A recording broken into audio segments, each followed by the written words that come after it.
Who the heck is PepTalks? I'm not gay, but I fantasize about Marco Rubio. PepTalks.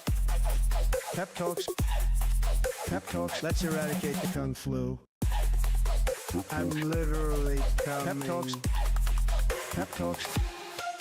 Who the heck is PepTalks? They want our women. They want our children. PepTalks. Sometimes no means yes. Grab them by the PepTalks. Grab them by the Marco Rubio. Obama is a racist. PepTalks. I'm literally coming. I'm literally coming. PepTalks. We found weapons of mass PepTalks. destruction. My fellow Americans, it has been confirmed today from PepTalks that we are indeed all high on politics. Good afternoon, everybody. Welcome to a new edition of High on Politics. Hope you guys are doing well. Also, I hope you guys were able to catch me on Pepaganda today. Had some fun. Covered some more serious stuff, gotta say. This was definitely like what I created the Pepaganda format for. So if you guys weren't able to check that out, go and check out the VOD. As you guys file in here, please do me the solid. Hit that like button, double tap the screen on your way in. Just so you guys know, horizontal is back on the menu. So I was able to get that working today. So if you are interested in checking out this stream in a horizontal presentation on YouTube, I do have another stream up. Here, let's link that just in case. Where is that link? While I find this link, as I said, hope you guys are having a good day. I'm doing a lot better today than I was yesterday.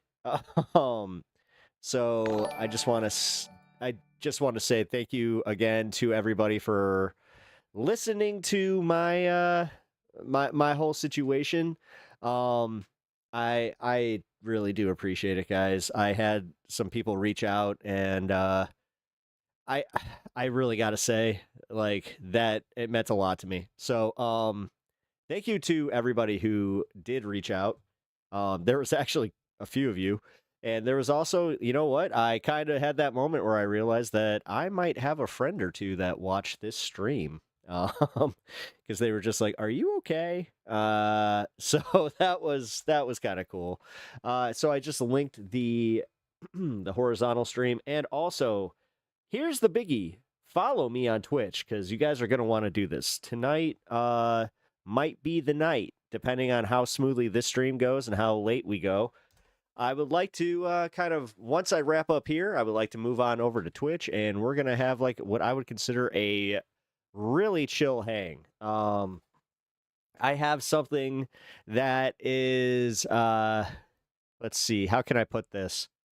A 3-foot long water apparatus that will be making its debut. So definitely check that out. Broad, have you ever been far, even decided to use, even go, want to do, look more like, what? Oh, wow. I feel like I just had a stroke reading that. Wow. I don't have friends. They disappoint me. Well, friends will always disappoint you. People will disappoint you. The thing is, you have to realize what you are willing to tolerate and where your lines are. Now, I will always say you should have boundaries. Like, so many people have told me that it's like, nah, you gotta, it's, since they're the family you choose, there's like, you gotta stand by them. And there's the obvious boundaries of like, if they commit crimes, that kind of shit. But then there's just like if they're using you, if it's completely one-sided, like, there is recognizing that kind of stuff. But then there's recognizing that, yeah, there's some really good people out there. Like, I'm lucky enough I have people in my life that are great. I love my friends. I'm very lucky. So, what the fuck is wrong with some of these people? Okay. How's it going, everybody else? Lame deodorant won't save you in November. Okay. I don't really care, man. If we lose, look at me being one of those political commentary guys that falls into the, well, the Democrats. Listen, dude. I'm just gonna vote for everything against Trump because he's doing a poor job. This is actually kind of the bitch of it. It's not just TDS. Some of it is like, no, they're very bad at governing, and a lot of people recognize that. Like this time, it's not just a whole bunch of, shit libs and fucking lefties. You got some normies out there that are kind of just doing their thing where they recognize that the economy no bueno. The immigration thing. They're actually giving him negative marks on immigration. So yeah, I don't know, guys. I think that Donald Trump might wanna, I don't know, do something a little bit better. But then again, seems like he's unworried. So I'm just gonna keep saying it. I think that Elon Musk, I just have this feeling where every time they made an accusation, it was just them saying that they were going to steal the election. And then I don't know, allegedly they might have. So are they scared of space, or are they in summer school every time? Oh, we're over there, Pep. I don't know. I'm going to play the song again. I love this song. Yeah, if you guys didn't notice, I had some new tracks that I added to the playlist finally. I also shuffled some stuff around.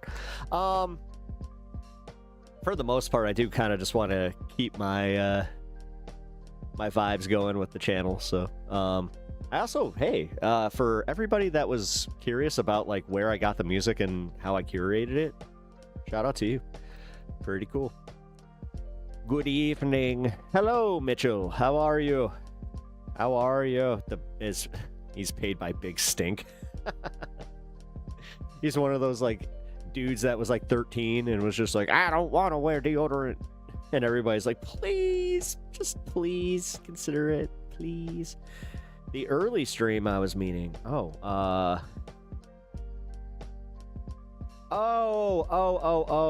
Pepaganda stream is what you're talking about? I mean, sorry guys, I'm like confused. I confused myself. Full disclosure, I did the thing where I got a little lifted before I started the show. Figured after yesterday it would be a good way to start, because I had me a day yesterday. Not gonna lie, even when I got off stream, I just it was one of those. So Pep, it was troll free. Actually, the old Pepaganda is pretty troll free. No way. Yes way, Ted. Etch, what's up, by the way? How you doing, brother? Ravy, how you doing? Broad, I know that you're new here. No defender of Trump here, but Dems pushing a Nazi candidate. Who cares? Are you talking about Plattner? He's not a Nazi candidate. Oh my god, he had a Totenkopf that most, like, my, like, friends that studied that shit, they didn't even really, like, put two and two together on that one. I don't know. I tend to think that if he's going to prove us wrong, then let him do so. I think that preemptively just giving in and letting Susan Collins win is one of the dumbest things that we can do. There is a harsh reality that we have to face here, that it's either him or her.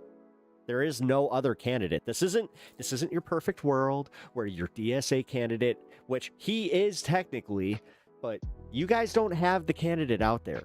We don't have the candidate out there. We have nobody that can just go in and do anything with this. So it's either, do you want Susan Collins to continue the status quo, or can we take a chance and maybe, just maybe, have somebody that's willing to fight for us? I honestly am getting so sick of this one. Do you live in Maine?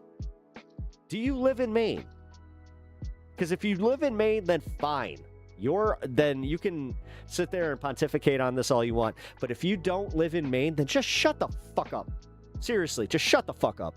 I'm so over this. Like, if you guys want fascism to just reign supreme, then keep at it, folks. That's the way that you get that's how you stay in what we have. So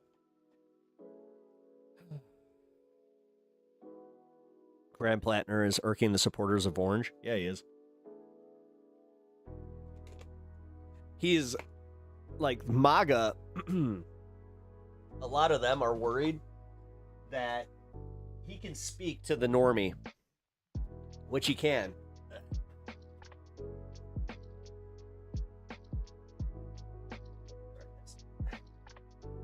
realize it, but my cat knocked my trash can down. That scamp was having a little temper tantrum from earlier. Oh, by the way, everybody say hello to Stan. He's being the vigilant co-worker today. Also, Fish Guru, how you doing? Thank you for holding it down over on the horizontal. Appreciate that. Just so you guys know, I also have all the chats up today. Made sure that is a no longer an issue, so I will see most of your chats unless something happens with mods. Andrew, Crazy Dems, they lose their shit over everything Trump. I mean, they do. Let's be real. Like, it's not TDS, but they really do fucking... we do tend to blow things out of proportion. And you know what? I'm kind of over that, but at the same time, everybody did it with Biden too. So if you're gonna, fair's fair here, dude. I'm kind of like, if you're gonna be disingenuous about it, then I'm gonna just say, hey, then go worship your orange Lord and Savior. It's kind of weird. Like, that in itself is weird. People ignoring everything bad that he does just because, like, he's him, and then they're like, everybody has TDS. It's like, uh-huh. It's not that he's just a complete moron that keeps embarrassing everybody, but sure. I'm beginning to get the nagging feeling that Trump fella may just be a tad bit on the shady side. Call it a hunch. Daddy. Daddy Low, how you doing? The rules have changed. I mean, Citizens United is still a thing, so... Sophie, good to see you. Thank you for stopping on by today. A pepper tantrum. Oh, I like it. I like it. A pepper tantrum. I like it. All right. I'll take it. I'll take it. God, I got one of those guys. I feel like I'm getting a little sick.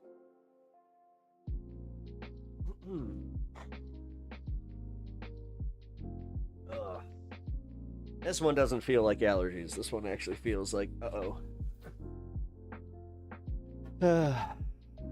Either that or I ran myself down. Who knows? No, the rules got changed. Big difference. I mean, that is true. I'm doing okay, Mitch. A little tired. Oh, I feel that. Oh, I was able to get 5 hours of sleep, and you know what? I felt pretty good. Woke up super early. Got my work done. Then I got to do my this space, and now I'm here.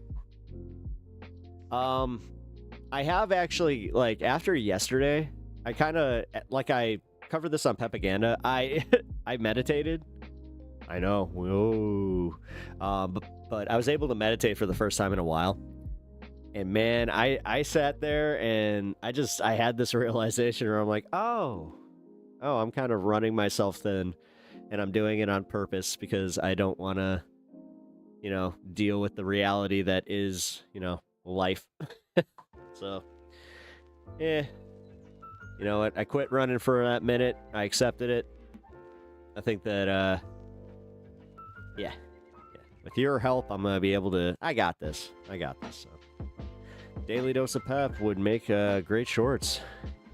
I know, yeah, Daily Dose of Pep. I gotta do more with shorts and stuff. I gotta cut my content. Like, that's another thing that I'm working on. Like, it sucks. Like, I've been in the middle of looking for, I guess a third job. Right, keep your echo chamber then. How is this an echo chamber? You're here. And also, I cover, like, things from all different perspectives. You guys are just assholes that you can't deal with the fact that the left, like, flank of America is actually correct about a lot of the bullshit that Trump is doing, and you guys put the blinders on because you guys, it's all about trolling and fifis to you. It has nothing to do with actual substance. Like, dude, white supremacy ain't gonna fucking, like, help you with your taxes, by the way. But whatever. I got punched in the throat for being a lesbian today, so I pressed charges. Really? Nice. Not the getting punched in the throat part, but the fact that you pressed charges. That's good. I'm sorry that happened to you. Woo! Lives in a pot. Who? Oh. Woo. Who lives in a pineapple under the sea? Alright, I'm not doing the thing. Look, guys, I'm such a troll. Do you guys notice I'm such a troll? I'm trolling so hard.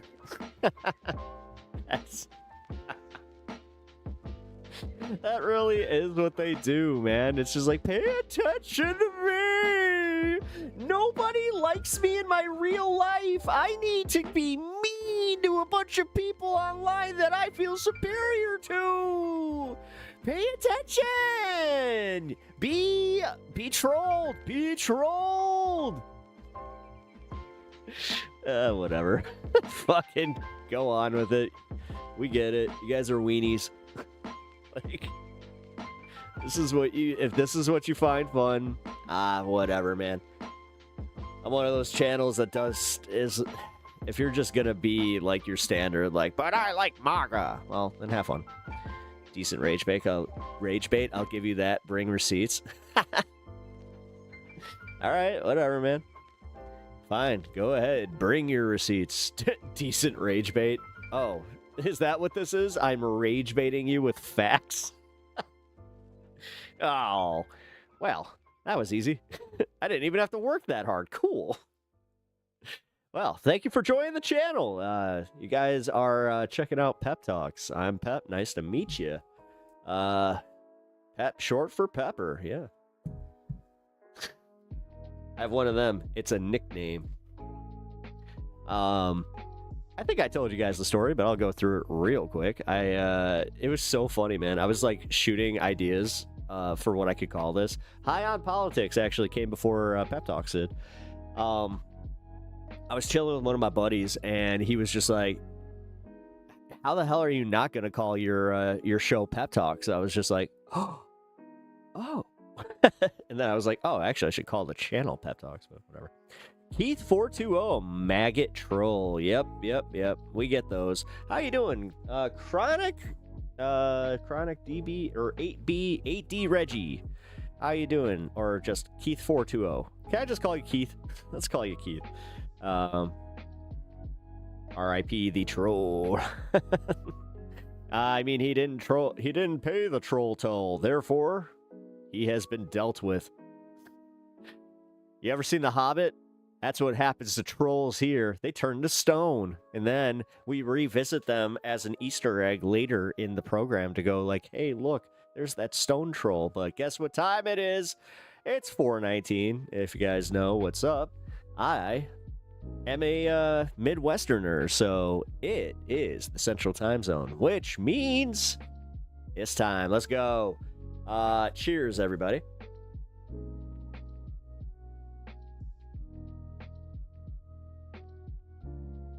There's no point in engaging. Not really. Not really. Whatever. Bicycle daytime.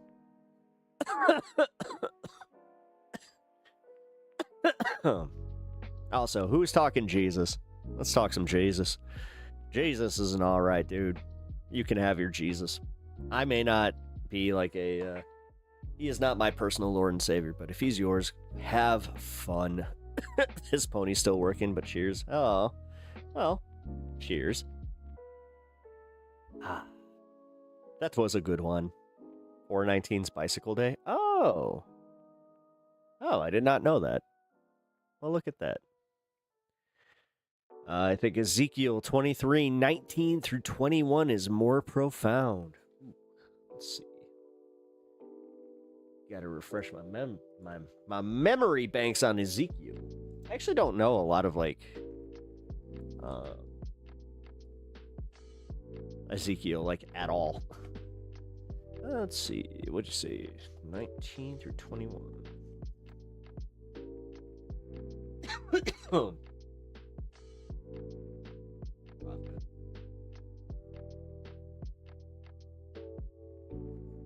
Yet she became more and more promiscuous as she recalled the days of her youth when she was a prostitute in Egypt. There she lusted after her lovers who...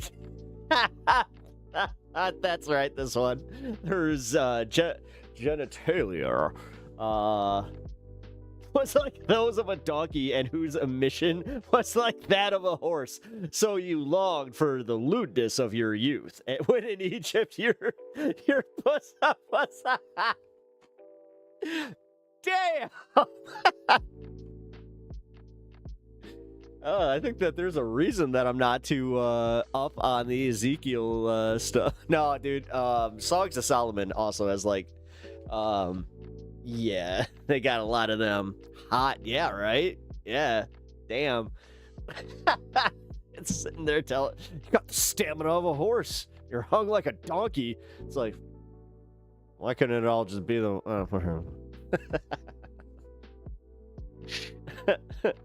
You're a real one. Hell yeah.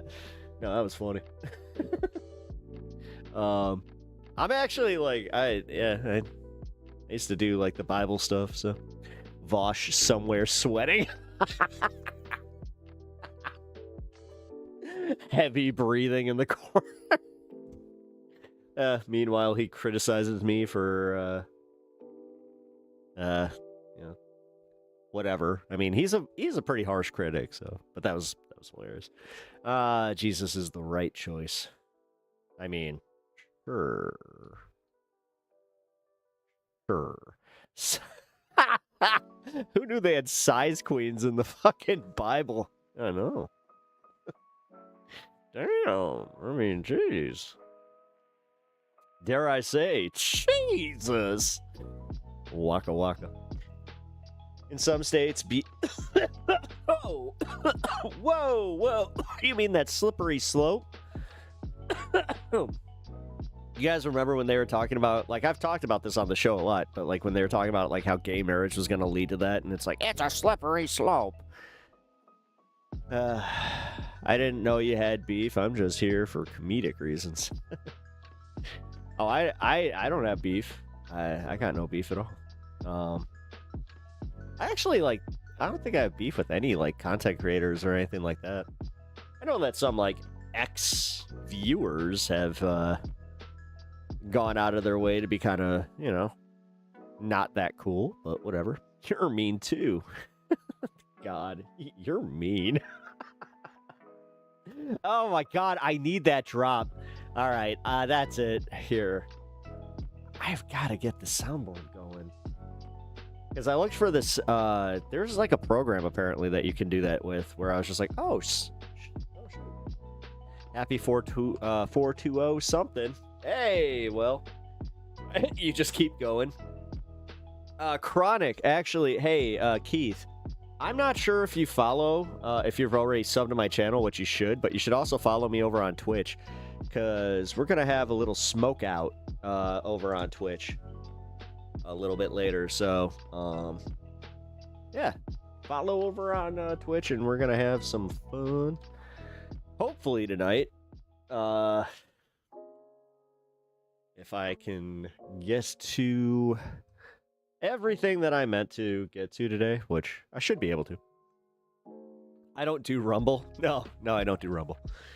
No, I'm just YouTube and Twitch. I have an X just in case, and I have a Patreon that's upcoming, but man, if you guys are new here, my wife was diagnosed with cancer in October, and it essentially just took everything and made it, so yeah. Any of the plans that I had for this channel, I still reiterate them because I want to get on it. So, yeah. And that's one of them. I can make a Discord soundboard and emojis if you want, Pep. Oh, actually, Televani. Yeah, let's do that. Yeah, let's do that. Because that might be the easiest way to get that done. Just kidding. It wasn't the episode with Rick Simpson. Wait, what? I got gifted Rumble Premium in the chat.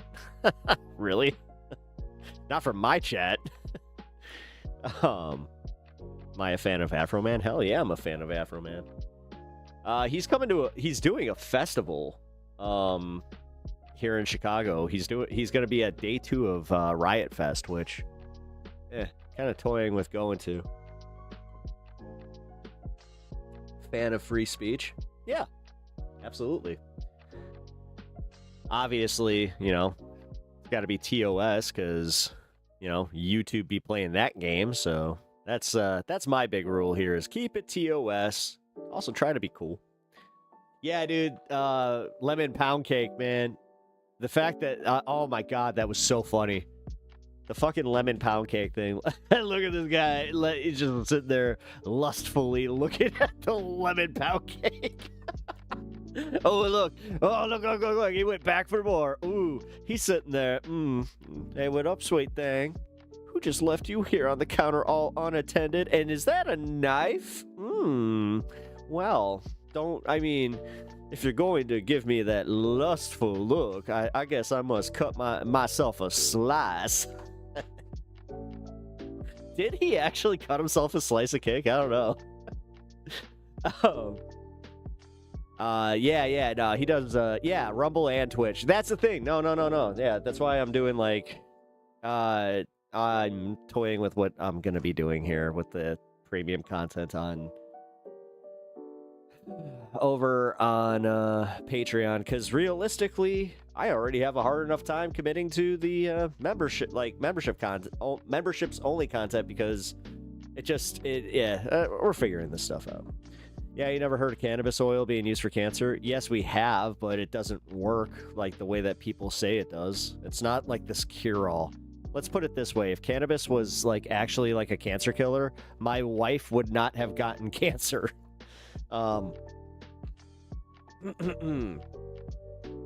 It is definitely good. I don't know any of the definitive science behind what it does with cancer cells, if it staves it off or any of that shit, but I'll tell you what, it does definitely give you an appetite when you're going through chemotherapy, so. Not by smoking oils, though. I mean, even the tinctures, like, yeah. Oh, dude, I've used tinctures for a long... Although, I mean, yeah, who knows, maybe. They just banned the... here in Australia here, so they're acting a fool. Ooh, shit. If it does, though, what will you say? Sorry? It's not by... What? I'm not, like, fighting with you about this, brother. Like... Okay. I'm just saying. Yeah, I'm not able to eat without it due to nausea. Yeah. Yeah, no, it's like it definitely has its applications. But I just gotta say, I just don't trust it as like this like cure-all that a lot of people like to use it as. I've had this conversation with way too many people, which again, you know what? To each their own on this one. Dude, there's no definitive science behind that. I'm sorry. Like, there isn't. Like, this is kind of like the sovereign citizen type of thing where I've heard so many people come in my chat just being like, oh yeah, well, I know plenty of sovereign citizens that won in court. Okay, show me one. Like, I don't want to be a dick here, man. I really don't want to be a dick, but I'm just saying, like, like, it has its, as I said, it has its applications, but if this is one of those things where you, like, the thing that I'm going, like, I am kind of, like, just getting to the end of the argument here, most people go and they say, oh, this is why I don't use chemo, or I didn't have to use chemo because I had ivermectin, or I had fucking marijuana, or whatever the fuck. That's all bullshit. The stuff that actually, like, really works was the chemotherapy and the treatments that my wife took. And that shrank the tumor down, and then the surgery got the fucking tumor out. Like, too many people cannot accept the fact that aggressive cancers are just a thing. You know? I can't stand that pseudoscience bullshit. This is actually one of the things that always, like, really got me going with, like, the whole COVID thing. Like, I have no faith in my fellow human beings as far as just, like, being able to, you know, get with the program, or not even get with the program, just do the, like, bare minimum to mitigate a whole bunch of that stuff. Like, I remember watching the movie Outbreak during the Big C, And man, I was just like, okay, we're just so lucky this wasn't the Motaba virus, because woo, yeah. Okay. Again, man. She's got her fever in remission. What do you mean fever in remission? Her cancer's in remission. Cannabis can prevent infection. What? I guess, again, if that's the case, then I would have never gotten COVID, man. Like, damn. Nasal sprays. Okay. Like I said, if this is for you, fine, but pseudoscience is fucking dangerous. That's why I don't play with it. And honestly, like, this is why I literally say this is a you do you thing. But realistically, guys, trust your doctors. Always get a second opinion, but also, if you're going through some of this stuff, you should try to trust your doctors and like the actual treatment. But that's also very hard for me to say I understand how bad it is in America and how lucky my wife got.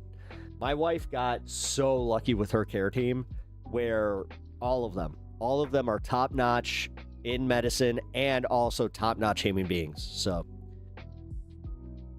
they're homeopathic. Yeah, homeopathic medicine doesn't always work. Sometimes it does. Sometimes it doesn't. Most of the time it doesn't, because most of the people that turn to homeopathic stuff are, I'm going to be mean here, they're deluding themselves. They think that they are going to find this magical cure, and they also, like, they're scared of fucking traditional medicine. Like, whatever, man. Pot smokers had milder COVID and lower transmission rates. Hey, I don't know what I can attribute to the jab, or what I can attribute to smoking, but I like how the overweight guy thinks he lives with higher morals. Overweight? Excuse me? My BMI is actually exactly where I'm supposed to be, jackass. I'm actually, like, I did it, guys. I got to my target weight. I'm at 175 right now. I'm 6 foot tall, and I have a 21% BMI. Pretty happy with that. Very happy with that. So I'm going to sip my tea, and congratulations to myself.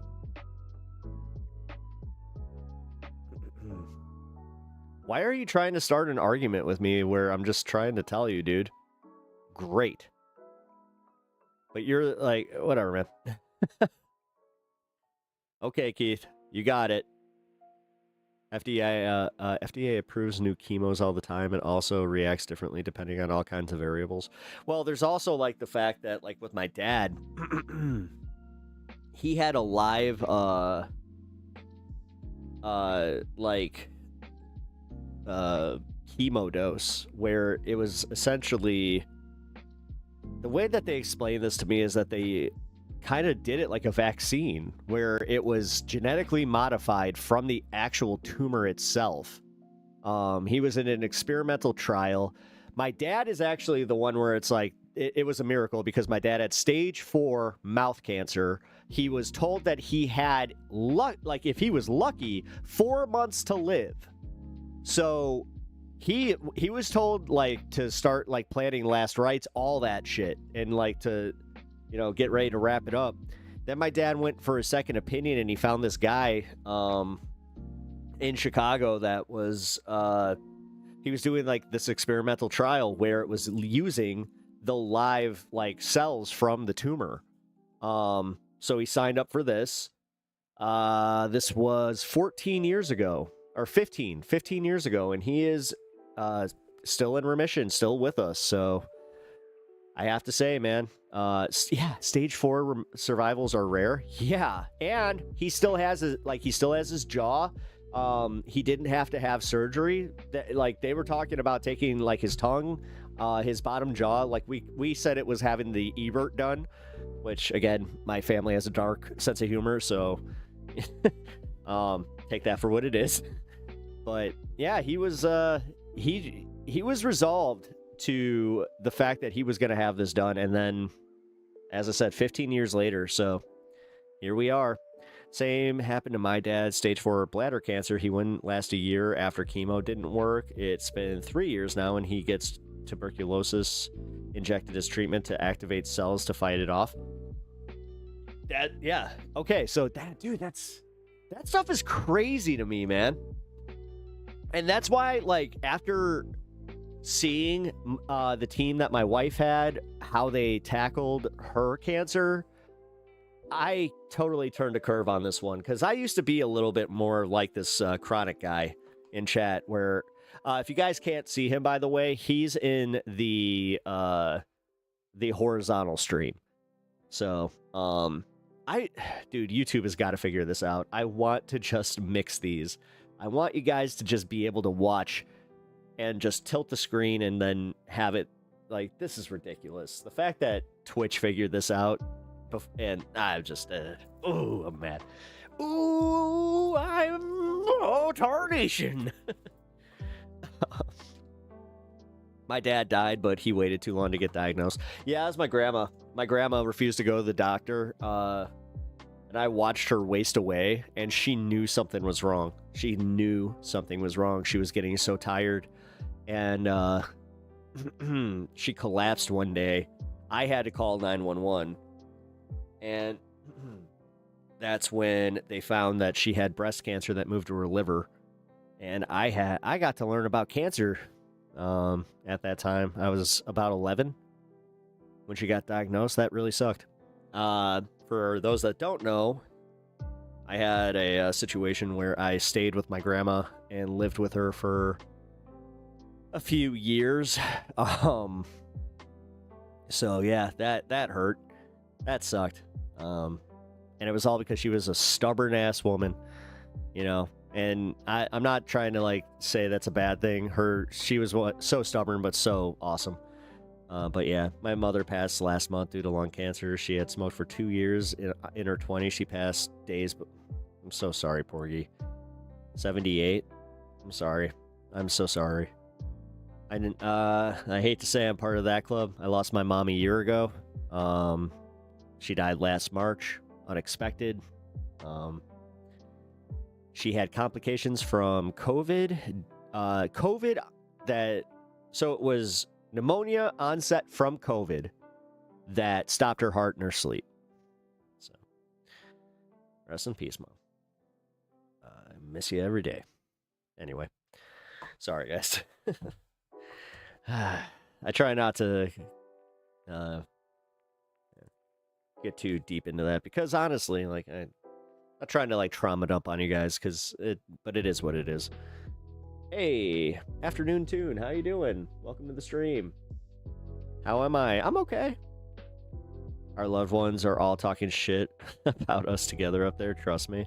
I got this weird thing where I have a cardinal that nested in a tree right outside my backyard, and it is just every day. But everyone else, your child will be forced on chemotherapy or radiation treatment.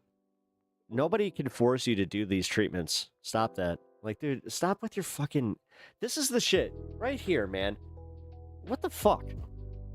Why do you have to do conspiracy theory to something like that, where it's like, oh yeah, you're gonna be forced to do... Shut the fuck up, man. God damn it. I wanted to like you. Like, your name is cool. You seemed like you were pretty chill at the beginning, but now this is fucked up. Haha, on a lighter note, Tommy Chong said cannabis makes the cancer cells forget why they were even there. I could see that.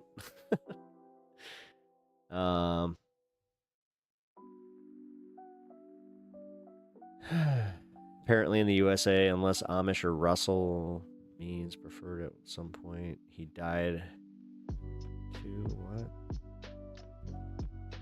Wait, children don't get forced on them? If their parents say no? Yeah, they don't. Haven't you seen like how that's a thing? But also in medicine, they can't do anything that would lead to a child's death. So technically, yeah. And there is that thing where if they are prosecuted, like, you could get prosecuted for that shit. Your religion doesn't, like, your religious beliefs if you live in the country of America, at some point do not matter, funny enough. Like, separation church and state, like, kind of does start making its way into the medical field, specifically with children and illness. But, whatever. What responsibility does Iran have and its proxies had? It doesn't really matter. I'm not sitting here making arguments for Iran. I'm sitting here making arguments against what the U.S. has done and the way that we've lost this war. So, shit, sorry, bad timing. The THC chokes out the cancer cells when you ingest it, so it's cool. I mean, sure. Sure. It's almost like, I don't know, guys. I've talked to oncologists about this type of stuff in the last year here, and just in general have kind of have a good vibe on exactly how this works. But this is why I get a little bit pissy with folks when it's usually like chronic. Have you dealt with cancer yourself? Have you did somebody that you are close with or you love very, very much deal with cancer? And you're telling me that this all happened and like with them, like even if it's anecdotal, that you at least have that. Or are you just kind of just talking? Yes? Okay, tell your story then. I mean, honestly, the way that you've been one of your aunts, oh my fucking Christ.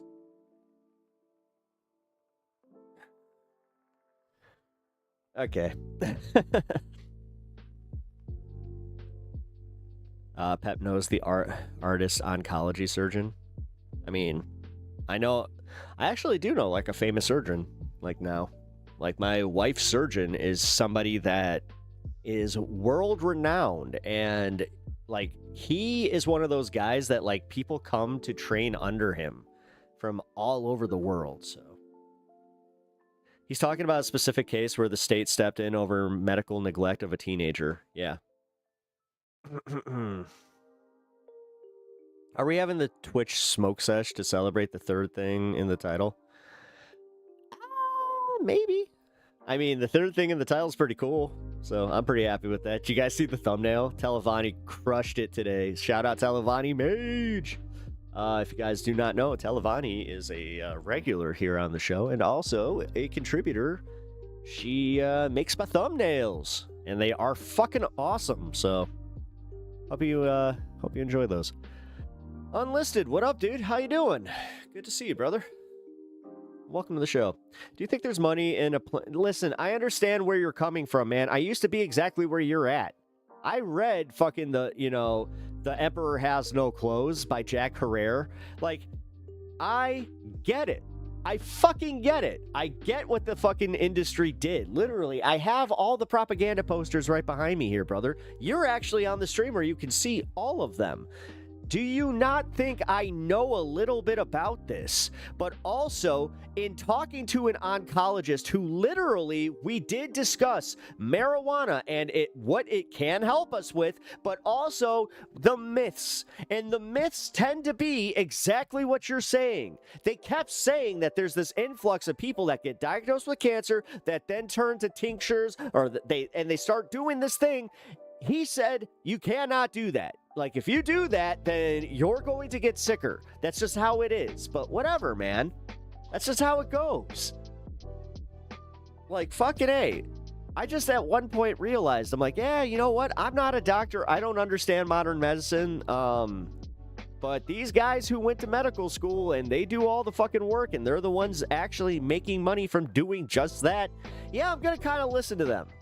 Especially the ones that, you know, are, you can tell, not in it for the profit. Like, my wife's oncologist literally has electrical tape on his shoes because that's how much he cares. This guy is not, like, in it for the money. He's in it for his patients. At least you agree it should have been your choice. It is her choice. She could have not taken the fucking, the cancer treatment. What are you getting at? What is your point here? What the fuck, man? So you're going to sit here going, well, I'm just going to negate everything that Streamer is saying because my aunt she told me that she took the tinctures and her cancer gone. Dude, how do you know your can't? Like, I'm not even being fucking like, so like, you haven't given me any information. What kind of cancer did she have? How long did it take for her to be like to actually go into remission with this fucking tincture bit? Because I'm assuming that she got diagnosed and then started taking the tincture so you guys could do a fucking study on exactly how it worked. Correct? Right? I never. No, you didn't. You negated to, man. And now that you like, now you're starting to catch on. Where I'm like, you should probably, I don't know, stop being vague. Give very like you're making pretty big claims here, man. And this is where I'm getting a little pissed off. Is because yeah, I know a little bit about this. This is one of those things, dude. Maybe she just died.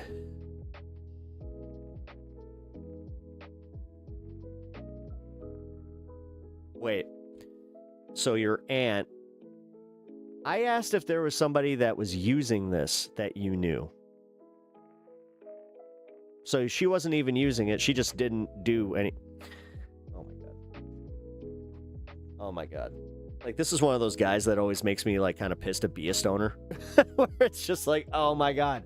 Oh fuck. Like, this is embarrassing. Like, this is embarrassing, dude. You didn't actually?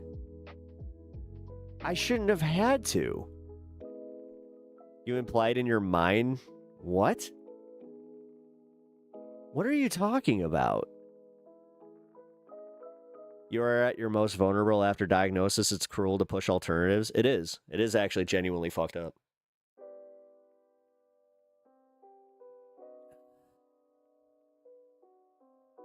Hey, Anna. What's up? Yeah. Glad that you're in this chat because holy cow. This is one where you asked, do I have anything personal? I asked you, do you or somebody close to you, did they have cancer that they treated with THC? And I stated, did they treat it with the tincture? Did they treat it from the moment that they got diagnosed with this tincture? And then can you tell me that this actually had a fucking impact? You can see the timing on the reply when I replied, yes, my aunt. Yes. No, I didn't later.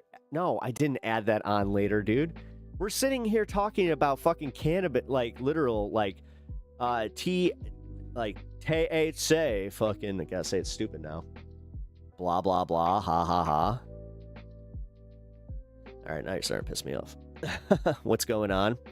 Oh, the guy in horizontal chat, I don't know, man. Like, I thought he was cool. Like, he's literally all about 420 and chronic, but he's honestly, like, he's one of the most annoying ones that I've dealt with in a while because he's trying to insinuate that, yeah, just take some tinctures. That'll cure the cancer. It's not, no, it's not ban-worthy. No, not at all. No, he's just annoying me a little bit. Later, you can tell when I answered it was, yeah. Who? Type out. Okay, man. Instead of being a jackass here, type out exactly who it was that had this cancer, what they took, the exact, I want exact measurements. What amount of tincture did they take that got rid of the cancer? How long was the treatment? How did they find out that it was actually shrinking the tumor? What was it then? What was it then, Keith?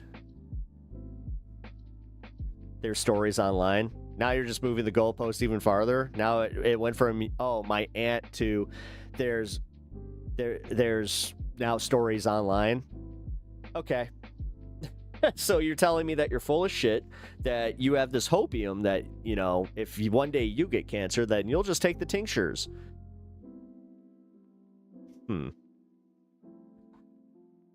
I actually stated not that. Okay. No, you asked about it even, wait, you asked about if I even know anyone who went through this. Yeah.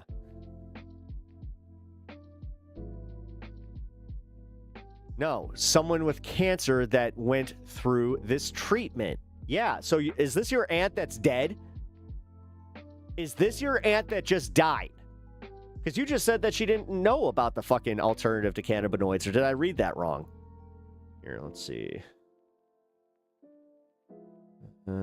Maybe she just died because she refused anything, not knowing if THC was an option.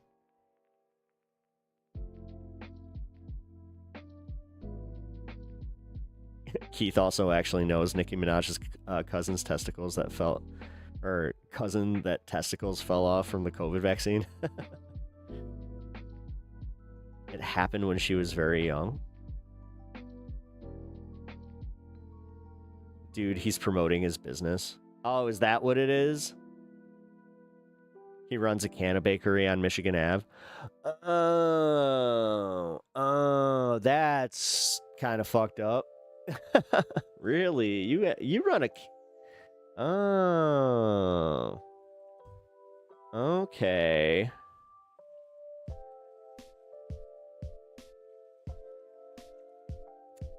Interesting. Check his channel description. I just did. No, I just did. Okay. That's weird. And that's wild. That's also super unethical. But whatever, man.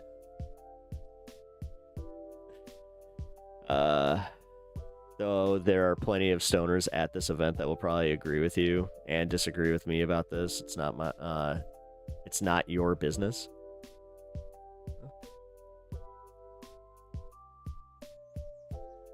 I'm aware of this, man. Dude, I don't know how old you are, but I've been, at this for quite some time. Let's see. 26 years? Yeah, 26 years. 27 years. So, I thought it's Pride Month. Why are you implying being gay is bad? I'm not.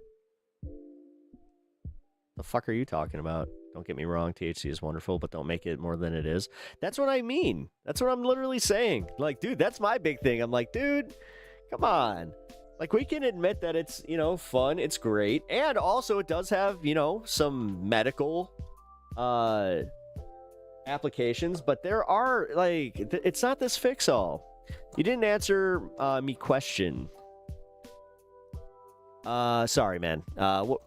He's talking to Ravy. Oh, okay, sorry, guys. Okay, cool. My ma smoked some herb towards the end, but it only helped with the pain. My mom literally smoked until the day she died, and it had nothing, it didn't help or anything. Unfortunately, I think it could have contributed because of her pneumonia. Pneumonia sucks, guys. That's one thing. Like, goddamn, there's a lot of that. He thinks MMJ is overblown too. I'm not talking about it being overblown, dude. I'm talking about I hate when people do this. I genuinely, like, this is the stuff that fucking sends me over the fucking edge. Where they take my words and then they fucking try to do this thing where they try to misappropriate what the fuck I'm about. I'm literally talking about how I am a part of this culture, man. If there's one thing that I'm about, is the culture. The culture of MJ. Trust me, man. What I'm literally getting mad at is the, for lack of a better term, the crystal healers of the THC movement. Like, my God. Smoking through pneumonia sounds like a death wish. R.I.P. Yeah. Yeah, she... Near the end there, I'm not sure if she was actually, like, smoking while, like, she still had that pneumonia. Like, goddamn, dude. Like, there's still some moments I haven't really dealt with, so...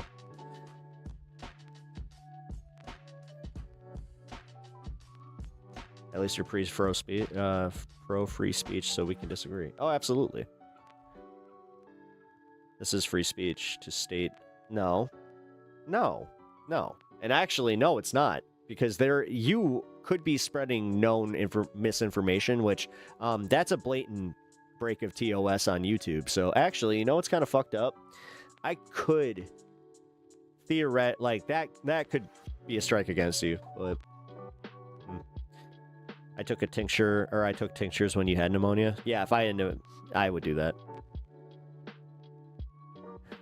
And honestly, like the way that you're conflating free speech with TOS, like actual terms of service, yeah, I'm not the government.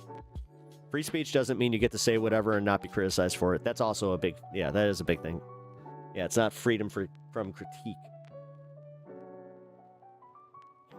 And honestly, that's almost a red flag for me anytime that somebody starts using free speech like that. So Trump is giving the green light to go after disabled people in their own homes? Yep. Yeah, we covered that yesterday. Smoking through pneumonia sounds like a death wish. Smoking is an addiction. My grandmother... Well, my mom, she didn't smoke cigarette. I'm talking about, you know, cannabis. Smoking is an addiction. My grandmother was in the hospital with a breathing tube. Still got her, yeah. That was my grandfather. My grandfather, he died in a hospital where he got in so much trouble. This is back when the hospitals like had windows you could open. Yeah. Yep. I brought up free speech after bringing up Macho Man, Afro Man. Yeah. Coming in for the free speech. Macho Man is getting taken to court. Yeah. First Amendment rights. Yeah. Gonna go after the cream of the crop? I don't think so. Yeah. Macho pound cake. Lemon pound cake. Yeah. Bring in some lemon pound cake. Smash shit on his head. Yeah.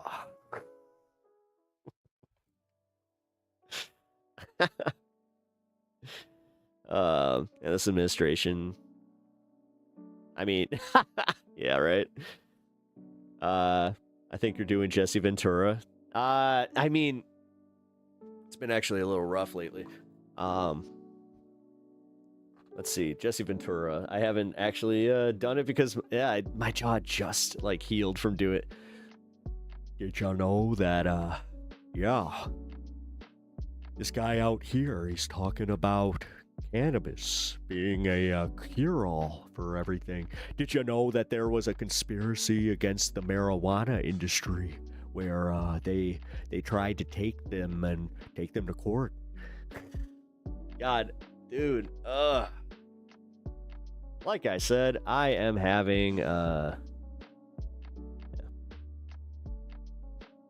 why free Chud the Builder? That's not free speech. Actually, what he did was blatantly against the law. Again, you guys, if you're one of those morons that genuinely does not know what free speech covers, like, you need to go read the Constitution and do yourself a fucking favor and educate yourself. Not bad. Honestly, I do a much better one. I am just having a really bad sore throat from I don't know what the fuck, but I've been feeling like I'm getting sick. I don't know. It's probably allergies, but yeah. So the same if a black person did the same? Yeah, actually, funny enough, that was a black person did the same thing in Texas, and he got picked up for it. So yeah, and he got convicted for it. You know, that whole case that everybody's been talking about, the Carmelo Anthony case. Yeah, chronic. That's exactly what it is. Isn't illegal Yes, it fucking is. And guess what? It's not protected. That's not protected free speech. Also, threats aren't protected. And that's exactly what he got caught doing. So guess what? Keith, I'm sorry that you're just blatantly wrong on this one. And apparently very, very uneducated on this whole thing. But cool. Carmelo Anthony. Yes, the Carmelo Anthony case. The Carmelo Anthony case was about using, lethal force during a perceived threat. Can we move on from this dude hijacking the show? Yeah, pretty easy now. The stunted influencers are going to horizontal chat now. Dude, I actually just kind of noticed. Yeah, that's where all of it is today. The streamer banned me, huh? I guess they hate freedom of speech. After all, the smugly loser type typed in his incel group chat. Yeah.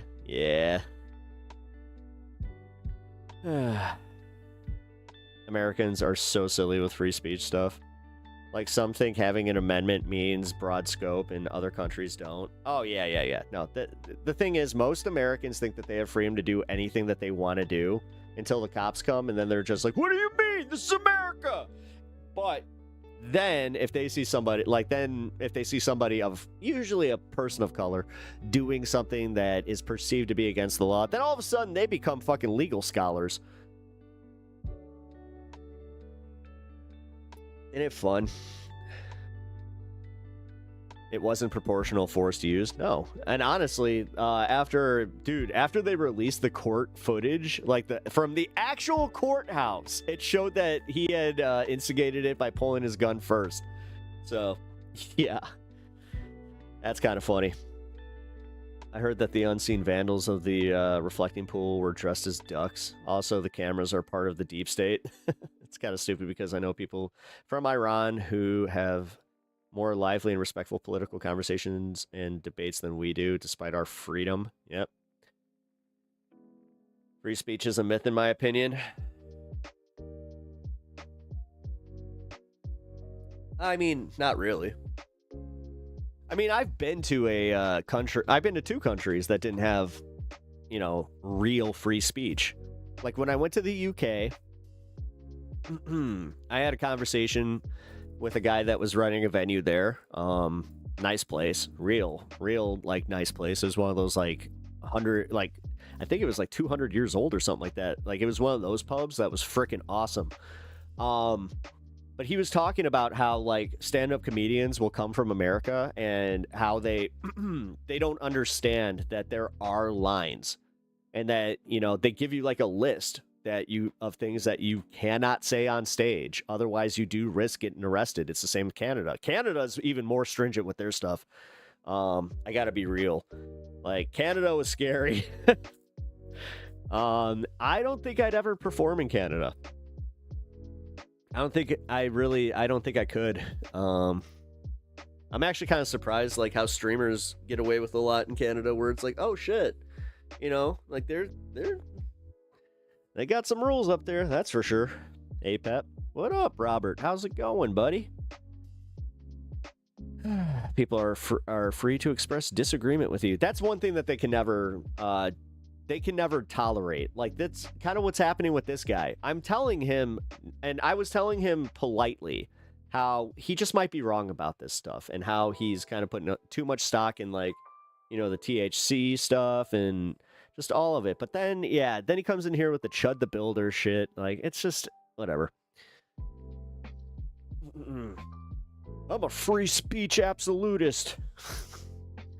They don't even know what that means. Like, the thing is, I can't respect anybody that doesn't understand the law. Like, this is where I look at auditors and I respect the shit out of them, because those guys know the law. I actually have an audit that I want to watch where this guy, oh man, he cooked the entire police force. Like, oh shit, I gotta find that. I just realized it's on Facebook. It's not on YouTube. Although my wife actually, shout out Unimoogle, she had seen a video that kind of falls in line with the sovereign citizen thing. Now, they're not sovereign citizens, they're just assholes, but it made me finally break my rule where I'm like, maybe I will watch this one, because I usually don't just watch cop videos. I have a thing against that, where I'm like, I don't like Pepaganda. I don't like contributing to that. But oh boy, did I find a couple that just makes you go like, oh, ooh, fuck them. They suck. Christian Ross, how you doing? Welcome to the stream. Appreciate that. Love that the reflecting pool falls apart and Trump accuses people of picking up the paint chips that are floating across the water. Oh, he's literally saying that they're peeling the paint chips off. Also, yeah, Biff, how's it going, man? yeah, if you guys are just joining us for the first time and you have not already subbed to the channel, please consider doing so. It really, really helps me out. But it also helps out all small creators, so consider that.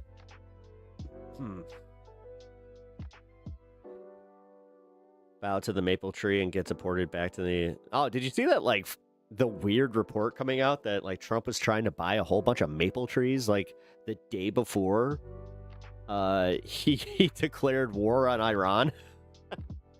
Which is what he did. I'm just... Yeah. I hate mincing words with this one. Davidio? Oh, David Copperfield. Gotcha. Not a cop fan. Yeah, I'm not exactly, yeah. Trump is making shit up and throwing people under the bus for the types of crimes his own supporters actually committed. The USA is dead and rotten. I mean, it really does kind of... It feels like we're in our season finale, and it's such a disappointment. Like, it's so dumb.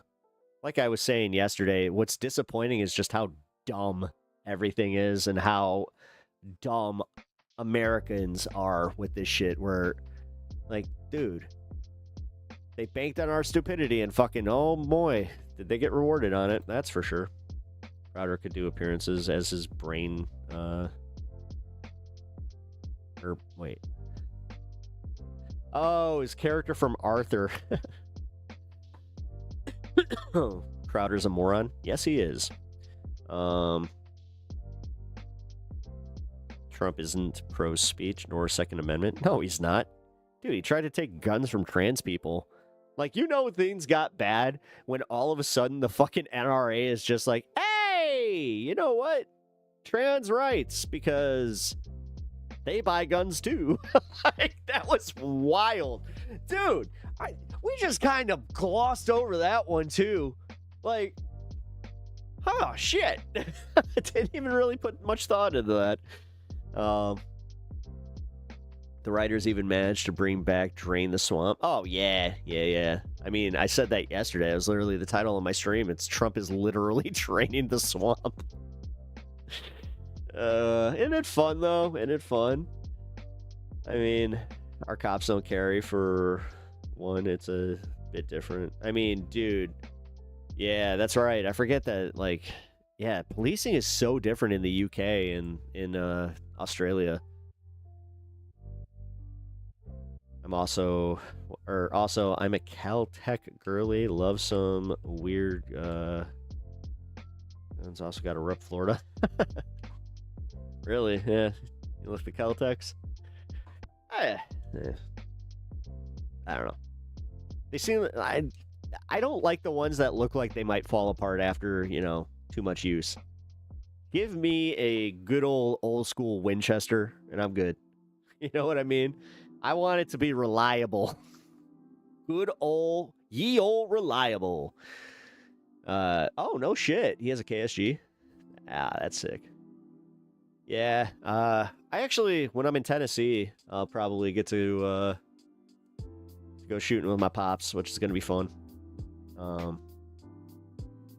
Maybe. We'll see. You know,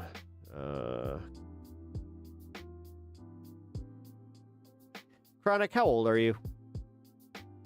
I mean, I only ask this whenever, like, I start seeing a pattern. You strike me like you're under the age of 25.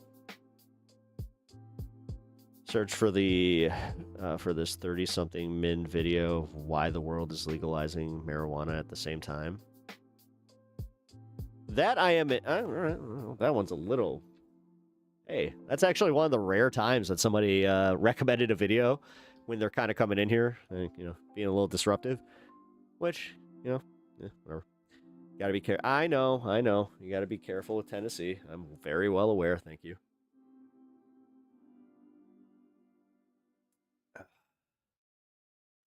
Technically, I guess, medically protected, but yeah, you still got to be. You got to be careful.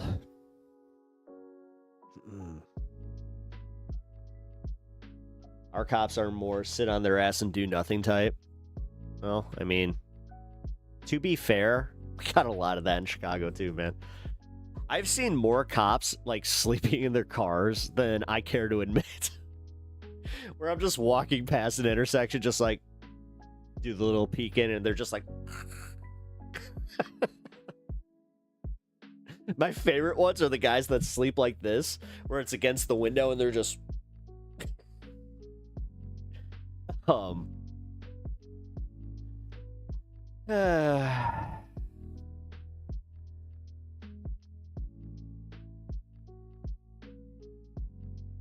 Wait.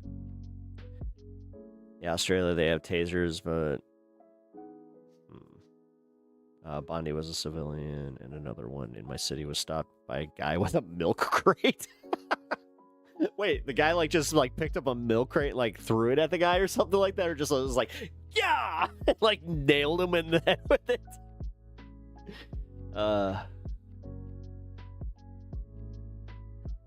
Why do I think Crowder's a dummy? I think because he says cannabis doesn't cure cancer. Because he's a chauvinist douchebag that is just legitimately stupid in the things that, like, his hatred towards things he doesn't understand has made him into just an insufferable, like, bitch of a person. Also, he doesn't even go here. He's Canadian.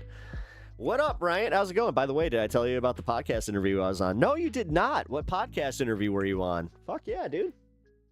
Look at you getting out there. Fuck yeah.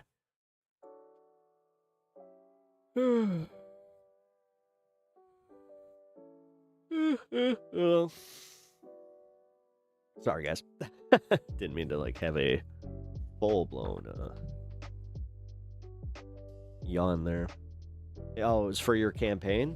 Charles Cook Podcast, a local podcast. Nice. Charles Cook. Is that what it's actually called?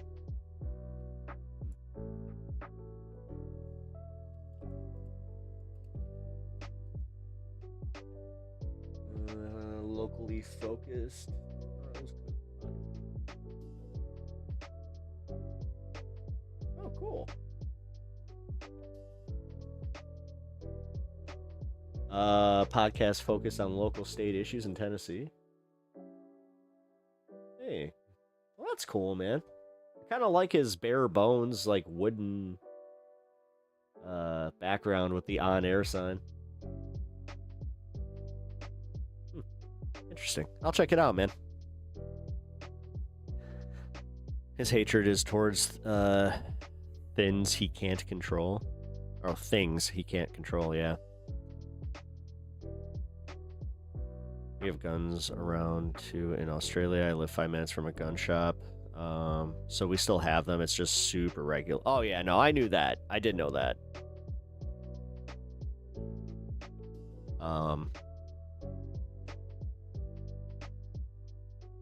I am not Charlie Cook. No.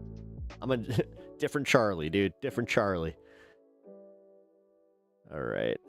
Atrophy is use it or lose it. But what is ween?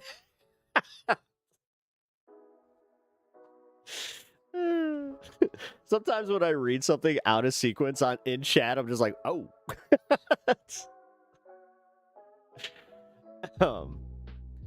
I like primitive forms of marksmanship. Guns feel like I don't deserve that. No, that's the thing. Like, that's, yeah. No, I'm very much in that same vein. My wife actually, she doesn't really like we are Charlie Pep, we carry the flame.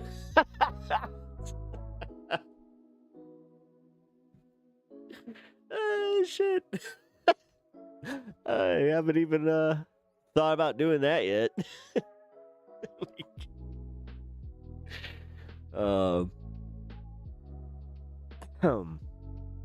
In the sense that Trump devoured Epstein like the fucking Leviathan.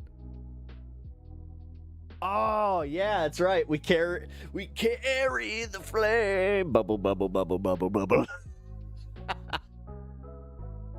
I like it.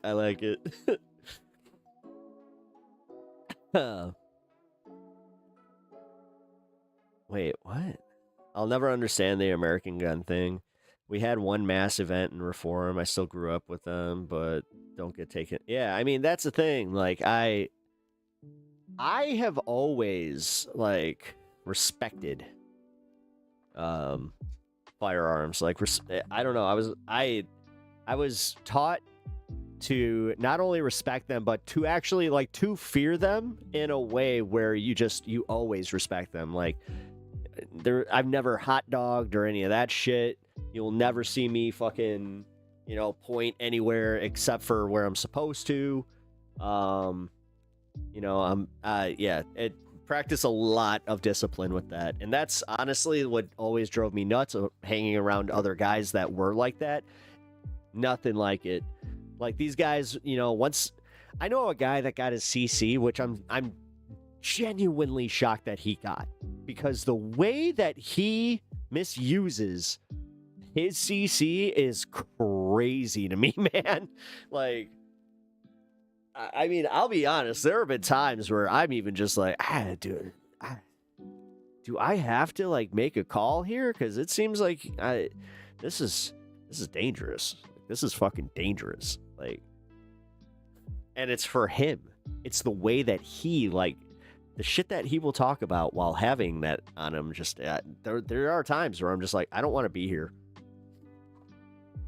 It's like, because I'm a little worried, where it's just like, and like, I always think of that too, where I'm like, you're definitely the type of person I would not sell a firearm to. General militarist consumerism. Oh, yeah. No, I mean, again, I'm not one of those guys that, like, thinks that you also just need it for hunting. Like, if you're gonna shoot for sport, fine. I like how I do it here, where in Illinois, like, we have so many loopholes to get through that, yeah, once you finally do get there, like, we got, clubs, and from my understanding, it's very European-esque, even though we have more freedoms to, like, leave with our stuff.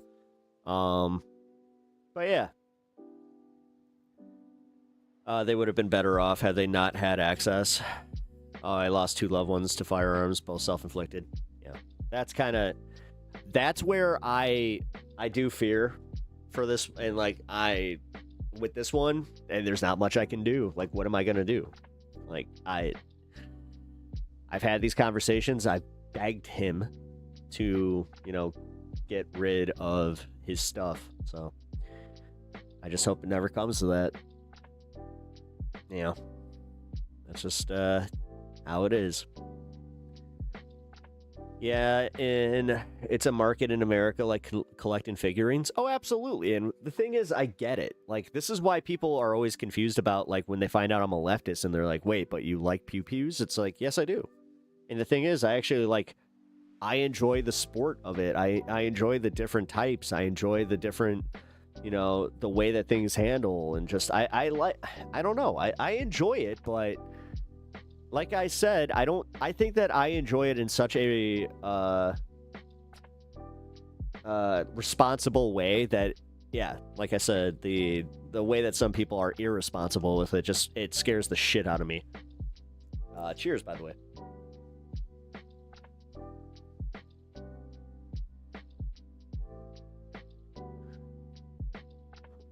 Oh. Oh, yeah. Sometimes she's really smart, and other times really dumb she's dumb as fuck.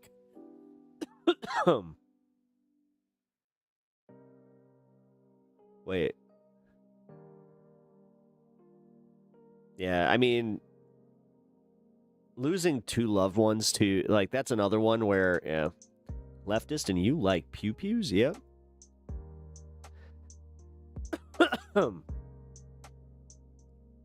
I do believe in, reform. I think that it's just like, yeah, we do need more checks. Like, the 2-week hold period should be federally mandated. Hey, what's up? What's Stan doing? Okay.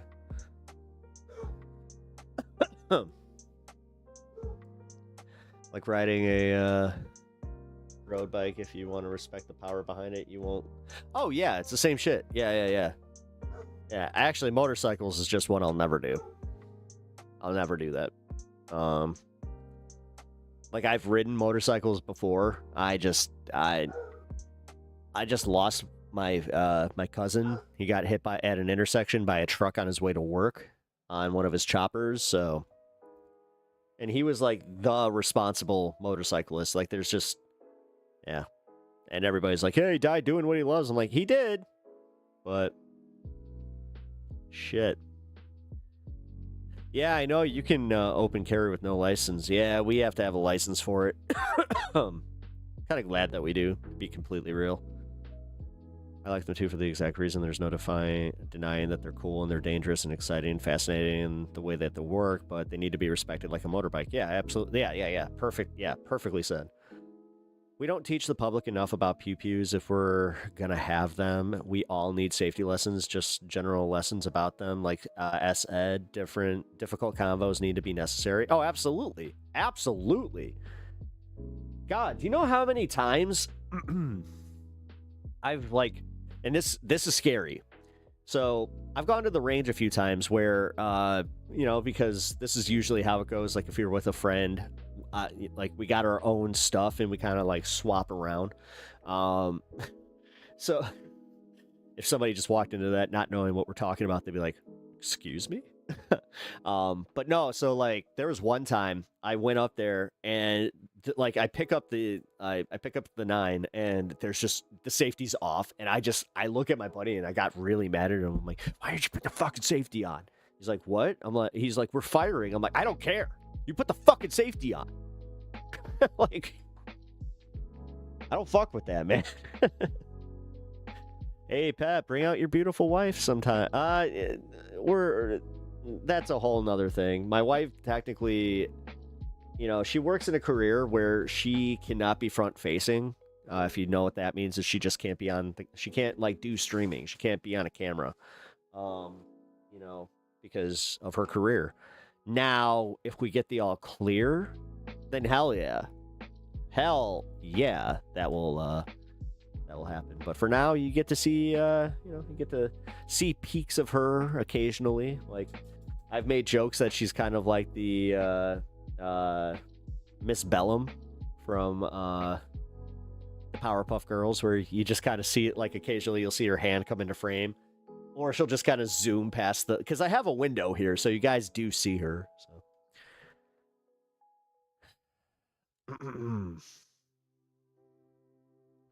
so race swaps are cool. The Deep is black in the comics. The Deep is actually, is he black in the comics? I don't know. I thought he never came out of the suit. He's one of the only ones that survives at the end. I'll tell you that. Haha. No spoiler alerts for you. My dad's best friend wrecked his motorcycle in early 2000s. He's lucky to have walked away. It's never been the same since. Brain damage. Yeah, that's the thing. That's something I've seen. I've seen the brain damage that comes with motorcycle accidents. That shit's scary. Even with wearing a helmet.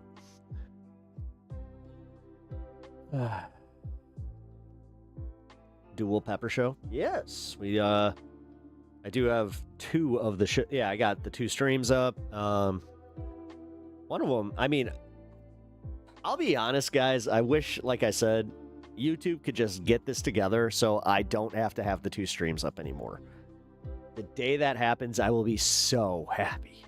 You have no idea. But if you also have not already, I'm telling you right now, follow over on Twitch. I know that's not everybody's favorite platform, but I recommend doing so because I'm going to have a exclusive hour, and I think we're doing it tonight. I'm feeling it, man. I'm feeling it. I kind of want to do it where I want to watch the Jubilee with oh my god, what's his fucking name?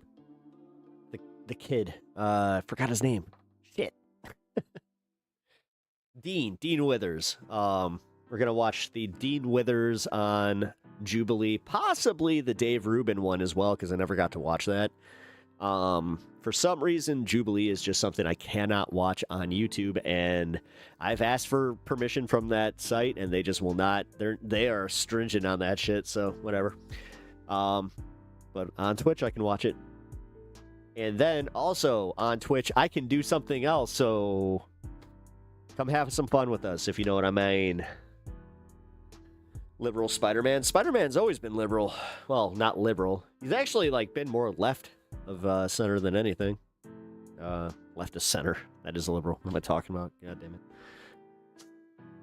He's technically a leftist.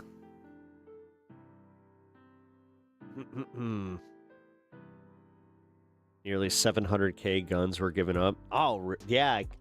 I still find that crazy that you guys had a voluntary thing where they just, like, what did they do for that in return? Like, what did they give you in return? Was it like a voucher, like a tax voucher or some shit? I've heard someone describe Dean the most perfect way I can point, or the most perfect way I can at this point. He had a problematic past, and now he's overcorrecting, which is why he seems like such a too much of a lib. Yeah. I've noticed that with a few of these guys. Like, Andrew Mercado has a few of those moments. Like, I love Mercado. Like, Andrew's a great dude. He has great coverage. His protest coverage is, you know, second best to Status Quo, which he even works with them. But, yeah, because he had the same thing with, like, his Trump past.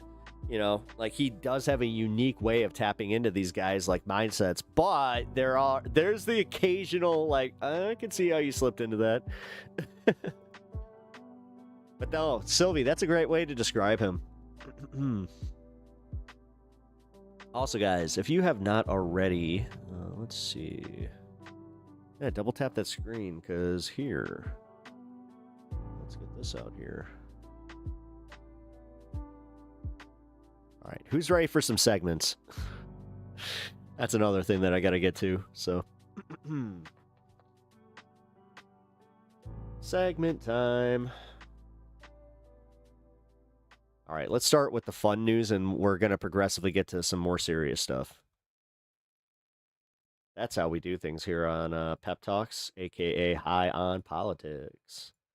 All right, so if you guys haven't heard that, Carlos Mencia is he got arrested for tax evasion, and he might be going to jail over this because it seems like they got him dead to rights on this. What's up, y'all? What's up, man? This morning, comedian Carlos Mencia under arrest, accused of not paying God, the guy that did like taxes on nearly $9 million of income. It's actually called a smartphone because it's going to make you smarter. The stand-up oh no. comedian is now charged with 12 Whose joke? See, this is the thing that sucks about him. Now I just wonder whose joke is that? felony counts. Prosecutors allege he failed to file personal and business tax returns between 2019 and 2024, resulting in more than $300,000 in unpaid California state taxes. He is on the California Franchise Tax Board's list of the 500 greatest tax delinquents in both personal and corporate income categories. The California That's never something you want to hit, is being like one of the biggest fucking numbers in tax evasion. Franchise Tax Board allegedly sent Mencia 78 payment notices, but they claim he 78 never responded. Mencia began doing stand-up in the 1980s in Los Angeles, and in the early 2000s, Really? became one of the most popular comics in the country. We got to talk about this because, of course, it's tax day. During a 2007 show, he talked about how he thought taxes were important. Maybe I'm different, but I believe that taxes are a good thing because they're the only reason that keeps us from becoming a third world country like the one that most of us left to be in this great country in the first place. Mencia has not commented on the latest charges. I am guessing that Mr. Mencia thought that taxes were maybe a laughing matter. Got him. But they're not a laughing matter. It's a matter of fairness. ABC News has reached out to Mencia's representatives for comment, but has not heard back. Mencia is expected to make his first court appearance on Monday, and if convicted on all 12 counts, could face more than 10 years behind bars.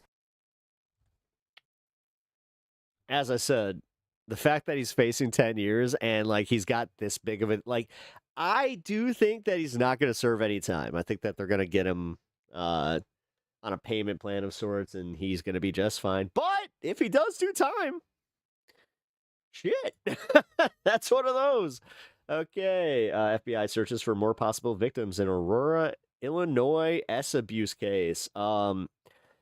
Guys, you know how I was talking about how churches kind of have this big problem? Well, here you go. And this is Aurora, Illinois, where one Wayne's World was, set. Right now, the FBI is involved in a sexual abuse investigation at an Aurora school and searching for more possible victims. CBS. Never mind. 55-year-old Michael Herbert is Oh, Jesus Christ. Oh, my God. charged with multiple counts of criminal sexual abuse.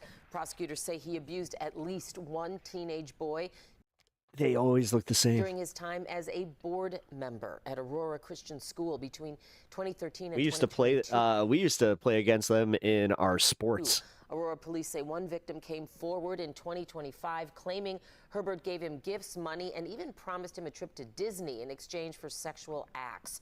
The FBI believes Herbert may have targeted additional teens during that time and is asking anyone with information to contact them.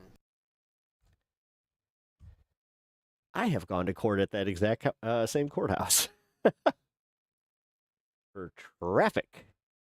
Terrorism charges for July 4th attack on ICE facility. Now, I already kind of talked about this a little bit on Pepaganda. This is something that really went underreported, but now I'm kind of glad to see that, local places, local news is now kind of picking it up.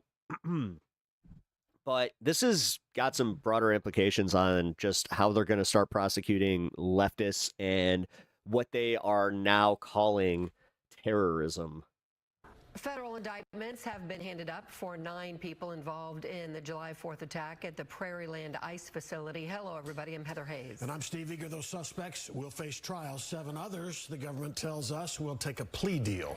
The government claims all were members of a North Texas Antifa cell and a part of a large group with an ideology to overthrow the government. Fox 4's Sean Rabb, live tonight with the latest. Sean. Yeah, and supporters of the nearly 20 people who've been named either in a federal indictment or by federal information say they're not connected to Antifa or any other terrorist group. Yeah, the thing is, they're like, the facts that are coming out are saying that these guys didn't even like meet on like a Facebook group or anything like that, that this was a protest that was already like ongoing.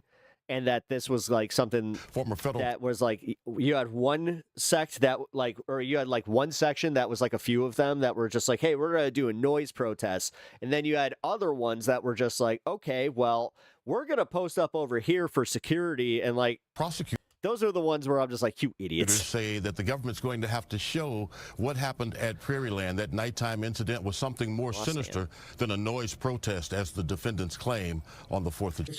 Very, very serious charges, and it'll be interesting to see what happens at trial. These are the faces of some 18 people charged with different levels of involvement in the attack outside the Prairieland ICE detention facility July 4th. Fireworks were shot off as federal property How did we not really hear about this, by the way? Because I don't remember hearing about any of this. Damaged. The government charges to bring agents outside. A responding Alvarado police officer was shot in the neck, surviving his injury. These 9 face federal indictment for the most serious charges.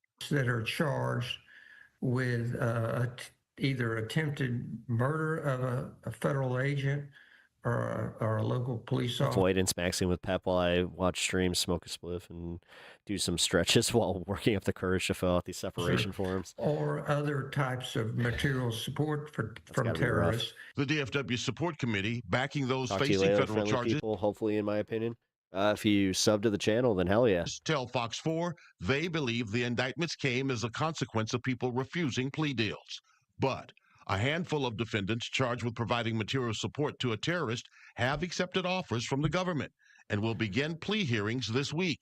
The government has said those involved in the Prairieland attack are part of a bigger movement, Antifa, recently labeled a domestic terror organization by the Trump administration.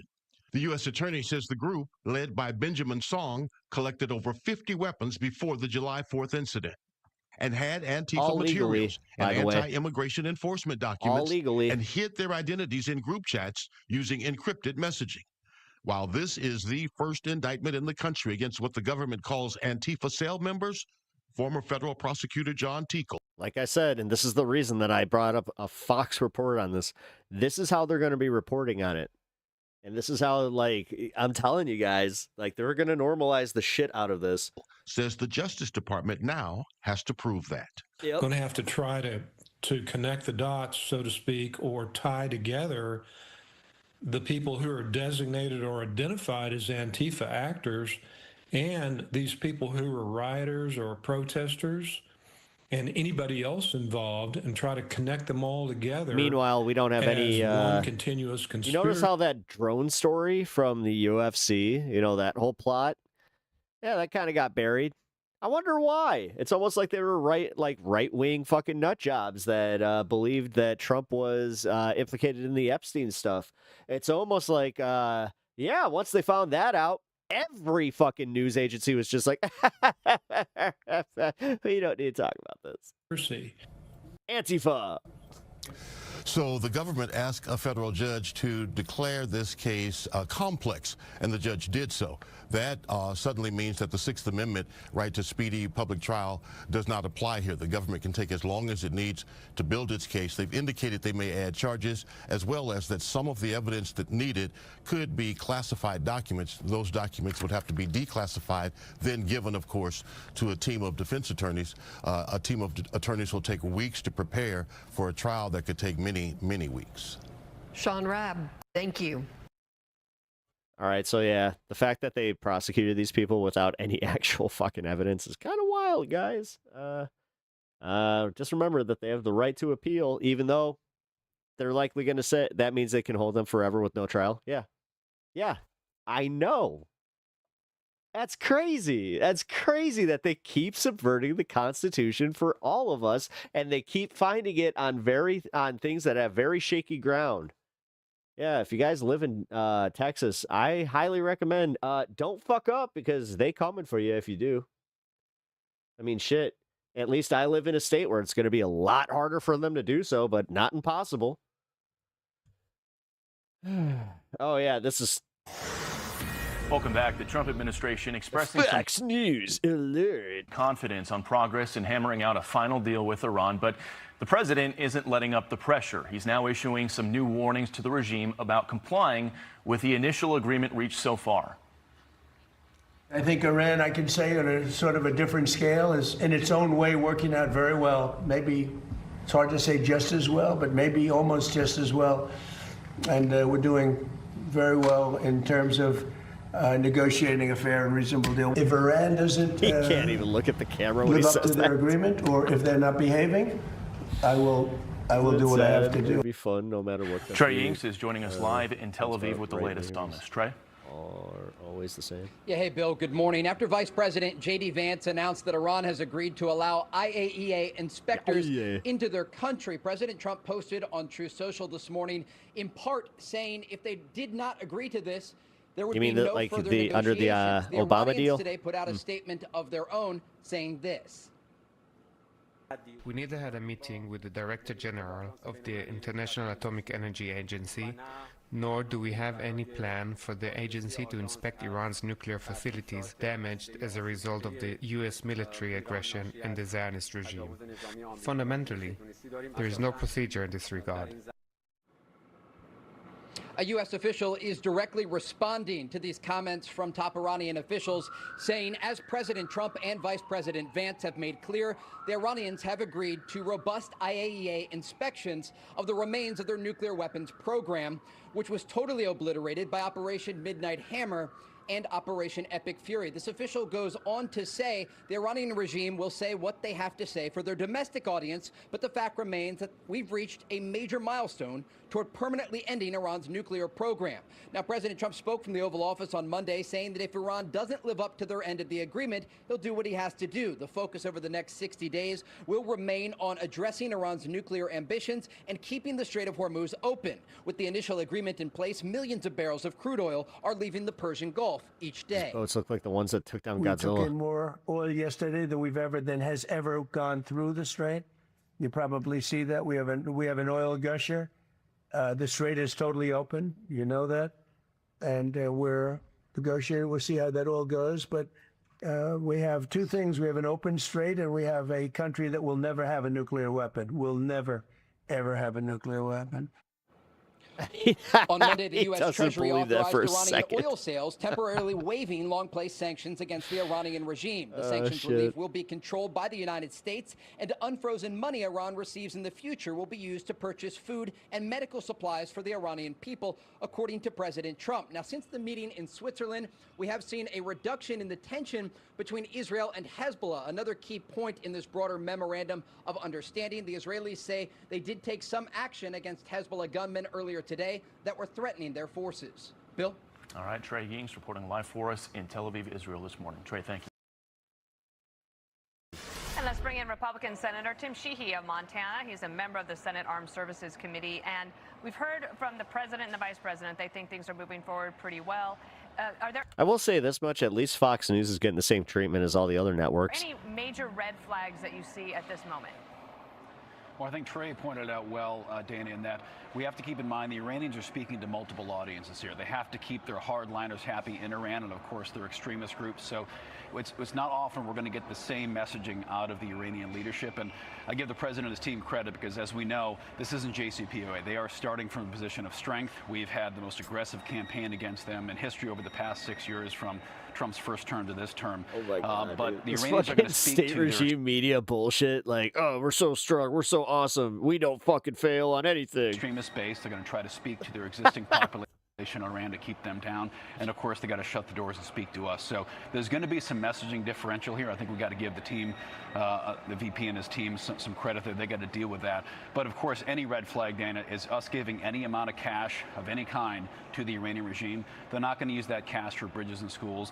They're not going to use it to rebuild their country. They're going to use it for bullets, bombs, rockets, suicide vests, and to broadly kill Americans and kill Israelis. We got to keep that in mind. One of the things that they've been touting over the last few days is the possibility It's literally the same fear message. Dude, they're literally trying to sell the idea that they're like these backwards barbarians. of Iran buying a significant portion of grain and This is the shit, though. Like, the reason that we've watched this here is we can't just ignore it. This is what the rest of the fucking country, they're watching and getting their brainwashed by. soybeans from the United States. Of course, you're from Montana. Do you think that will happen?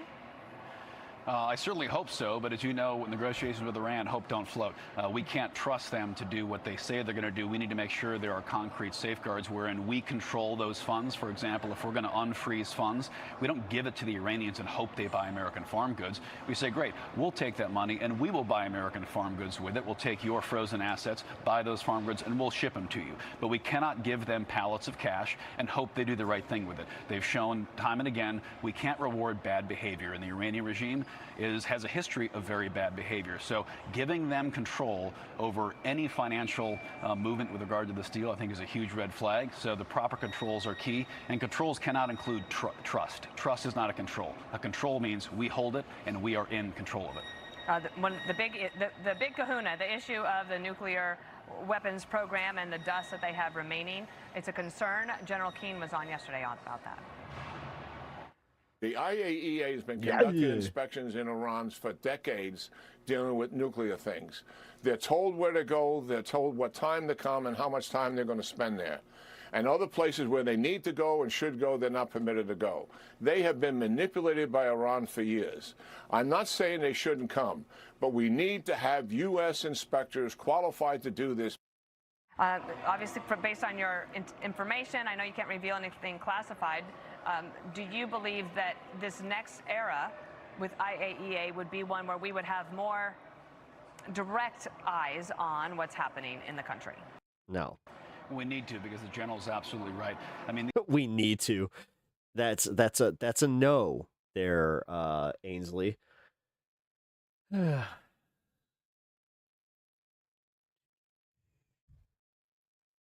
A major rebuke of the president, a symbolic. Oh yeah. By the way, the Senate voted to, I guess, rebuke the Trump's war powers. Rebuke, but one like this just kind of happened. Showing the concern within the Democratic ranks and among some Republicans over the way the president has been waging this war with Iran. The Senate joining the House in passing a resolution to limit the president's war powers with Iran. If he were to choose to escalate things with Iran, he would be, under this resolution, would have to come back to Congress to get explicit approval to do just that. And that is, of course, exactly the opposite of the way the president has waged this war, has not gotten approval from Congress, has moved ahead with it. But for the first time, we're seeing the Senate and the House speak with one voice on this issue. Just moments ago, 4 Republicans joining Maybe with Obama's 46 deal Democrats. Those senators included. It was.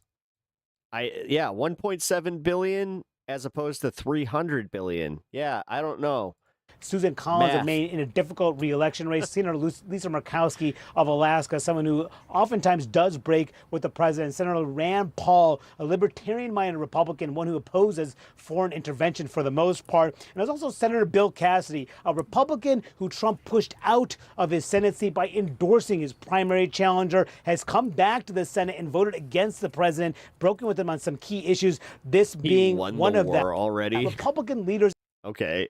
How? In the House had tried so hard. How did he win this war? Abby, to try to prevent this vote from even happening when it did pass a few weeks ago. The Speaker of the House actually adjourned the House early when they went to recess to try to avoid a vote from even happening. They ultimately had to vote on this in the House. It did pass that chamber narrowly after a handful of Republicans joined with Democrats, and now we are seeing the Senate follow suit. So a sign here, a message to the president as he comes here to Capitol Hill tomorrow, when so many Republicans, even the ones who voted against this measure, many of them concerned about the deal that his administration is cutting with Iran and question about realistically, the neocon hawks are just, they are not having it. Sanctions, for instance. This is actually kind of interesting to see, man. Eased with that country amid all the questions about its nuclear program. That's going to be front and English center. is not my first language. I meant problems with right-wingers are the same you have. Photo. Hey, appreciate you being here.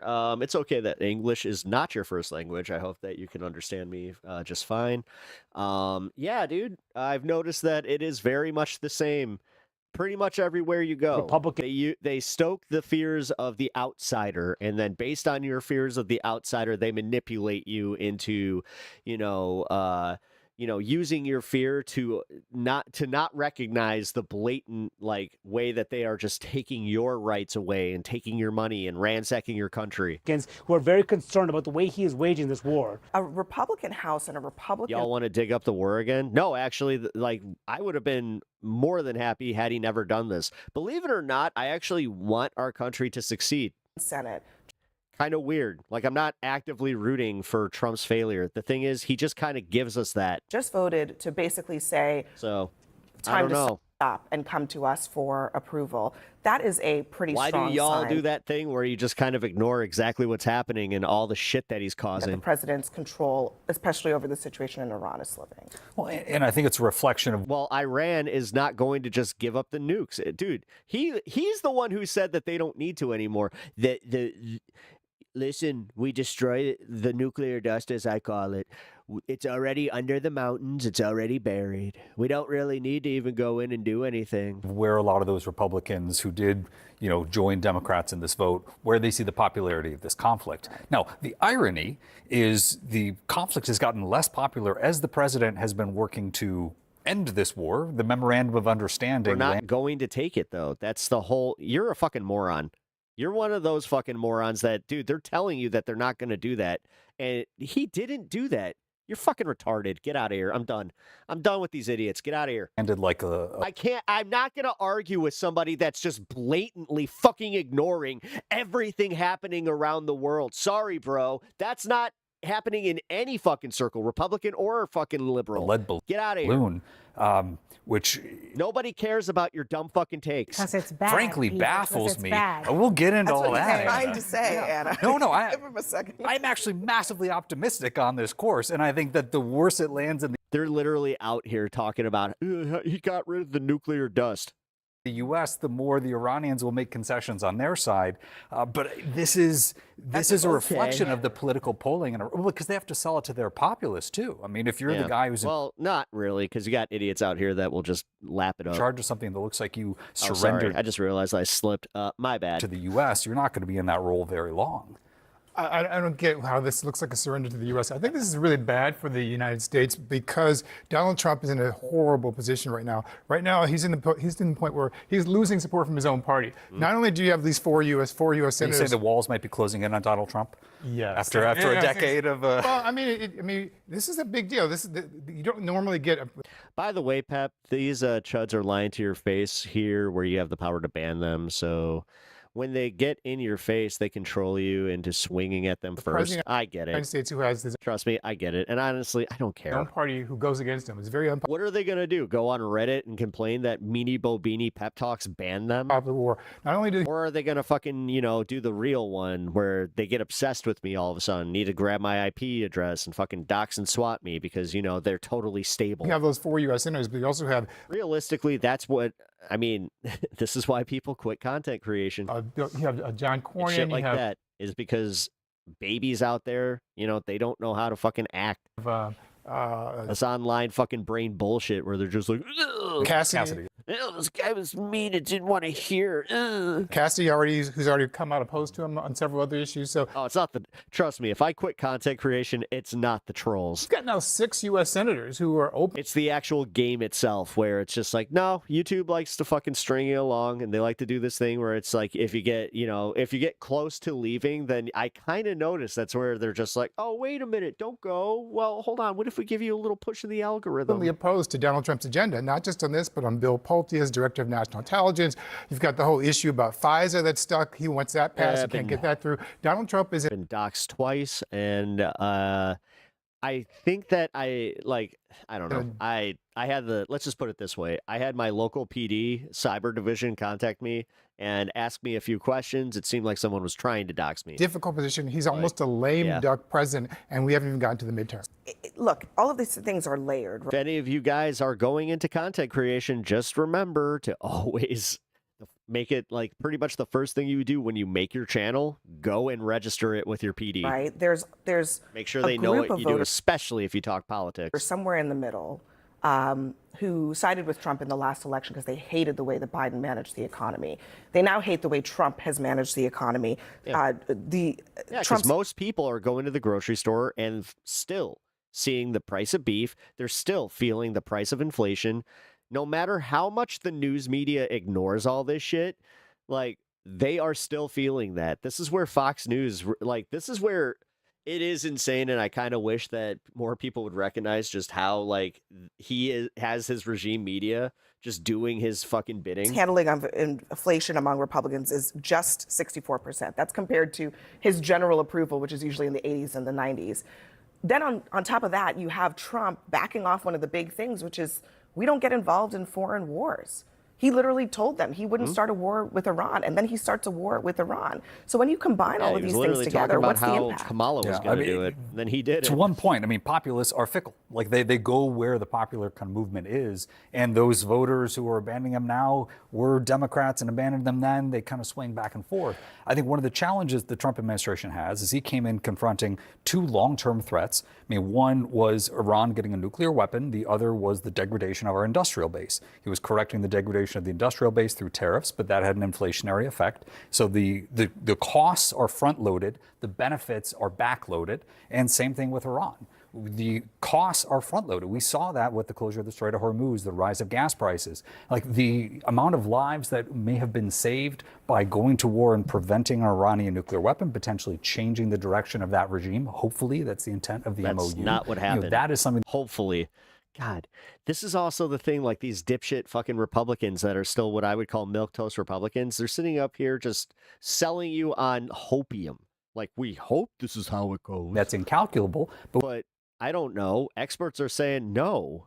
You just gave them everything that they wanted, and you just gave them incentives to not back out of this deal and to not like constantly have fucking hostilities. When people realistically, we spent billions on this, and we also cost our people billions in this. see gas prices. No matter what, dude, like this is where I've personally had it. Like if the Democrats don't actually start showing up, because, you know, it's not a midterm season or anything, and actually start hammering these people with some messaging, like whether it be in ads or just in general, it like going on the fucking news, like during this news cycle and just hammering these guys. But I'm not seeing any of it. Prices go up $1, they feel that immediately. It's the But yeah, I'm seeing a whole bunch of these shitheads. mismatch between the short-term costs and the long-term rewards that I think is a God, they're right back to that long-term pain for short-term pain for long-term gain. a political challenge, but could be to our benefit strategically as a country. I just don't think that people see that there will be long-term rewards.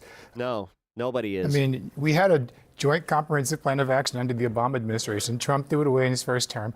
He's negotiating a new deal that will actually put us in the worst position, giving Iran $300 billion, which they didn't have before. Now allowing, even though technically, if I go point for point on the Obama deal, then Iran to sell oil, allowing them to potentially control the Strait of Hormuz, and to control. And then because he realized that was part of it, he's like, we're gonna control the strait. We're gonna go in there. And now he's listening to the likes of fucking Lindsey Graham To actually charge money to travel the Strait of Hormuz. All that is really negative. And it's also not going to happen. At the same time, we had 13 American soldiers who were killed, hundreds who were injured, and the cost of gasoline is up. And what are we getting out of this? We have a president who's not focused on the issues that the American people are concerned about. They're not. What are we getting out of this? They're signing an MOU this week, and you're not focused on jobs. The healthcare, the memorandum of understanding that again isn't a peace deal that you guys love to try and. This is why I keep harping on this. The shamelessness in which they will fucking just bold-faced lie to the American people and just go, it's an MOU, it's a peace deal. The things that he campaigned on. And he claimed he was going to end these wars. He didn't do this. And I think all this is just reverberating to the American people to the point where we signed an MOU last week to end the war. Come on, Keith. You have to give Peter credit. How's that? For a completely new theory on how to defend this terrible deal. We are trying to use reverse psychology on the Iranians. We are saying that it is playing so badly in America that it is helping in Iran. It's reverse psychology on the Iranians. I didn't get that either. No, I'm happy to defend. I mean, the reality with the Iranian regime. I am also curious. No, the reality with the Iranian regime, and we talk about hardliners, they're not going to be as responsive to the democratic process because they're an authoritarian regime, and when people come out and protest, they get gunned down on the streets by the tens of thousands. They still need That has never happened. To get what are you talking about? Consensus within a very fractious and fractured leadership. Even with their fucking crackdowns, like, dude, the fact that they just bold-faced lie about all of it. That is trying to figure out who is able to speak on behalf Peter, of the Iran. reason even Republicans are speaking out against this deal, even people like Lindsey Graham, who have, no, it's not because of the poll numbers, it's because they have been working on this issue. People like Lindsey Graham have been working on this issue for decades, and they know a bad deal when they see it. This is not about reverse psychology. Oh my God, dude. They literally do like the little boy thing where it's just like when you get called on something and you're like a little kid and you're just like, no, it's not. Me. Iran. It is about the fact that the merits do not hold up, and that after a war, after closing of Hormuz, after an economic disaster, we are ending up worse than we started, without regime change and without anything for the Iranian people. If you think and anything for the American people. If you think that the future is a straight line projection from this point in time, sure, but the reality is this is not going to be a straight line. This is going to be something that goes back and forth, negotiations there. Can we trust the Iranians? No. Can they trust I don't trust Trump? the Iranians, No. and I don't trust Donald Trump. And I think I think a lot of people, even the Republicans, are having questions about that. Yep. No, this guy's just again one of like the regime fucking mouthpieces where he's just out there fucking gargling Trump's nuts and then just spewing whatever the fuck comes out of it. Is that an orange? Ooh, an orange hair. I got a lot of these. All right, Iran and Vance give clashing statements on nuclear inspections. We laid a very good foundation for a successful final deal. The final deal is the house. We set the foundation. We haven't built the house, but we've laid a successful foundation to get to a good place for the American people. Yeah, do you know how many foundations just kind of sit there unfinished? The vice president is now heading home. Especially after when you talks start finding, I don't know, like problems with the foundation. again. And he said that the Iranians have agreed to let international nuclear Also, Godzilla God King, not sure if I said hello to you. Welcome. inspectors back into their country. Critically, though, Iran's foreign minister is pushing back on that claim. For its part, the United States says that it's willing to unfreeze Iran's assets on the condition that they are used to purchase American agricultural products. But that progress was almost delayed this weekend after Iran's military said it was once again closing the Strait of Hormuz in response. If anything, this has been a huge exercise in never trust any regime ever and like take them at their word. But oh my God, this is one thing with Trump's America where it's like, no, this is the rule. This isn't the exception. To continued Israeli attacks on Lebanon. Now that prompted President Trump to seemingly look like a threaten giant Iran's middle finger. negotiators themselves. The president telling Fox News his message to Iran was, quote, "You close it and you won't have a country. You won't even make it back to your effing country." And that is Pep also on Twitch. I am also on Twitch, and I also have another YouTube feed up. Negotiators were actually leaving the talks, a claim that Vice President Vance today refuted. Also, Grandma Flatterson, After that initial join meeting, the Twitch, there was this, sort of social. because tonight we are going to have the final hour or two of stream on Twitch. And then we proceeded to talk to them for like the Have next some 9 fun. hours. So I would just encourage the media, mistrust a little bit what you see coming out of Iranian social media. It's gonna be a they chill can be sesh. confusing negotiators, but we feel like we're making progress. How is the administration really feeling about the state of these negotiations? Also, follow me on Twitter because why not? Now, I did it for you guys. that Vice President Vance is on his way back. I think they're feeling cautiously optimistic, the same way that you heard from the vice president there, but they're not going to get ahead of themselves. They've seen this before, and they've gone down a path in which they said that these deals were going to happen any Doesn't second. she just look like if she had like a thick Irish accent, it would be just That everybody was it would acting in good work. faith, only to have the rug pulled out from under them. Now, I will note President Trump is currently signing an executive order on quantum technology and mentioned that the Strait of Hormuz is completely open, something that we know, at least from the people on the ground there. There's a lot of confusion about the Strait of Hormuz. Of course, Hiya, Peppy. I'm just freaking out over the 1 millionth money laundering scheme happening right in our faces on the reflecting pool. Yep. it was technically supposed to be open, but as you noted, Iran saying that they were closing it. Yeah, where's the audit? Like, where's the IRS auditing the fucking person that had the contract? Back up has led Like, to a what are lot we of doing? confusion on the actual And sure as shit, the same guy's getting the fucking contract. involvement on what is happening with Or the Strait Welsh. of Hormuz. Now, when it comes Yeah, to the Welsh. vice president, he spent a lot of time talking about these inspectors, how he was walking out of this meeting and Iran was going to let these inspectors, these UN inspectors, onto the ground in Iran. But we never really got any of the specifics there. What sites were they going to be allowed to visit? What kind of access were they going to be Oh given? my, I might And have to get Twitch immediately. I only have they YouTube. should note that Never even visiting had a these Facebook. sites, these I'm UN old. inspectors Don't worry visited, was about part it. of the Obama deal. I would definitely recommend trying to figure out Twitch and find my channel over as there well, because the yeah, deal that President as I Trump said, ripped up. it's a lot now, of fun. Here is one of the We're gonna have a lot of that fun. Vice President J.D. Vance said about these inspectors coming in and really these negotiations Mm. overall, casting somewhat of doubt over whether or not this was One going last to time. be a done deal. Take a listen. Whether good faith or bad faith, you can't trust anybody's words. You have to trust what they actually do. Letting in the inspectors is a big deal, but again, we're going to see what they actually let the inspectors do once they're in the country. That's going to continually be a part of our negotiation. So my point is not that I trust or distrust anybody. My point is that I trust actions. And what the president has asked us to do is verify what they're doing, focus less on what they're saying. I think that's an interesting concept there. He also said that he was confused at times about the way that the Iranians negotiated and just kind of how they addressed the situation, both with him and publicly through Iranian state media. That's why you heard him there kind of asking people not to listen to them since they have their own political beliefs that they have to get out there and policies that they have to get out there. The other thing to bring up here is one of the things that Vance described, which as you noted, was this idea of unfreezing the funds. He says this is part of a concept dreamed up by Jared Kushner, where the funds Hey, then go Rebecca, what up? back into America to buy you food doing? and equipment for the Iranians. So somewhat of a humanitarian effort. But there's still going to be a lot of skeptics here because even as the vice president is saying, watching the actions is going to be key here, not just listening to what the Iranians are saying they're going to do. 66% say that of the American public say that they want this conflict over. Another 78% says that right now the United States should end the conflict right now. 69% say that the conflict with Iran is not worth it. So if you're J.D. Vance and you're trying to spin the sanctions relief and all of this stuff as a win for the American people, does that tell you that he's coming from a strong position or he's trying to cover it himself? If you're J.D. Vance, you try to convince the American people that Donald Trump didn't start this war in the first place. Any positivity about this conflict ending, of course, has to be brought back to the fact that Donald Trump started it. The oil prices went up because of Donald Trump. American bases attacked destroy. This isn't just talking points, goddammit. Like, this one's just real. Like, this is just, yeah, he did this, and everything got fucked by it. Yeah.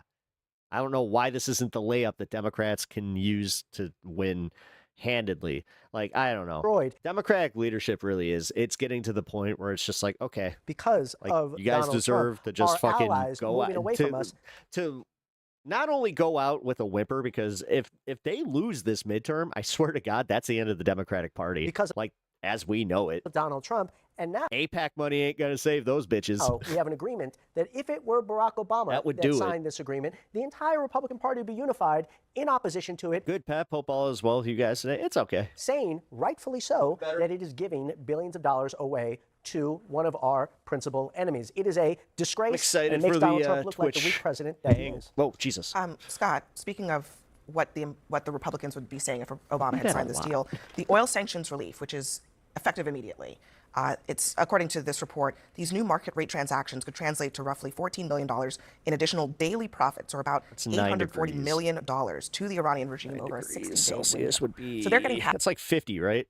So like 10 degrees is like around 50 degrees Fahrenheit. Immediately. Yeah, and apparently the Freedom purpose of units. that is for them to buy agriculture products to provide humanitarian relief. That has to be stayed on top of. I will say one of the main purchasers of the sanctioned oil before all this was China, and they were buying it at a huge discount. So now China's going to have to buy market rate oil, so this won't be good for the Chinese. It would be great for the Iranians, though. I mean, I think that what the great for the flip Iranian side of people that if is they're that able to feed the people. Iran gets to charge now $10 a barrel more Yeah. than they were charging before. So whoever's paying for it, it could be China, it could be anywhere else in the world. Dude, the they're way getting that the they are proceeds. trying And to spend I this, have it's just real not questions about working. this idea that they're supposed to be buying American products. Who's enforcing that? At Who does get 90 the money? degrees in I do Texas, too. 75 I and want, brisk here. if they're getting money, I want that money to be spent on feeding the Iranian people. Now, what they do with it, that has to be monitored, so I agree with you on that point. You said Donald Trump started this. You seem to have some amnesia about the fact that Iran has been at war with the United States for 47 years. No, they haven't. No, they haven't. We haven't been at war with them. And you guys can keep trying to spin that. We have not been at war with Iran for 47 years, and they have not been at war with us. I think you guys just fucking, just 100% forgot what fucking war is and what actual war means. Like, Jesus Christ, the way that we just got comfortable with the Bush administration just doing what they did, and then this shit where it's just like, no, we don't need Congress. And as the president said, he's finally the one that's Duma. Like, seriously. dealing with it. We just let our country become Russia so quickly, too. It didn't even take 2 years. They fucking Christ almighty. Like, our democracy collapsed in literally under 2 years. Killed thousands of Americans. That's crazy, they funded terror dude. proxies that have destabilized the region. They've been after us, chanting death to America for 5 decades. And you think that we just decided to pick on Iran for no reason this spring? This was long overdue. And if at the end of it, they don't have nuclear weapons, and at the end of it, we do have a stable Middle East, and at the end of it, we do have a situation where they're not funding terror proxies, terrorizing our friends and allies over there. That'll be a good thing. How do we know that they don't have nuclear weapons? We're putting inspectors in. Do you hear the announcement today? Well, did you hear what Donald Trump just said? That the U.S. controls the Strait of Hormuz, that Iran is destroyed as a country. So then why are we negotiating with Iran? If the situation was I like how his smug look just goes away when faced with just facts. so badly, it's so bad for Iran, why do we have the vice president going to Switzerland to negotiate some sort of end to this Smug conflict? fuck. So the alternative is we would just keep bombing a country in perpetuity, or is the alternative you bomb, you get them to the table, and then you get an outcome? The outcome is no nuclear weapons, and we try to get the region stable with our allied partners over there. I think it'd be helpful to reframe this a little bit. Somebody convinced the president that there was a once-in-a-generation opportunity for regime change in Iran. It's true, the opportunity existed, but the odds were much lower than whoever told the president. And that, by the way, that person should be fired. So it turns out it was wrong. There wasn't Stephen Miller a really good opportunity for regime change. Now, we got to get out of this. God, Warhawks are so fucking stupid. We'd already ruined their nuclear program. Their ambitions, no, they remain, but their program was ruined, and we know where it is, and we can bomb it again. So we went to war for regime change, and it failed. We're a superpower. What we need to worry about is our credibility as a superpower. That's what we went in for regime change and only brought doom. Well, now that doom is instituted as the leader of Iran. Wait a minute. Are you saying that I have to deal with Donald Trump? Oh, God damn it. Doombots! We must go, and we must fill we must take this algae and go to the reflecting pool and distract Donald Trump. So I think we get out of this, we find a way to get out of this, save face, and then remind the Iranians that we're still powerful and we're still in the bloc and we'll deal with them. That's a regime that should fall. This is not the right time for it. We shouldn't have gone to war. All right, we do have to leave it there. Pep Doom is a new thing. I'll force this one. All right. Stephen Miller's War. See? It's right there. It's literally right there. Save face. Only with Doom. Wait. Doom does not have his face. Don't look at me. All right. I don't know who John Mersheimer. I don't know who he is, but Breaking Points talked to him about Trump lost, Iran gets the spoils of sanction relief. Break down the ongoing situation with Iran. Let's get to it. Joining us now, our great friend of the show, Professor John Mearsheimer of the University of Chicago. It's good to see you, sir. Thank you for joining us. University of Chicago just fucking got some of the best fucking professors, apparently. Here, as always. Absolutely. All right, so we're going to start with some breaking news from President Trump reacting to a lot of the neoconservative criticism for allowing allowing the Treasury Department to lift sanctions on Iranian oil. We'll dig some of that lately, but let's put A6 up here on the screen. The president's saying that despite Iranian denials that they have agreed to the, quote, highest level of nuclear inspections long into the future of infinity, he says, I've agreed to. Why are all of his truths DR fucking material at this point? Like, he hasn't had a palatable fucking tweet or truth in a long time. To allow the Hormuz Strait to remain open. Everything is just him long ramblings of a fucking demented old man. And that the money and/or sanctions that the Treasury is releasing will go into escrow, will be used for the purchase of food and medical supplies from the United States, including corn. This is why I love it when guys like Scott Jennings start repeating exactly what Trump has said, but then you kind of start thinking about it just with any hint of logic, and you're just like, oh, that's probably a lie. Wheat, soybeans, because these are desperately needed by Iran, and it's a humanitarian crisis, and he feels it necessary to help them now. What do you make here of the president trying to navigate many of these more recent Iranian denials that they actually will allow nuclear inspectors into their country, despite the fact that the United States did significantly lift all of their sanctions on current Iranian oil? Well, the deal has always said that the nuclear issue would be dealt with later rather than sooner. Right. So there have been no agreements on the nuclear dimension of this memorandum. That comes later. And I would imagine that the Iranians will be quite accommodating on the nuclear issue because that will allow them to benefit on all sorts of other issues. Yeah. But I think that President Trump's comments are sort of premature. And I think what's going on here is he's trying to put lipstick on a pig. Yep. The fact is that the United States has lost this war. Yep. And if you look at the deal that's on the table and where we're headed, it's clear that the Iranians have won. This is all concessions. And for President Trump to admit that is well nigh impossible. So what he's trying to do is prove not well nigh impossible. Has he admitted that he lost the 2020 election? Well, there's your fucking answer. He's a tough guy, and we're going to get our way on a lot of key issues. And the guy can't even win against a single cell organism called algae. You think that this guy's winning wars? I don't think so. And we should expect more of that moving forward. But the fact is that if we get a deal, the outlines of that deal at this point in time are very clear. Professor, what are the indications that you're looking at to determine how likely it is that we actually are able to come to some sort of an agreement here after the 60-day period? Well, all you have to do is look at the state of the international economy, and you have to look at what's happening to our petroleum reserves in the United States. The president has made this clear himself. He has said that we are facing, quote unquote, an economic catastrophe if we don't shut this war down.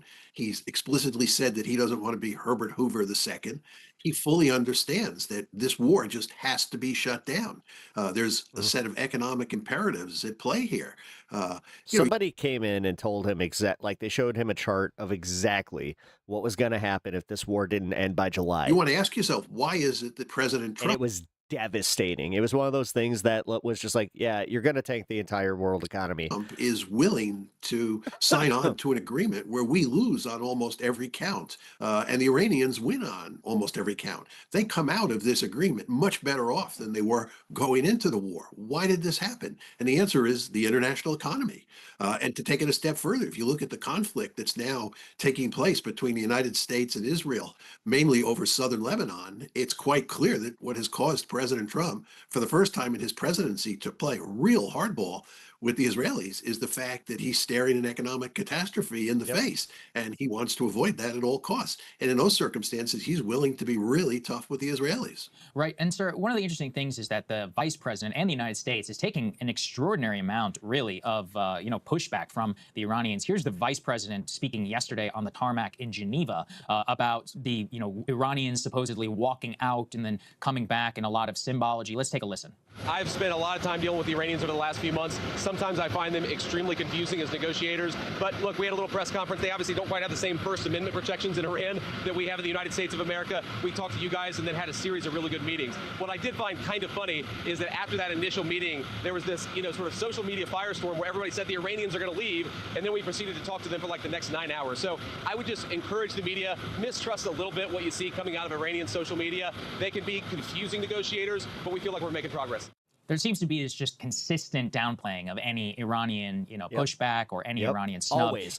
And that's why you can never trust what we're saying about them. Like, Jesus Christ. It gets a little old where you're just like, nuh-uh, they're liars. Nuh-uh, they're liars. And then you also find out it's like, well, we're being lied to. Huh? Odd. The United States, which is just extraordinary and part of what's sending many of these neoconservatives into a full-blown freak out here, sir. Yeah. Well, Vance understands, much like Trump, that we just have to get a deal. And Vance is the point man here. And I think that we should all hope that Vance succeeds and that Trump succeeds. I mean, we've all been extremely critical, and I'm choosing my words carefully here. We've been extremely critical of the decision to launch this war and wage it the way we did up to now. It was a huge mistake, but the president and the vice president fully recognized the error of their ways, and they're trying to repair the problem and fix this before the international economy goes off a cliff. And I applaud them for that, and I just hope that they solve the problem. If they don't solve the problem and we enter into a Great Depression like the one we had in the 1930s, the economic consequences of this will be huge, especially around the world in poor countries. Lots of people will die, and it'll have devastating consequences for the American economy, and none of us want that. So we should hope, in my opinion, that Trump and Vance, who have now reversed direction, are able to shut this one down. It's obviously going to be a messy process. How could it be otherwise when you're involved with President Trump, who's shooting off all these tweets that say outrageous things from time to time? He'll make it as messy as he possibly can. But I think in the end, we have an imperative to shut this one down. And I think the Iranians also have an imperative to shut this one down. And I think there's a good chance. One wouldn't want to say it's 100% guaranteed by any means, but I think we do have a good chance of coming up with some sort of meaningful settlement to this war. Professor, Israel is very, very, very unhappy that there are talks going on at all, that there's even a possibility of a negotiated settlement along the lines of what is being contemplated. What is your response to people who would, say to you and to me and to Sagar, you people say that the Israel lobby controls everything and we're just their, their puppets. And here you have Trump going directly against what the Israelis want over their vociferous objections, creating a complete political crisis for Netanyahu and an existential crisis for the Israeli state as a whole. Weren't you wrong about your assessment of how much influence the Israel lobby has in the United States? Up until very recently, there's no question that the lobby had a lockhold on U.S. Middle East policy. There's no question about that. But what has changed here is that we got into this war, and it's quite clear that as a result of the war and what Iran has done in terms of shutting down the Strait of Hormuz, that they have the ability to wreck the international economy.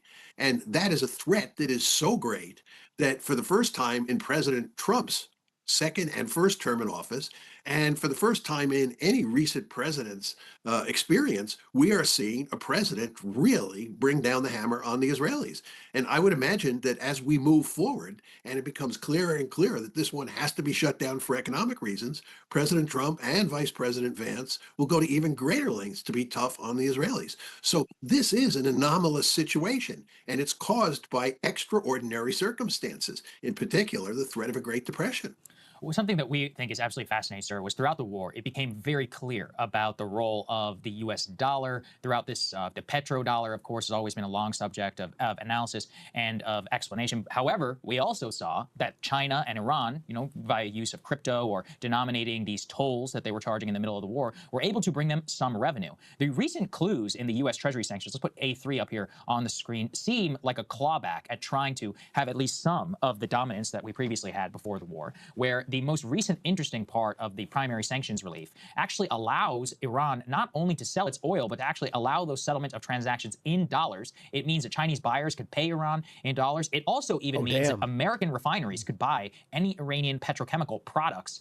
What do you make here of the U.S. attempt to try and to reverse some of the damage to the global oil market and what Iran revealed about U.S. sanctions throughout this entire war? Well, first of all, you want to remember that at the start of this war, when the bombing campaign was taking place, we were allowing Iranian tankers to come out of the Gulf and sell their oil on global markets. And the reason is quite straightforward. We needed all the oil we could get on global markets. And it wasn't until President Trump put the blockade on the strait that we cut off, in large part, the flow of Iranian oil into global markets. Now, what's different here is that they can sell those barrels of oil in dollars, and that's different. And the question you want to ask yourself is, why is President Trump doing this? And the answer is, in large part, because Iran won the war, and this is one of their demands. We simply have no choice if we want to shut this war down. The Iranians have made a number of demands. It's quite amazing how many demands they've made that we have agreed to, and this is one of them. But furthermore, this works to our advantage because it gets more oil out into global markets and it keeps the price of oil down. So that's a good thing. So let's say that the negotiations proceed, that the Trump administration and the Iranians are both committed to coming to some sort of a resolution here. What would that deal mean for Israel? How would it impact their current orientation? How would they have to change the way that they've been operating? Well, I would make 2 points here. First of all, overall, the deal is a disaster for Israel. This is widely recognized in Israel. And the fact is that Israel thought that Iran was its gravest enemy and that this war would put an end to Iran's nuclear program. It would end nuclear enrichment. It would greatly weaken Iran, and it would put Israel in a catbird seat in the Middle East. That has obviously not happened. Iran is going to emerge from this war in much better shape than it was on February 27th, the day before the war started. So this is overall a strategic disaster for Israel. Then you get to the particular issue of Lebanon, and the Israelis want the freedom to, number one, keep their forces in southern Lebanon, which they're now occupying. Number two, have the freedom to bomb Lebanon whenever they see fit. And the Iranians have told us, you have to get the Israelis completely out of southern Lebanon, and you have to put an end to their bombing of Lebanon. If we succeed in doing that, that would be a devastating defeat for the Israelis. And they talk about that all the time in their press. So it's quite clear that this war and the strategic disaster for Israel is a terrible understatement. We reach with the Iranians. Again, the fact that then on top of it, like I've been kind of spouting off here, is that this is the closest that we've gotten to them actually having a real spat between Netanyahu and Trump. Like, they've been teasing this. You can tell they do not like each other at all. Trump hates Bibi Netanyahu. Absolutely hates him. And that's why, like, he is kind of at his wit's end with it. And somebody pointed out yesterday that it could be, it seems like, they're trying to get him out of there. To end this war. With this election coming up, they are just trying to kind of wait it out where they're like, yeah, you know what? Could have. If we get another person in there, then our problems kind of go away. But they still got the, Smotrich and Ben-Gvir. Devastating consequences, not just across the board, but in particular. I just don't see the Israel problem going away anytime soon. Lebanon. Yeah, zooming out, sir, something I really saw was part of the reason why this seems such a disaster for Israel is it fundamentally just destroys their primary ambition, which is to be the sole regional hegemon. If you have Iran, which is unsanctioned and does receive this $300 billion in funds, some $120 billion of which is already theirs, in addition to tens of billions of dollars a month from the sale of oil, its GDP per capita, I checked in 2024, a rump economy heavily sanctioned, was $437 billion, only $100 billion or so total off of Israel. A reconstructed Iran, which is allowed to sell sell oil on the global market with some significant investment. 90 million people could easily surpass Israel in a matter of a decade, and in multiple decades could become a regional superpower in its own right. How do you think that will shift the global balance of power whenever it comes to the Middle East? Let's say with China, with India, and many of these other nations, which are just balancing these things on its face, and they don't have their own neoconservative lobbies. Well, if you look at the principal indicators of latent power, and here we're talking about population size and wealth, the Iranians have about 93 million people, and I would estimate that there are about 7.3 million Israeli Jews. There are also about 7.3 million Palestinians inside Greater Israel, but even if you add them into the mix, that's still about 14.6 million people, and that's a lot smaller than 93 million. And then if you look at the human capital in Iran, which is a really good indicator of their potential for generating wealth, they have very impressive human capital. So there's no question that this is a country with a very large population and the capability to generate a lot of wealth. And it would, in the end, I think, be much more powerful than Israel would be. I think from Israel's point of view, and if you listen to the Israelis talk, this is quite clear. The two countries they worry the most about are Turkey and Iran, because they both have large populations and they have impressive amounts of human capital. So the idea that Israel is going to become a regional hegemon in the Middle East begins to look like a flawed argument when you take into account Iran and Turkey. But I would also add to this, if you look at what's happened to Israel since October 7th, Israel is a big mess today. They did not defeat Hezbollah. Hezbollah is really giving them fits in southern Lebanon, and Hezbollah is not going to be knocked out. It's going to be a perennial foe. Furthermore, they did not defeat Hamas. They inflicted enormous pain on Hamas, but Hamas is still in the fight in a major way. They're in a mess in the West Bank. They're in a mess in Syria. And if you look at what's happening in terms of all the centrifugal forces that are at play inside of Israel, it looks like a very depressing picture from an Israeli point of view. So Israel today is in really terrible shape, putting aside the whole question of the future vis-a-vis Iran and Turkey. And last thing here on the Iran section with Turkey, let's put A5 up here. It does appear the Israelis are now making it an overt threat towards the nation of Turkey. Here's their foreign ministry saying just yesterday, Hamas terrorists based in Turkey are directing attacks against Israelis, funding terrorism, recruiting operatives. The network is exposed and the facts are clear. So it appears that Turkey will be the new front in the Greater Israel Project. What is it about their overt targeting here of Turkey? Do they just have no disregard for NATO? Do they just not care? Do they think ultimately the United States will come to their defense here against Turkey? I mean, what makes them even think that they can utter something like this when Turkey is itself a NATO power? Well, the Israelis, in terms of their overall grand strategy, have a number of goals. I mean, obviously, they want a greater Israel. They obviously want to ethnically cleanse the Palestinians from inside that greater Israel. But another one of their goals is to weaken all of the neighbors to the point where none of them have any meaningful capability to attack Israel. They've already done this with Jordan and with Egypt. And in a very important way, this is what happened with Syria. And their hope with regard to Iran was to do the same thing. As we've talked about before on the show, their overall goal in Iran was to wreck Iran, to turn it into the second coming of Syria. And what they'd like to do is the same thing with Turkey. One of the reasons the Israelis have always been very interested in creating a Kurdish state. I remember when I first used to hear the Israelis talking about creating a Kurdish state, I couldn't understand why they were so interested in doing that. Well, huge chunks of Turkey, Iraq, Iran, and Syria have a large Kurdish population. And if you create a Kurdish state, you break up Turkey, Syria, Iraq, and Iran. And that explains why the Israelis want a Kurdish state. In other words, what I'm saying here is they want to do everything possible to weaken all of their neighbors, but especially countries like Turkey and Iran, as we were saying before, which have so much latent power. Hey, if you like that video, hit the like button or leave a comment below. It really helps get the show. All right. I always love when the academics come out and they're just like, yeah, you know, Trump is kind of losing this, you know. Whatever. Okay, this is really weird. I just realized that oh, it's only going to let me do one. Damn it. Okay, there we go. And that one. Sorry, guys. One vote. Will that fix my problem or... There we go. Yeah, fix it. Yeah, for some reason, when I have two polls open, apparently my chat just goes crazy, so... darn. It's okay. BB is staring down war crimes. Yeah, well, I mean, let's put it this way. If he loses that election, there's a good chance that he does actually like have to face them. Because man, I mean, what's he gonna do? Just hide in Israel for the rest of his life? Because any international travel after that, and he's not as protected at that point. You know, I don't know. I would love to see the the UN actually matter in that regard. Okay, so here's the Tucker Carlson story. I was really interested by this, and CNN had what I would call like the most milquetoast coverage yet. So when I found that Breaking Points had done it, full disclosure, I did a pre-watch on this one. This one is great though, because Tucker Carlson, like, this is a bigger deal than you guys even think.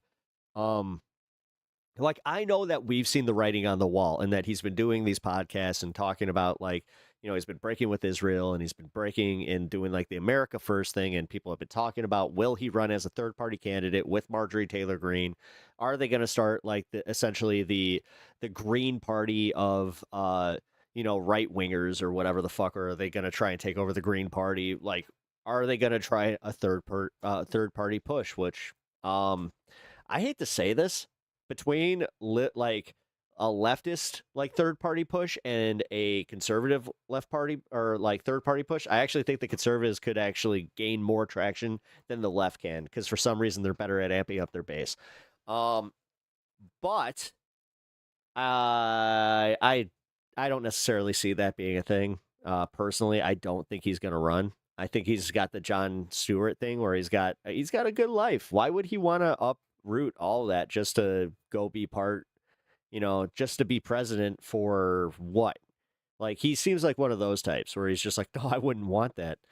But like I said, this is a bigger deal than most people are even making it out to be, because he has been so lockstep with the, like, I would call like the Republican classics for so long. Like, dude, this guy, since I was in I was in high school. Fuck.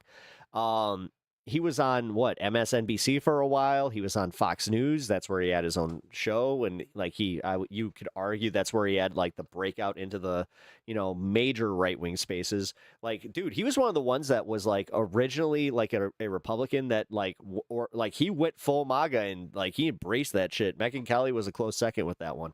But fucking A, man. Like, for him to just outright come out and say it, that he cannot support the Republican Party, and fully intends to vote, for a third-party candidate or just not vote at all, like, that's crazy. Now, he did say he's not going to vote with the Dems, which, take that for what you will, which, whatever. Fuck, dude. Like, half the time, I'm convinced that I don't want to vote with the Dems because you got shitheads like Hakeem Jeffries and Chuck Schumer out there, but realistically, you also have the DSA candidates that are doing the thing. So I think that that is something to take into account. They are, but their unity was their strength. If he splits the base, they'll never win an election. He won't go green. He will run as an independent and cite the Federalist Papers or something. I could see that. But that's the thing. How come, like, that's where I'm mad, because I have a feeling that had we, like, kind of done that sooner, we wouldn't be in this, like, really bad position as far as third-party politics go, where it's either you got to caucus with the Dems or you got to caucus with the Green Party. Now it really is too late. Like, if you put a new fucking party out there on the ballot, it ain't gonna fucking have any traction. I'm sorry. That's the reality of what we live in, and it sucks, and I hate every second of it. So we wanted to zoom out a little bit from the Iran. No, what we should be really fighting for is ranked choice. We need ranked choice. We need federally, we need ranked choice. On war. But also, because states control their own elections, like, this is one of those things where it's like, okay, or we just need, the majority of states to adopt ranked choice. Check in on how things are including going Illinois. overall for the Trump administration and the Republican Party as a whole. And a good place to begin our journey here today is with some interesting Tucker Carlson comments. Let's take a listen. I would not support the Republican Party. There's no chance I would support the Republican Party. I'm not going to support the Democratic Party. I don't know what I'm going to do. But at this point, all Democratic media people had their own had their character assassinated. Al Franken, Bill Clinton, John Kerry, or were siloed into their own media networks like Oprah. How could I or any American voter support a political party that's not loyal to the back out and come back United in? States? that puts the interests of a foreign country above those of its own citizens. Like, that's What a joke. I just need to wire money. You know, it's not Oh, possible shit. to vote for people like that, and I'm not going to. And I think I didn't realize you were trying to donate. My bad. Fuck. Yeah, you just gotta reset. I think that'll work. I voted Republican my entire life. I worked at Fox News. Actually, YouTube just had an update. Make sure that your YouTube is updated on your phone. If you're on your phone, actually, this goes for all of you guys. YouTube just put out an update, and I know that it has some security stuff. So, yeah, check to make sure that you've got the most up-to-date YouTube app. CNN, MSNBC. I've been a consistent defender for 35 years of the Republican Party. I mean, very consistent defender. But there's no defending this because it's immoral, and it's exactly the opposite of what a political party in a democracy is charged with doing, which is representing its own voters. It's going to destroy the boogeyman that the Dems have used to compel our votes for decades. If he does split the base, he will allow for more far-left electoral candidates as well. Its own citizens, its own nation, and they're not doing that. So, no, I'm out. I'm out. Sagar. He's out. What do you think? We'll see. I mean, honestly, wherever we go, I am interested to see where, like, this is why I don't want to try and speak with authority on this, because I do think that, MTG, you know what, I could be surprised. backed him up. Tucker is not the only one done supporting My the feeling Republican is Party. just- There's a lot of us that are absolutely fed up and will not support I a don't know. party that betrays its voters and its country. That does not mean we're turning into Democrats either, but we are done with the America Last Republican Party. It's interesting. I mean, look, in Tucker's case, right, this is a person who has quite literally Becca's been, out here making I wouldn't sure that I say get these party ready. line, but has been a I mean, dedicated... at one point for sure. That's what I was saying. Total So party line. up Yeah. until, let's say, when did he become interesting? 2017? Like, really? That's whenever the Tucker Show started, and that's when you started to see some of the breaks, and there were some challenging interviews and all that. But so let's say that's like the last 9 years. Up until that point, he always Shit, had there these it private... is. Thank you for the $20, and, At Rebecca Green 1827.20 Australian dollars. all right, there you go. views, but really he was playing the game like in public, and he was getting spicy up in here, defending a lot. I mean, he was a other Fox Republican and Friends positions. host. I haven't worn these in a while. He's, Oh, to this damn, day, I forgot how says blind I am. Worse than MSNBC and worse There we than go. CNN. Third time lucky. I don't Hell blame yeah. him. I couldn't do it either. Can't Doing blink some while fake his like eyes are concert Oh my in God. Times Square Thinking about at him 5:45 doing like the a.m. morning show shit. Oh my is God! actually Yeah, hilarious. he's not built for it. I'm not built for it either. I'd be like, what the Oh my God, I have to squint so hard to see. fuck am I doing here? We're playing a water gun game in Times Square. Anyway, all right, let's put that aside. So I can do it. Wow, they lost Tucker. Dang. That's what I was saying. Like, I was saying just how serious this is. Like, dude, for them to lose Tucker Carlson just blatantly like that, like, dude, you understand that that's him making the calculation that it's like, yeah, he's going to lose a lot of his audience from that decision alone. You think so? But I don't know, man. This is where, like, those TYTers, like, and some of these people that kind of feel like politically homeless and the independents, like, I could see them doing it. I could see them starting to listen to him. I mean, I've seen it with Candace.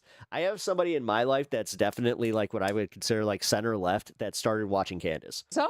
Yeah. Yeah. No, you're I have you, that you in have me. you have a better personality than I do. He ain't lying there, Sagar. I'm just too disagreeable. But whenever it comes to Tucker, this is, I think, the point that he's making is around Israel. And I actually do think this is a very important point. And I actually blame myself Perhaps with the for laser Israel. eyes. So let's think to the calculation that was made in 2024. The calculation was this. If I was a pro wrestler, I would definitely have to integrate this into my character. Anybody with open eyes knew Miriam Adelson had given Trump $100 million. All right, and you can all roll the tape in the monologue that I did up and before the election. It was love him. You don't have to keep him on. And I mean, I'm gonna keep him on for as long as I can. And I said, if you're pro-Israel, it's cool. You though, should right? vote for Trump because you're going to get some of what you want. This was clear-eyed. Yeah, I we haven't knew worn this. these in a while. However, what we thought was, well, JD's the vice president. There's all these, Steve Bannon, the so-called anti-war coalition seems stronger. These forces will have equal weight within the coalition, right? In some cases, the Israelis will win. Everyone was clear-eyed about this. We knew that they were going to get what they wanted in Gaza. Now, did we think we would get the Iran war? No, like genuinely no. From we could tell you this from Trump's comments, from JD's comments, from Stephen Miller's comments. I could go on and on. What has happened is that actually, even now, the Israelis are melting down because they're not getting 100% of what they want. But if we look at the long network now of Trump's actions from January 20th, 2024 or 2025 up until today, the balance of power. Wow, I don't know why that was so jarring, but with like the red sunglass, is overwhelmingly on behalf of the Israel lobby. So I feel like I was just playing the virtual boy. I think Trucker's comments about saying I cannot support them while they're literally enslaved to a foreign power is true in the sense that if the Israel lobby is in your coalition whatsoever, you have to just assume that they will overwhelmingly use their money, their power, their influence, their media arm, the propaganda to take full control. And that's why it basically just has to be, this is where I'm personally at, is if you are taking Adelson money, if these people are a part of your coalition, I cannot be part of that. And it's not even just like a morality thing, because now there's that to it too. Yeah. I mean, okay, so they're also technically losing Sagar. Like, we kind of knew that was happening, but now he's doing it too. But we know how much influence and operate they have. I think the Democrats have all discovered this as well. Like, there's whole, Track AIPAC, we have to give them credit for it. Track AIPAC made it so they're like, there's no splitting the difference here, guys. Like, you're either in or you're out. The sudden unfiltered color right to the optic nerve. Yeah. Voters are on the outside. A lot of the establishment is on the inside. The GOP, everybody's still trying to play the dance, the aspirational politicians. I don't think politically that it can happen at this point. And look already where we are. The Iran deal polling that came out in CBS, where MAGA Republicans support the deal.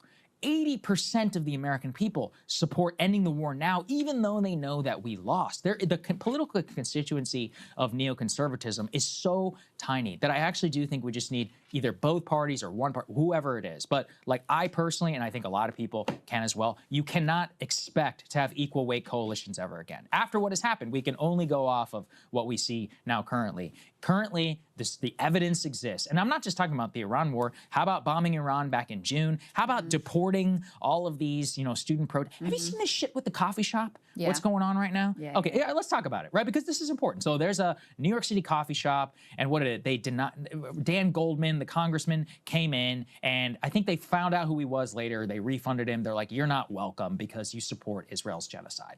Okay, well, guess what? Now, this is a full-blown freakout. The Department of Justice is opening an investigation into this coffee shop. I've been around since Masterpiece, okay? We have the right to refuse service as long as it's not based on race or whatever the protected classes of the Civil Rights, Act is. If it's based on a disagreement over Israeli policy, to me, yeah, I mean, a little weird, to be. Well, they didn't even refuse him service. They just refunded his money. Right. Okay. I mean, whatever. Right. Sorry. Like, by the way, I don't give a shit. There's much bigger problems that are all around. New York City has got a lot bigger problems for the Department of Justice. But the Department of Anti-Racism stuff, or Department of Anti-Semitism, which I've been calling it, this Leo Terrell fanatic, this, with the Florida student with the IDF shirt. I mean, I can't live like this. Yeah. That's how I feel. Well, and it comes at a time when J.D. Vance is out there saying, if everything is Jew hate, then nothing is Jew hate. Yeah. It's like, okay, well, where is that in terms of your administration's policy? Yeah. Because what the fuck? It's been quite the opposite in terms of what we've seen. I mean, it's very interesting. It reminds me that going back to the Tucker comments and also, the way you're explaining your position, it does remind me Sagar's son, of some of the disaffected left, basically saying, okay, we're done with the Democratic Party. For many very legitimate reasons, many of them moral, also having to do at times with genocide. But then it becomes, okay, well, what then? Yes. And I guess it also comes to a question of neither of the parties is going to be a perfect fit for you. So where are your moral priorities? Or are you going to try to do some third-party thing? Are you, Tucker Carlson, going to run for president and say you're going to be the one to restore the Republican Party to what it should be, et cetera, He said et cetera? Explicitly, he's like, you never would do that in this interview. I mean, I could be wrong. I know him. I don't think he would run for president. I kind of agree with that. Not because there's not an opening available. He's very talented, I think, and very savvy person. But I'm not sure that, lifestyle-wise, it's not fun running for president. He gets to live in Maine and do his thing, and he's got a great life. Like I said, it's very much like the Jon Stewart thing, which, again, if Jon Stewart runs, lots of money, shit, et cetera. dude, that could pretty much be that could be a landslide right there. Right. So in any case, it does just become a question of, okay, well, what then? And he immediately says, of course, the Democrats are totally off the table. And it's like, okay, well, at some point you have to evaluate what are my moral priorities. The Democratic Party right now is still very much in the Zionist establishment, Israel status quo place. And it's a civil war, too. However, you are much more likely at this point, given where the Democratic coalition is, to have a complete change on Israel in the Democratic Party than you are in the Republican Party. Because the only group out there in the public that's still diehard, pro-Israel, Israel no matter what, are boomer Republicans. And that is who dominates the Republican Party base. Like your average Fox News viewer is way more important to the Republican Party than your like super online groiper. Who, you know, so in any case, it's interesting to me and we'll see where he goes from here, but obviously very noteworthy that he is coming out so strongly as to saying, I'm done, I'm not doing this anymore. And it really is in a way, I don't want to overstate it. It's kind of an end of an era because Tucker Carlson has been one of the most known faces of Republican Party defense for, you know, as long as I have been aware of politics, going back to the bow tie days and Crossfire and all of that. Literally since when I was born. Like, that's what's so great. And he gave me my job just to show you how long this guy's been around for. I do think, I mean, the left analogy is very interesting. And I don't disagree with you. Like, look, you and I are not third-party people, much to the chagrin of a very online slice. Like, sorry, it doesn't work. Trump showed the path. I mean, not Trump. Every aspiring great politician has shown the path. You take over a party and you make it your coalition. Period. End of story. Some of us thought that's what Trump was doing, okay? And by the way, though, you know, you see now even more clearly when Trump does pivot and use his cult of personality for good, like, or at least, you know, to rectify his own wrong, the whole base will come along crawling for you. That's what being a, you know, a very powerful leader is. That's how FDR was. That's how any of the transformative politicians, Eisenhower, any of these people. Actually, the Eisenhower one is a good example. The GOP throughout the entire FDR Truman era was built around opposition to the New Deal. That's where the base was. It was a very small, like Calvin Coolidge, like, oh, the welfare communists. And Eisenhower was like, yeah, that's but guys, look how successful that was. That carried into our lifetimes. It's over. Like, we're just going to end that. And guess what? He won the popular vote, not just in terms of who he was, because he had enormous prestige. He transformed the Republican Party forever and gave birth to this kind of like Nixonianism, which embraced the role of government, but in a conservative form, leading to the EPA and some of the other good things that the Nixon administration did. My only point is that what you can do is you can use that cult of personality or leadership or whatever you want to call it to take over. The Democrats, like you said, are in a civil war. Is he going to vote Democrat? I mean, honestly, maybe. It depends on who the candidate is. I mean, if I'm thinking about him in Maine, you have to actually think about who is the candidate. Isn't it easier to imagine him voting for Graham Plattner than Susan Collins? Well, okay, did you see Susan Collins' interview yesterday? Yeah. I mean, this is insanity. Like, this woman is not only like nearly 80 years old, but she's like, well, AIPAC is just a bunch of Americans who love Israel. And what else did she say? She was like, and Graham, he's so anti-Semitic for calling out AIPAC. I'm like, lady, this shit is not going to fly anymore. She said, AIPAC is made up of Americans who care deeply about our relationship with Israel. That's true. Yeah. Plattner makes it sound like this is some sort of evil foreign influence, and that is absolutely wrong. She also said, I remain a very strong supporter of Israel. I think this sadly reflects rising anti-Semitism in our country that Plattner is certainly part of. This is some 2017 nonsense. Like, this shit does not fly, period, to any politically engaged person. So, yeah, I mean, do I think he'll vote for Plattner? I don't know.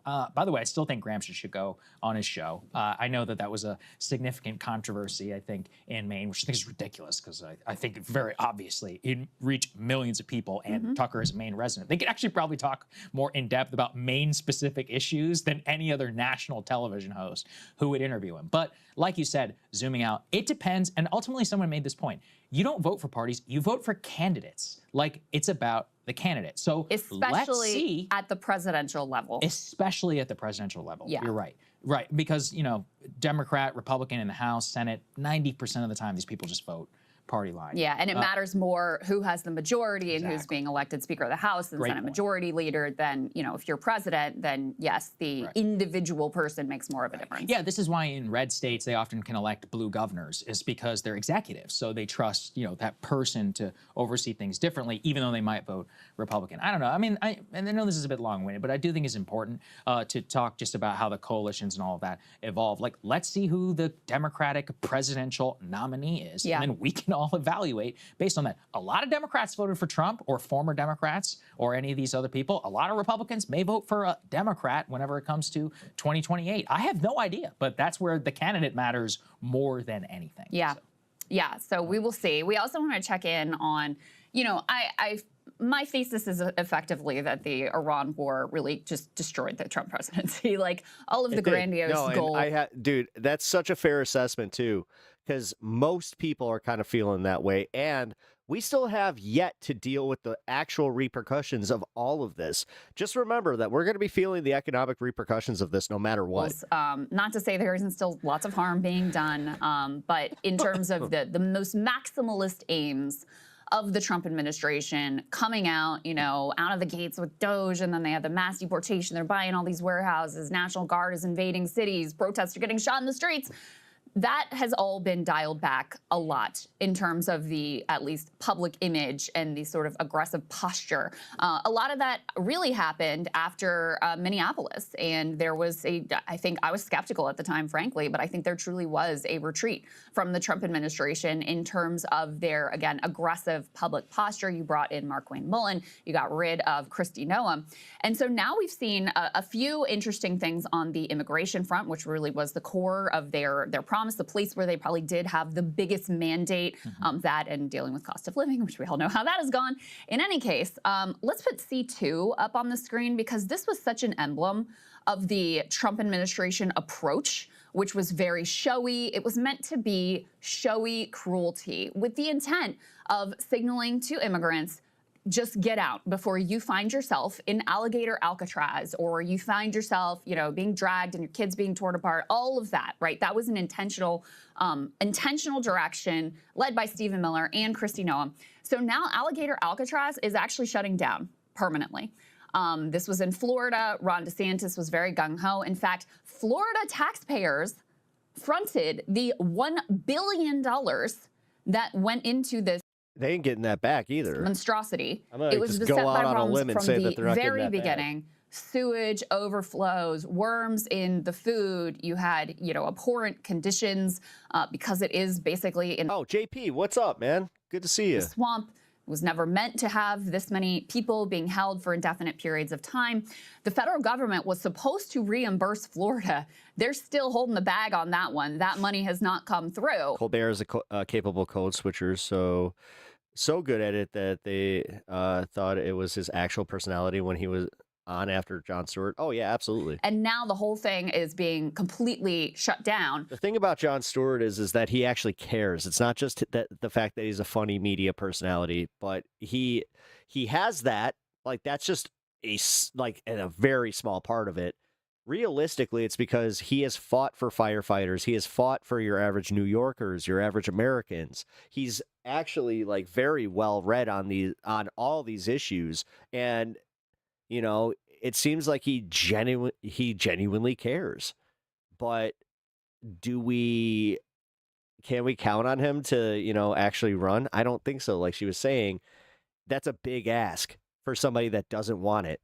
Which again, but that's also the person that needs it. Like the person that, do you understand that our best leader would be somebody that just doesn't want it? And I think is, you know, very emblematic of the fact that they, not only on, you know, cost of living, but really across the board, they have lost their mandate on even their strongest issue coming welcome to George W. Bush's presidency. It turns out that when you launch a disastrous war, you have no political capital to do literally anything. And then you are one Katrina away from being, you know, 25%, 25% in terms of your approval rating.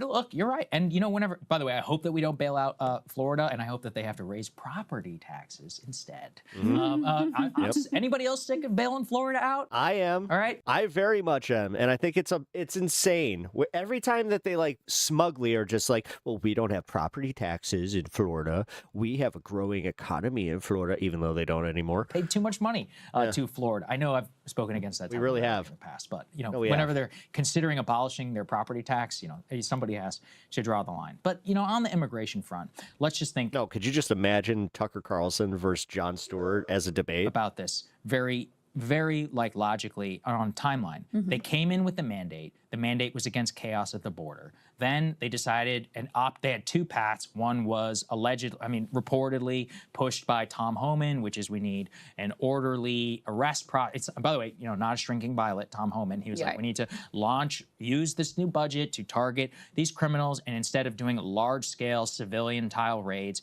in blue states, he's like, let's just launch across the nation. We can do a few of those types of targeted actions where we need to be unimpeachable for the media. Kristi Noem, Corey Lewandowski, Stephen Miller decided in the latter to use the political coalition that they had to try and to capture the media and the public attention, and also to use it as a strategy to get people to self-deport. It did actually quite work at that. Some 250,000 people did self-deport. There are still tens of millions of people here living illegally. So at the same time, you burned your entire public reputation. Then Minneapolis happens. Minneapolis happens and is a full-scale disaster whenever it comes to public relations, which is then immediately followed by a major international crisis. So in the interim of this, it's been almost 150 days, something like that, since Minneapolis happened. Well, what happens? You see, that all of the showiness of Alligator Alcatraz and the warehouse detention centers and all this stuff, which became major political hotbed issues in the states, even where those were purchased, they're like, yeah, that's over. So what are you left with? You're basically left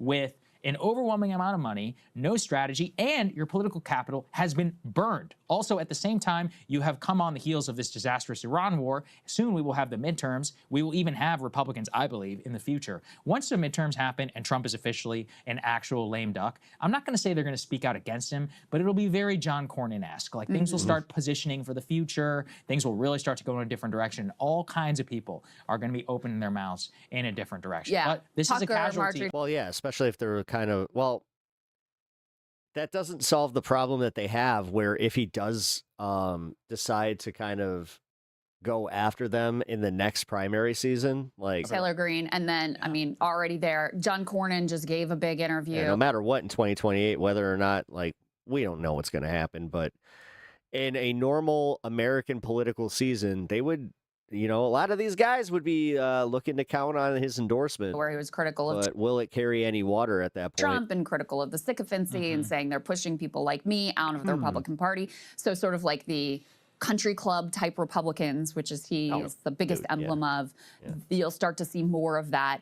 And you mentioned the warehouses. Put C3 up on the screen. This was another one of those big emblems of their, grandiose plans. Again, this is one of the easiest layups for doing like Nick Shirley type of content. Remember who? I don't remember who it was. I have an idea. That said they wanted to turn the deportation mechanism into like Amazon, where you had vans zipping around and people being literally warehoused in these type of facilities. And if you're going to accomplish what Stephen Miller and the rest of them want to accomplish, you would need this kind of space. To Sagar's point, so now ICE is selling a bunch of these warehouses that they had purchased. They spent $700 million on 7 warehouses. Now they're trying to get rid of them. And to your point, it was a problem in most of these were located in very rural, very Republican areas. But it became like a NIMBY thing where they're like, wait, what is this going to mean for my water bill? What is it going to mean for my wastewater treatment plant? What I'm going to have all of these people, like, what does this mean for my community? And so there was huge backlash in these places. And again, if you were I was trying to find out the details on the different point in the Trump administration, where they had more of a mandate and able to just sort of like bulldoze through that local public pressure, especially from fellow Republicans, then it would be a different deal. But the other thing is, all of this was half-baked to begin with.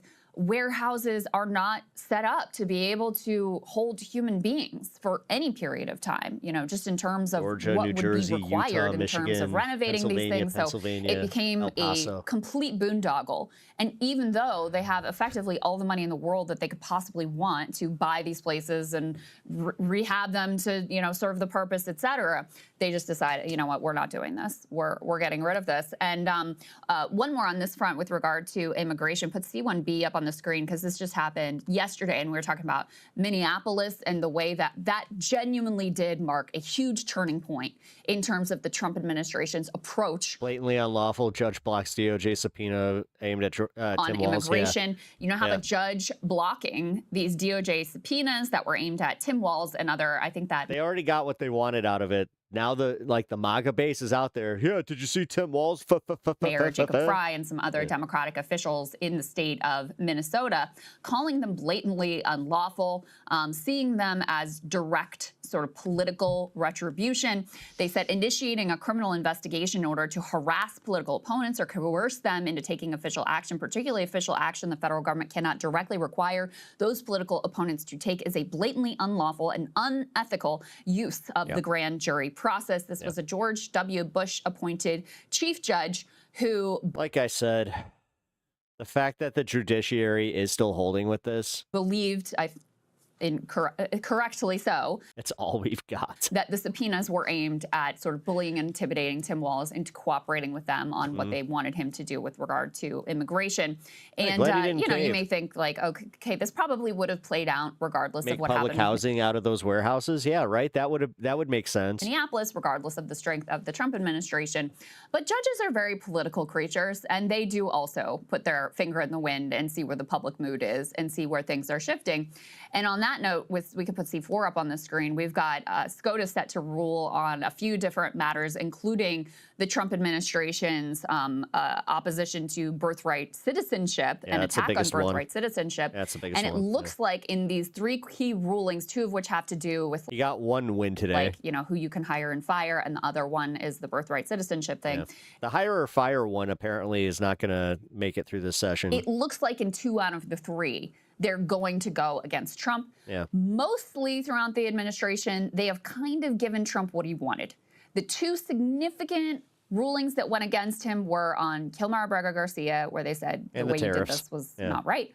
And the other one was on tariffs, which I think was a huge, huge deal. He was very, very mad about the tariff ruling. Yeah, because that was the first time that the courts kind of signaled to Trump that it's like, yeah, you don't have the power you think you do. Now you have this set to go, 2 of 3 against him. Again, I think these are highly, highly political actors.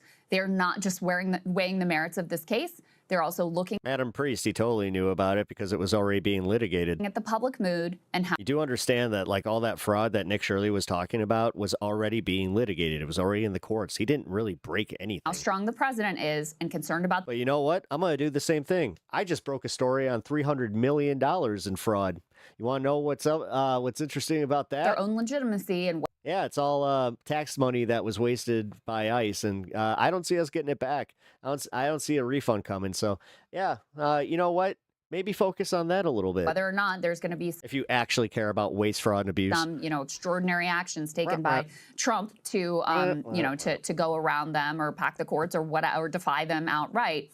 And so the fact that they feel comfortable to issue 2 rulings against him at this point, I think, is also a sign of the times. Yep. Another, easy historical analog is FDR. Whenever the court struck down his court packing plan, he never recovered. And that's actually the first time that the Senate and a lot of the congressional Democrats and others decided to defy him. And they had to look to this public pressure. And they're like, we actually Robert, do. Are you actually agreeing with her? You have the ability. Because I'm pretty sure that she said that tongue in cheek. To say no to the man in the White House, which they used to call him FDR. And that was kind of a watershed moment in the history of his presidency. That's also when foreign affairs become much more important for FDR, also, for the world. But I do think you could see there. Not everything is one-to-one. I'm just pointing to, as you said, the political wins, where things go. And when you lose here, and what we're about to talk about here with affordability and with housing very specifically, you just cause yourself, it's like death by 1,000 cuts. And there were so many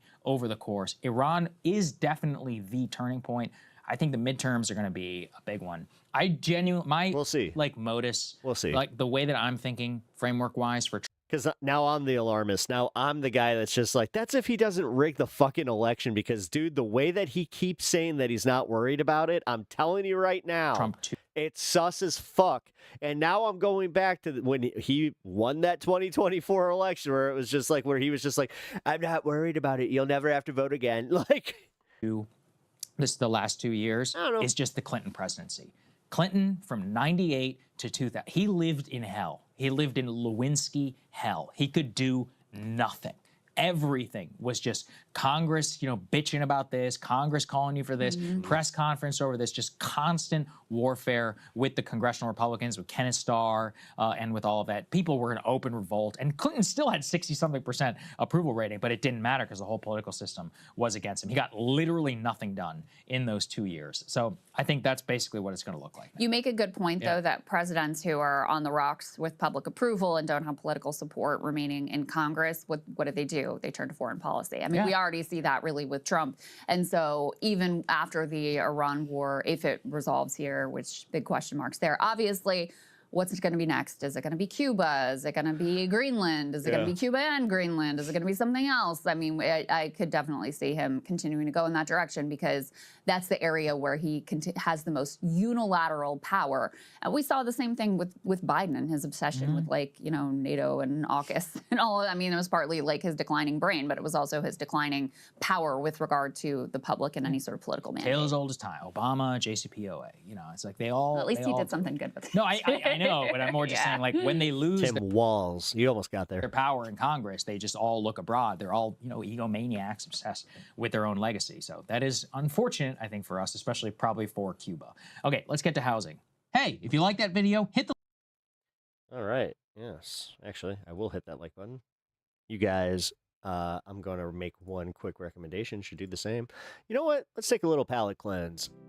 Let's chill. Let's talk. That was a very interesting story about Tucker Carlson finally leaving the GOP and just the broader implications. It's like 2 feet from her chin to her cleavage. Jesus. Eggery Peck, how's it going? Shit, that's actually kind of a fair observation, I guess.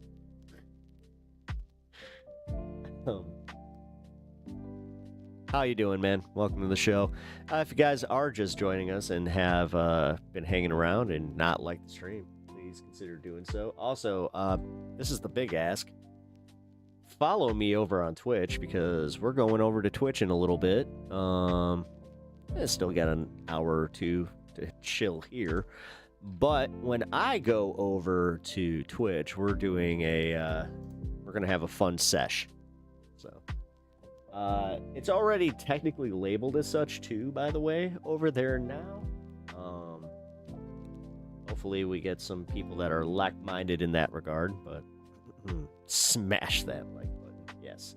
Smash it. Smash it so hard that you almost break your console or your console. Your keyboard.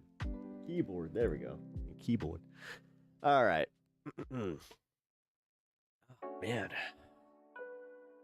How are you guys doing? What do you guys think? Honestly, I think that Trump is, I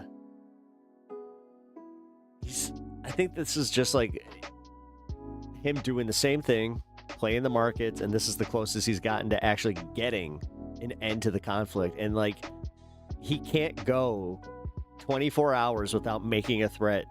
Like, that's what's really crazy. Can't you do Twitch and YouTube at the same time? Yeah, I can. No, so Eggery, the whole thing is I'm covering stuff that I cannot cover on YouTube because YouTube has the TOS like thing where like there's certain things that are not covered under fair use, but on Twitch it doesn't matter. So like Jubilee's videos, I cannot I already applied. I tried to get them to give me the go ahead to use their videos. They did not. They ghosted my ass on that one.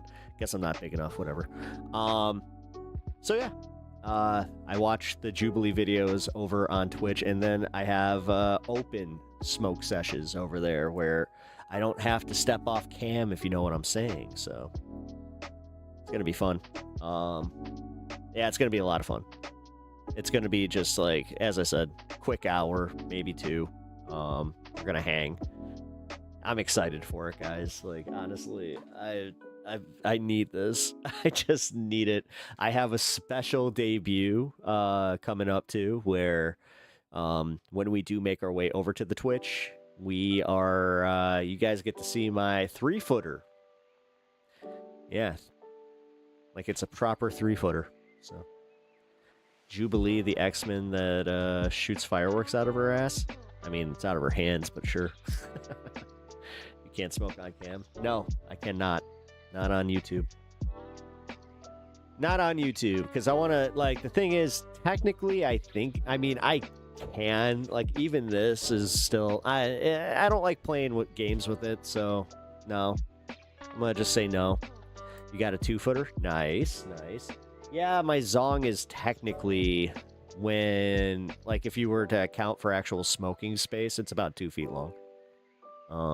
Yeah, the Zong is also going to be there. Yeah, I get to, like, actually chill. Like, I'm going to bring out my little tray, and you guys get to, you know, the dog cam will actually be the 420 cam. So that's also, yeah, it's going to be fun, guys. Like I said, I'm excited for it. So if you guys want to come and just have a hang, it's going to be awesome. I've got a Rick and Morty one. Nice. Hell yeah. Yeah, I got a few really nice pieces. So there's a artist named Bear Claw. I have 2 original Bear Claws. One of them is a large water pipe. Actually, I should probably go get that one too. I should actually, like, you know, I could put like a little corner or something together where I just have like a table or something that I can put these on. Yeah, keep them down here. Yeah, it's not like my cat. You know, it's one of those things. Like, I don't have kids, so like, why? What am I doing? You know, as long as I can just lock it, like, you know, lock it up. That's like my big thing, is like making sure that, you know, I can have like the vases out when I have company, but every once in a while, like if the nephew comes over, it's like, no. This goes into a closed space, and it's not even because I don't need you asking questions. It's because if you break that, I'm gonna be pissed. So, what the hell are peptides? Those are people that watch my show and also Smoke a Tide Pod show. Those are the peptides. So if you're a fan of Smoke a Tide Pod over on Twitch, which if you guys have not checked him out, you should. He is a homie of the show. Yeah, you guys will be peptides. Actually, that's funny. I'm gonna bring that up to him. I haven't been on a show in a while, and he hasn't been on mine in a while. So yeah, you know what? It's time to collab. I have not seen Smoke in a while. If you guys don't know, Smoke a Tide Pod, legit, like, he's one of the first guys that has a little bit of a bigger channel than me. You know, he's a Twitch creator that just does fun stuff. Doesn't really engage in politics as far as like on stream or any of that. He's got his opinions, but yeah, he just he's a chill ass guy. Show and tell on Twitch. Yeah, pretty much. What up, DJX? How's it going, dude? And what up, folks? Yes, what up, folks? When are we switching over? I just got home. Well, I'm glad that you just popped on over there. So let's see. About an hour and a half? Yeah, just about an hour and a half. What are the peptides I keep hearing about? A supplement? Or if you're actually asking what peptides are, I have no idea. I got no idea. It's one of them things, like, I hear, like, yeah, keto peptides and whatever. Like, apparently it's, like, something in food. Kind of like, when you learn about, you know, what's that thing in Gatorade? Electrolytes. What's that thing in Gatorade? The thing that, you know, hydrates you? Super hydration? Yeah, super hydration. Yeah, I don't know how you talk about politics every day. It's got to be exhausting. Yeah. Yesterday was definitely a symptom of that. I will admit that. Because usually I've kind of talked about this. Talking politics is kind of like an escape for me because I've got like so much shit going on in my life that like the politics stuff, it's just another thing that, okay, but yesterday was kind of like the existential bit where it was like, oh, this is going to affect me and this is going to affect all of us. And this sucks. This really sucks. Them coming after leftists like that is something that, theoretically I should probably care about more. But realistically, I'm giving it to God, guys. I'm doing the thing. I give it to God. He's giving me the strength, or it's she, whoever, whatever, is giving me the strength to just acknowledge that I can't control it and there's nothing I can do about it. There's I can go out there and protest. I can, be part of like the like-minded community and I can do what I'm doing here. Like this is what I'm good at. Like this is my strength. I'm going to keep doing it. I'm not going to be silenced. So I don't really know how to do Twitch. Robert, it's actually not that hard, man. So when I give you this link, all you got to do is click it. And then when I go live, wait, I'm live over there now. Yeah, wait, you can just click on the live and you can just hang there, like in the background, or you could just save the link. I keep forgetting that you can do that. Yeah, I'm gonna just tell you, like, as somebody who's got a little bit of boomer in him, as far as just, I got that older, I'll call it the older millennial. I got the elder millennial in me where I'm just like, what is this Twitter? And Twitch? What is the Twitch? I don't know how this works. So yeah, just go click on that Twitch link and it should take you right to my page.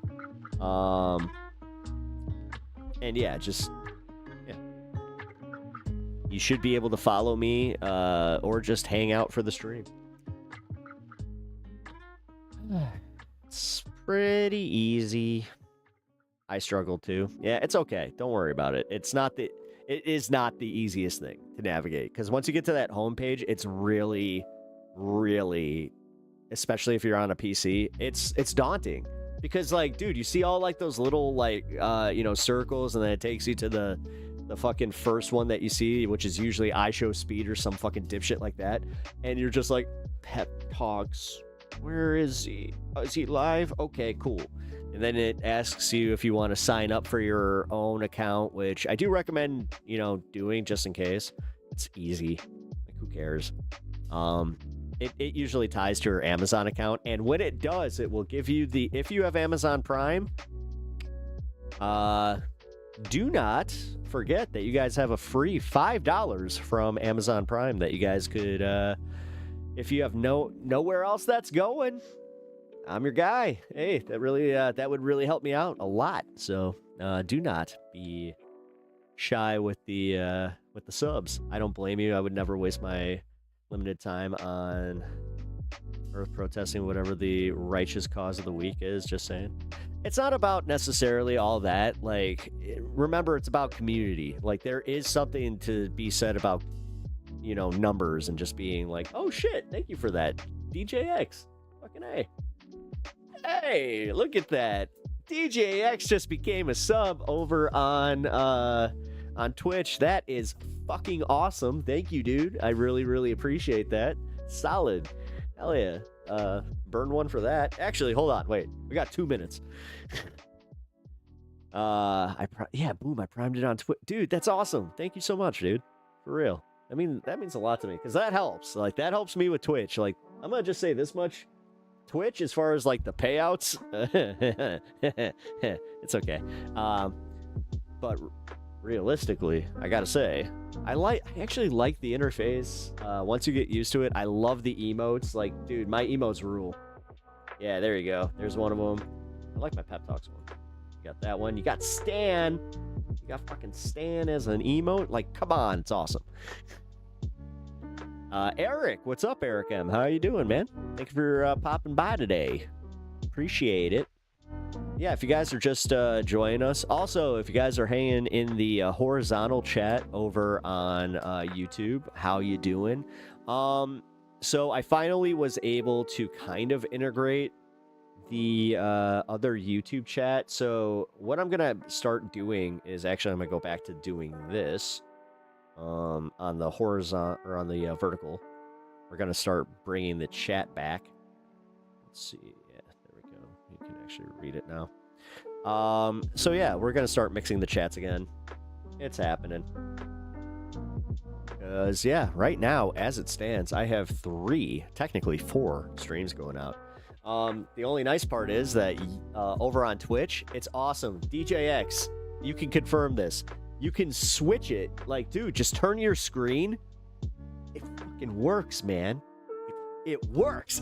Wow, it's crazy, dude. It's crazy. It's like, dude, like when you're watching a vertical and then you go to horizontal, it's just like, boom, and it works. It's What's up, Name? How you doing, man? Doing my drive-by, well wishes. You know what? I appreciate the fact that you come in here as often as you do. Kind of remind me that we don't necessarily agree, but I appreciate it. Thank you. You know what? It's time! All right. Happy Pacific Island time?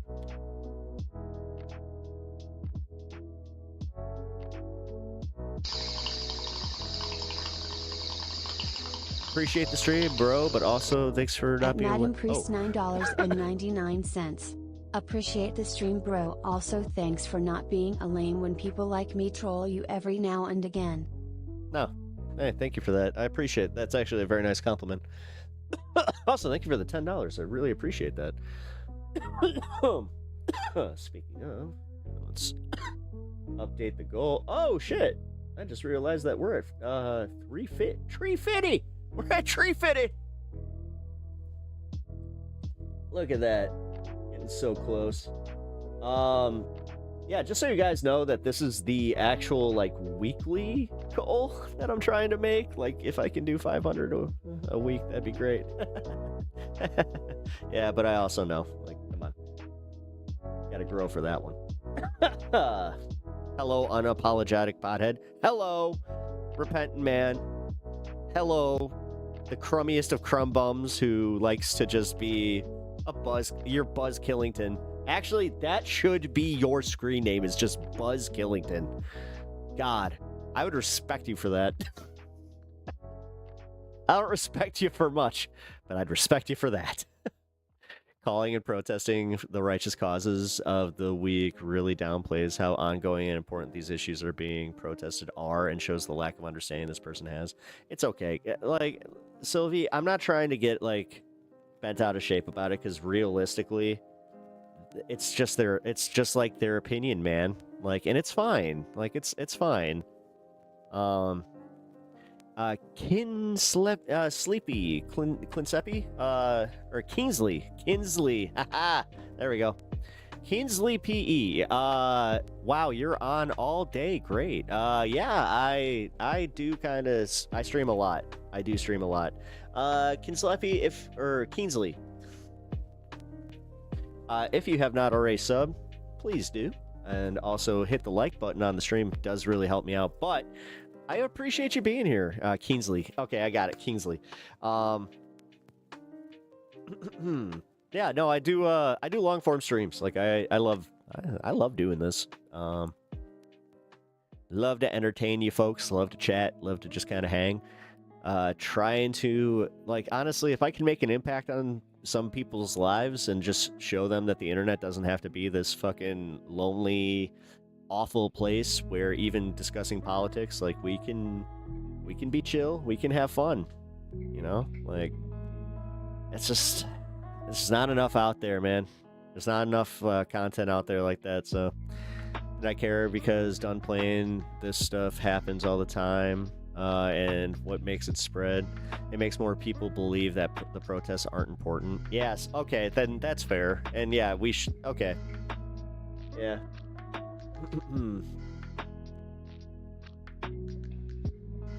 Wow. That was genuinely sad that you had to go there, Mr. Buzz Killington. That sucks. But no, okay, so this is where I'll say it, and I'll reiterate my original point. It is important because it does remind you that you have a community out there. Dave's Hot Chicken, I love that fucking place. We just recently got one not too far from us. That's one I do have to, like, usually either DoorDash or I, like, gotta drive for. Wasn't lucky enough to have it, like, right outside our house, but yeah, man. I like Dave's Hot Chicken. Anyway, you got me stun locking there. You can have your feelings all you want, but I will always be vocal. No, totally. And that's where I'm saying, like, I'm saying that they can have their feelings, but this is where I'm gonna just vocalize mine and say, no, you don't denigrate people out, like, going out there, you know, finding solidarity in a cause that realistically, I mean, the part that is kind of shitty is like the whatever of the week. I mean, realistically, the ICE protests have been, you know, ongoing and for a while now. So, like, anything outside, like Delaney Hall in New Jersey, like, yeah, I don't know. I think that's a little unfair. What's the topic? I'm not really going on a topic right now. We just wrapped up talking about the Tucker Carlson leaving the GOP. We're going to talk about CoffeeZilla's investigation into bricks and minifigs. Then I have Why Some Creators Fade and Others Quietly Win by Philip DeFranco, which is honestly something I listened to like the first minute of, then realized that I really want to listen to that here with you guys because it kind of speaks to one of the issues I was having recently. And then I have Racist Father and Daughter Go Crazy on Cops. And see, I don't really do much on UFOs because I'll be honest, Kinsley, I don't have an interesting opinion on them. I think that aliens is just a whole bunch of like technology that the government was developing that we just don't understand, or just phenomena that, you know, we don't understand. Like, we can barely, like, dude, you understand that we do not see like a whole bunch of like shit around us as far as like, you know, color spectrum and just like the sound, like the fucking sound barrier, like all of it.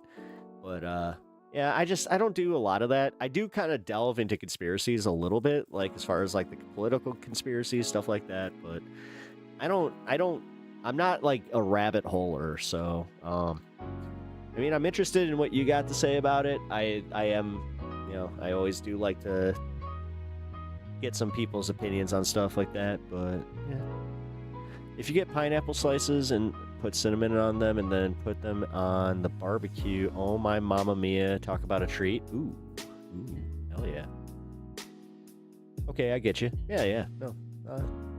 It's not like I avoid it, you know. Esoterica is not Pep's forte. Kinda. Yeah. It's not that it's not my forte, it's just that it's like, I don't want to get pigeonholed. And like, that's one thing that sucks about like doing that type of content, is it pigeonholes you fast. Like, so fast. I don't want that. Like, I'll do, like, I would gladly have people that are interested in that stuff here and like talk about it like more like spread out, but I don't want to focus all my content on that. The same way that I try not to focus all my content on politics. Like, I do really like try to break it up and talk about random shit too. So true, but Brandon Sutton run it like a beast. Well, no, that's the thing. Brandon Sutton's also very good at it. He's very interested in it. Doesn't Sutton live in a different country too? Somebody brought that up where they're like, he lives in a different country, so technically, like, he's on in the morning when he's also technically streaming in the middle of the day. I was like, oh, that would have been fucking awesome. But whatever. Being a conspiracy theory creator is what makes cult leaders. Yep. Yeah, you do want to be careful with that shit. You really do. Yeah, that's also very true. Would you rather join the circus or carnival? Well, carnival is... it depends on what I'm doing in the circus.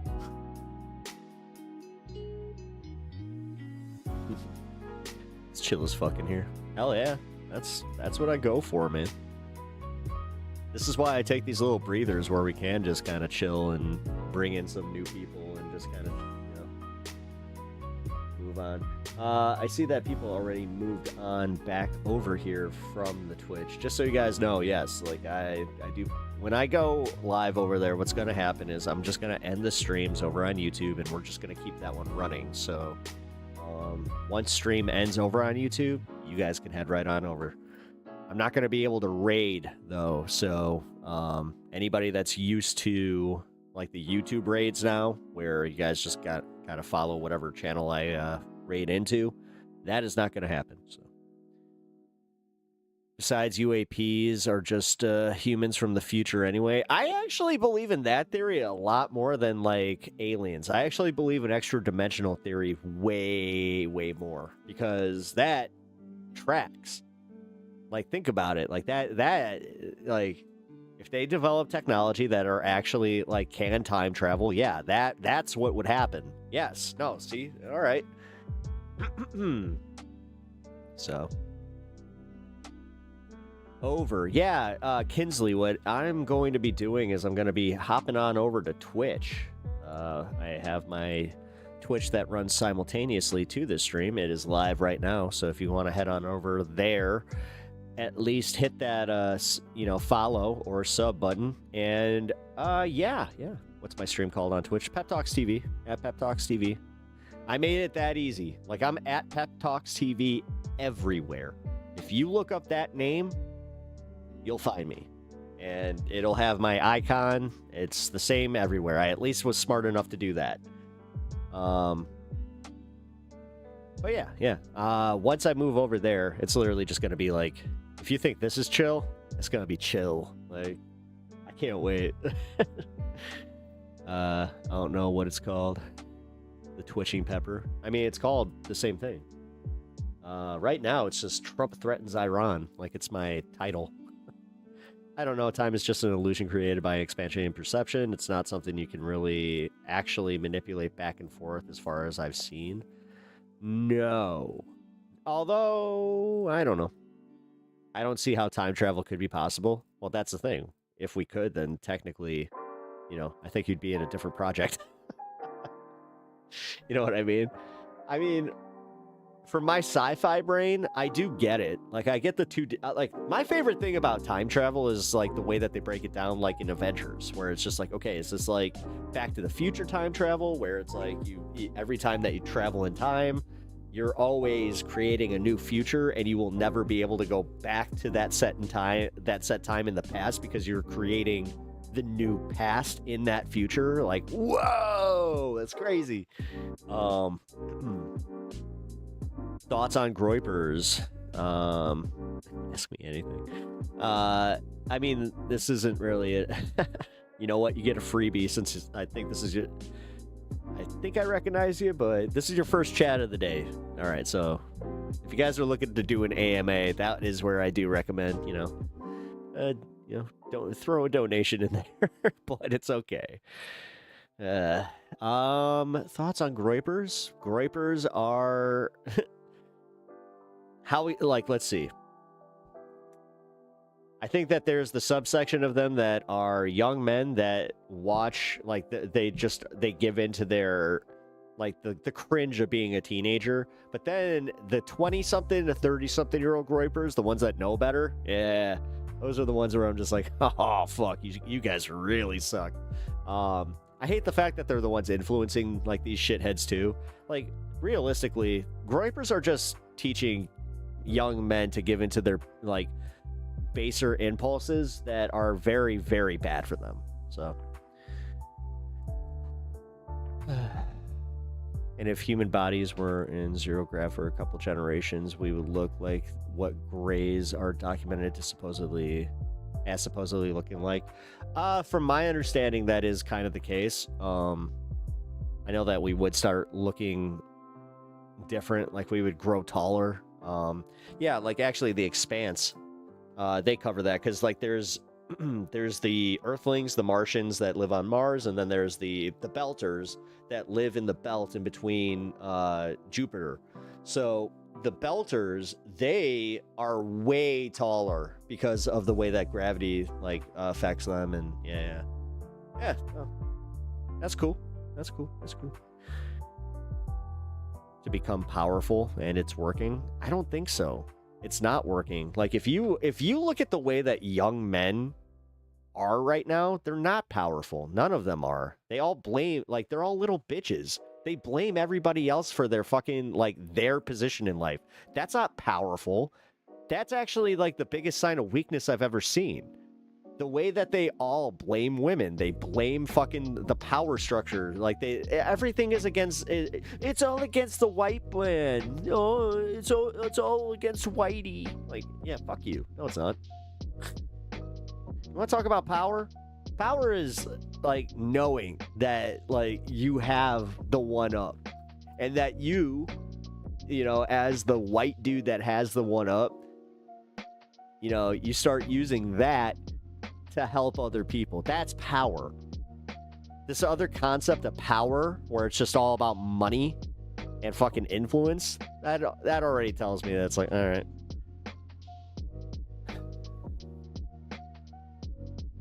It's the ruling class that has made them less powerful, but their struggle for power is redirected at women instead. Yep. Well said. Okay, wealth transfer at the IPO. That's right. Yeah, we gotta watch this. Here, More Perfect Union did a really good piece on the SpaceX IPO and how they just totally they did a rug pull. I'm a guy that's into space. I hope we go to Mars and all that stuff. To see that get turned into a way to transfer wealth from ordinary people who are just trying to save for retirement to people like Elon Musk is just depressing. SpaceX is going public this month. It could be, and a lot of people bought into it, the biggest IPO in history. It could also make Elon Musk the world's first trillionaire. Millions of Americans like you and me Isn't that awesome? are about to become SpaceX shareholders. We won't buy a single share. The reason why I described it as a bag holder situation is because it feels like it's getting engineered to be one. Bag holders, IPO valuations. Sounds complicated. It's supposed to. But you don't need a finance degree to understand. No. You need 10 minutes. And the biggest problem is, like, a lot of people that have, like, Fidelity accounts or any of that immediately got sold shares into the SpaceX IPO. The whole scheme hinges on something you've probably heard of. Index funds. A good chunk of American retirement savings are tied to them. Yep. You pick a fund, it picks an index, which picks the stocks. You don't think about it. That's the point. Index funds are supposed to be safe. Yep. Passive. The rules are the rules. Except, if you look closely, the rules seem like they're being rewritten to make people like Elon Musk fabulously wealthy at everyone else's expense. Every piece of evidence. Yes. They literally, the biggest thing that they took from crypto was just like, wait, we could do this on a large scale with actual money? Huh. We have is that the IPO is being engineered to rise very rapidly after it prices and then fall very dramatically after that. That is a recipe for retail investors especially to take large losses. Here's how the scheme works and what you can do about it. So are there really 3 hours of questions? Or has it? Are you fucking serious? Yeah. I have to be careful about saying things about companies that might go public. You know, that's never been a problem for you, Elon. you can't hype companies that might go public. $1.75 trillion. That's the value Elon Musk has floated for SpaceX when it goes public this month. More than Walmart. Is it worth that? SpaceX is a real company. It shoots satellites up in the sky. It provides things like Starlink. It's a very impressive engineering company. That's Robin Wigglesworth, editor at the Financial Times. There is definitely real business to be done there and real asset value there. The question is whether it is as large as Musk claims it is. George Perkins advises investors where to put their money. Last year, SpaceX made about $19 billion, most of it from Starlink and government contracts. But a company's market value is partially a bet on what that company will earn in the future. That bet is called a revenue multiple. Facebook went public at roughly 10 times its projected revenue. SpaceX is asking for over 50 times. The combination of sheer size and this extreme multiple is completely unprecedented. Based on the numbers that we know, that is absolutely batshit. This valuation seems too good to be true. Some investors may need it to be. In 2022, Elon Musk raised $44 billion and bought Twitter. His backers, Andreessen Horowitz, a Saudi prince, the co-founder of Palantir, and Jack Dorsey, the guy who founded Twitter in the first place. Musk renamed it X, and within a year, it's worth less than half he paid. That's a problem. There was also a solution. AI was hot. Musk owned an AI company. I just love how they can do this too, where it's just like they'll sit here and they'll also freak out about, like I kind of brought up Doge, where I was just like, Doge is the equivalent of finding, like going around your house and searching for hours and hours for, for some money, and you only turn up with 10 cents, but you're just like, look at how much I found. I'm rich now. So we merged X into XAI. No cash changed hands. X investors received XAI stock. But that solution raised another problem. XAI is essentially a money furnace. The solution? Musk has a rocket ship company. They want to break the stock markets, and they're doing a good job of doing it. XAI. Again, no cash exchanged. 3 companies, 2 mergers, $0 actually paid. Everyone who helped take Twitter private now holds SpaceX shares. Now, SpaceX isn't just a rocket company that sells internet. According to Musk, it's the future. Data centers in space. If assuming my predictions come true, SpaceX will launch more AI than the cumulative amount on Earth of everything else combined. I see no evidence that it's a viable business opportunity. There are far too many physical challenges with doing this. But the value has to hold, because so far, no one has been paid. Investor shares are only worth something on paper. To turn paper into cash, SpaceX has to go public. When a company goes public, it opens its doors. Early investors cash out, get paid for the risk they took. Everyone else gets a chance to own a piece of something that used to be off limits.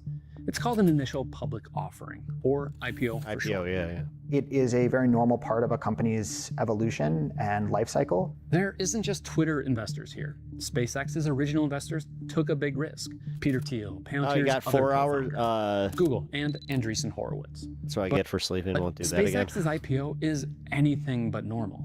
In a typical IPO, 90% of shares go to institutional investors, pension funds, banks, insurance companies. Regular people get 10%. 10%, yeah. SpaceX says they're changing that. 30% to ordinary people. Main Street, not Wall Street. When you see an IPO give a far larger allocation to ordinary investors, it's usually a sign that they can't get professional investors to buy it at that price. The price is nuts. Yeah. And if you can't sell it to professional investors, well, So you they sell dump it it to on us. professional investors who don't know any better. And we're going to be left If holding people this want to bag. invest in SpaceX's IPO, that's their right.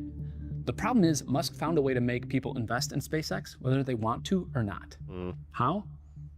Indexes. funds. Yeah. The index fund is one of the rare examples of the finance industry coming up with something By the way, that guys, lines I hope that I'm kind of giving a little insight here. I know about this stuff, and I don't fucks with the stock market because I've seen what it does. pockets of ordinary people. It's the and reason I not don't gamble either. Wall Street itself.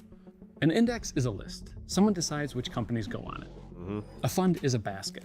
Someone builds it to mirror the list. When a company gets added to the index, every fund mirroring it has to buy shares. Not because they think it's a good investment, but because the rules require it. Index funds have both outperformed the vast majority of active managers in every market, in every country over any time frame in the long run. Thousands of indexes exist. Nearly a third of American stock is tied to one of them. One of the most popular tracks the NASDAQ 100, the 100 biggest non-financial stocks on the NASDAQ exchange. Oh yeah, shit, I forgot. Remember when Doge was caused to protest against saving our democracy? How is it saving our democracy? This is literally them robbing us. Madam Priest, I think that you're kind of showing just how stupid you are. NASDAQ's in the really. rules. SpaceX isn't eligible. Yes, the protest was because most people saw exactly what was happening and that Elon Musk was robbing our treasury to pay himself. And honestly, all the damage he caused ended up costing us more. How is that saving democracy? Eligible to be included. I understand that you're trying to troll, but you're kind of just trolling yourself with this one. Like you're picking everything that kind of I don't know, blew up in even MAGA's face, and you're just like, yeah, it totally worked. NASDAQ 100. New companies have to wait up to a Okay. year. It's called seasoning. Go ahead and run with that one. See how far. Let's just see how good that treats you. Seasoning a Rude. stock is just the process of having it trade publicly for a while. Public markets tend to be unsure of how to handle certain kinds of investments, novel. Common right-wing cell phone. Yeah, they're pretty good at that. Sorts of companies really quickly. Like a rocket company that makes most of its money providing satellite internet and wants to build AI infrastructure in space. If Musk could change that rule, he could trigger mandatory buying of SpaceX stock by every fund that tracks the index. This spring, NASDAQ changed their rules. This document outlines the proposed changes to the NASDAQ 100 index. The most important, a fast entry rule. If a huge company goes public, Yeah, these it guys gets are in saying what I was about the to. index in 15 trading days. No seasoning. There was a public comment period. Wall Street was for it. They say companies are more mature now, and these changes allow the index to better represent the market. The opposition came from regular investors concerned about buying unproven companies at high prices. But the rule change isn't the goal. The goal is what the rule change enables, a plan with 4 different steps. Like everything, the price of a stock is based on supply and demand. How do you increase the price? 1. Artificial scarcity. Most IPOs offer 15 to 20% of their shares to the public. SpaceX, less than 5. 2. Of those shares, retail investors get 30%, or up to 3 times the normal allocation. Remember, Main Street over Wall Street. Combined, a bunch of demand and a small supply. That means a higher than normal price. 3. 15 trading days after the IPO, SpaceX enters the NASDAQ 100. Any index fund tracking the NASDAQ 100 now has to buy SpaceX. You have this wall of money coming from index funds that it has to buy no matter what the price. Turbocharging the price. Step 4, let early investors cash out. There are restrictions on this, a lockup period. Same idea as seasoning. The people who know the most aren't allowed to sell until the market has had time to actually figure out what the stock is worth. According to SpaceX's own IPO filing, Elon has to wait a year. But some early investors can begin cashing out before the standard 180 days. Jesus. The people buying as the price rises, I guess Donald Trump's on there. retirement savers, through index funds. The people selling, if history is any guide, the original SpaceX, Twitter, and XAI investors. I like to stay optimistic when I can, but the setup there is for some pretty abusive market manipulation. Legal, probably. Ethical, doubtful. And in fact, absolutely not. None of this works without NASDAQ changing the rules. Musk made sure there was an incentive to do so. NASDAQ is both an index provider and an exchange. Ben Schifrin spent 18 years at the Security and Exchange Commission, which oversees the stock market. So bad. It kind of used to be the case that the exchange wasn't really supposed to be this for-profit money-making entity, but now it is. 2 stock exchanges compete for every major listing, New York and NASDAQ. For the NASDAQ stock exchange, having SpaceX is a big win. You want big, prestigious tech companies to go public there, and the New York Stock Exchange wants them to go public on the New York Stock Exchange. SpaceX was the prize. Musk knew it. According to Reuters, Musk conditioned where SpaceX would list on one thing: fast-track SpaceX into their major index. It's all gravy for NASDAQ. SpaceX pays NASDAQ to list their stock. The real money is somewhere else. All the data and trading fees that they then sell over time year after year to other trading firms, to asset managers. NASDAQ changed a rule that shapes trillions of dollars in retirement savings. No regulator approved it. If an index wants to change how it's going to include certain stocks in that particular index, that is not something that has to be approved by the Securities and Exchange Commission. Upwards of $30 trillion is being directed by a process that's effectively self-regulated. I think at some point we are going to have to say that these are incredibly influential investment advisors in practice, and they should be regulated and supervised accordingly. Because it's not just SpaceX or NASDAQ. How come AI doesn't actually take day traders' jobs? That's kind of weird. Like, since these guys are so invested in it, why wouldn't they be comfortable with developing something that could replace them? You can see how, odd. One index provider getting the ball. Because I just saw that spreadsheet. It's all just decimals and numbers. Like, honestly, I think that AI could probably figure this out a lot better than humans. Would perhaps lead other index providers to follow. You've probably heard of the S&P 500. Just it's ask the most questions. powerful index in the world. Bloomberg reported the S&P is considering its own version of what NASDAQ just did. They'd shorten the seasoning period, and they'd let the largest companies in without ever showing a profit. The reason isn't a mystery. OpenAI and Anthropic are both expected to go public this year at massive valuations. Neither is profitable. There's no regulator watching. Nope. The only check is the index providers. And when they do, this is, I mean, dude, this is what everybody's been saying. This could cause a fucking global depression. And the bitch of this is, there's no getting out of this one. Own internal comment process. This would reshape the NASDAQ just entire ran one of fucking, those. like, our entire economy. When I asked NASDAQ if the change was made because SpaceX demanded it, and if there's a conflict of interest I in do being not both an want that to exchange happen, and an despite what index some provider. dipshits online NASDAQ say. never answered the conflict of interest question, but did say that the rule change reflects how markets have evolved. The consultation, they said, followed industry standards. The S&P is running the same playbook on the biggest index in the world. Their comment period is open. It closes in early June. Anyone can submit a comment, including you.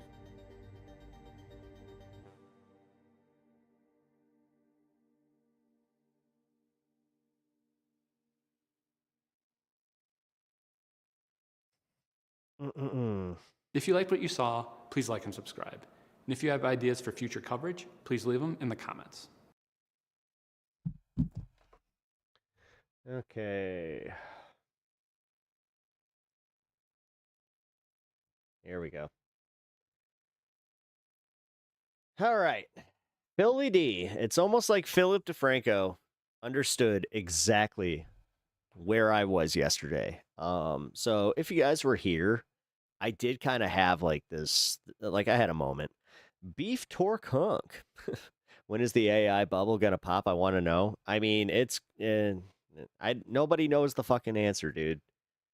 Like nobody has like the final answer, but everybody that has done any amount of, analyzing stocks and just the, the ebbs and flows of the economy, where we're at with, inflation and just the, global political atmosphere. Yeah. The only thing maintaining our stock market is these AI stocks, which are all overinflated. And it's all because like these guys, there's no regulation on them.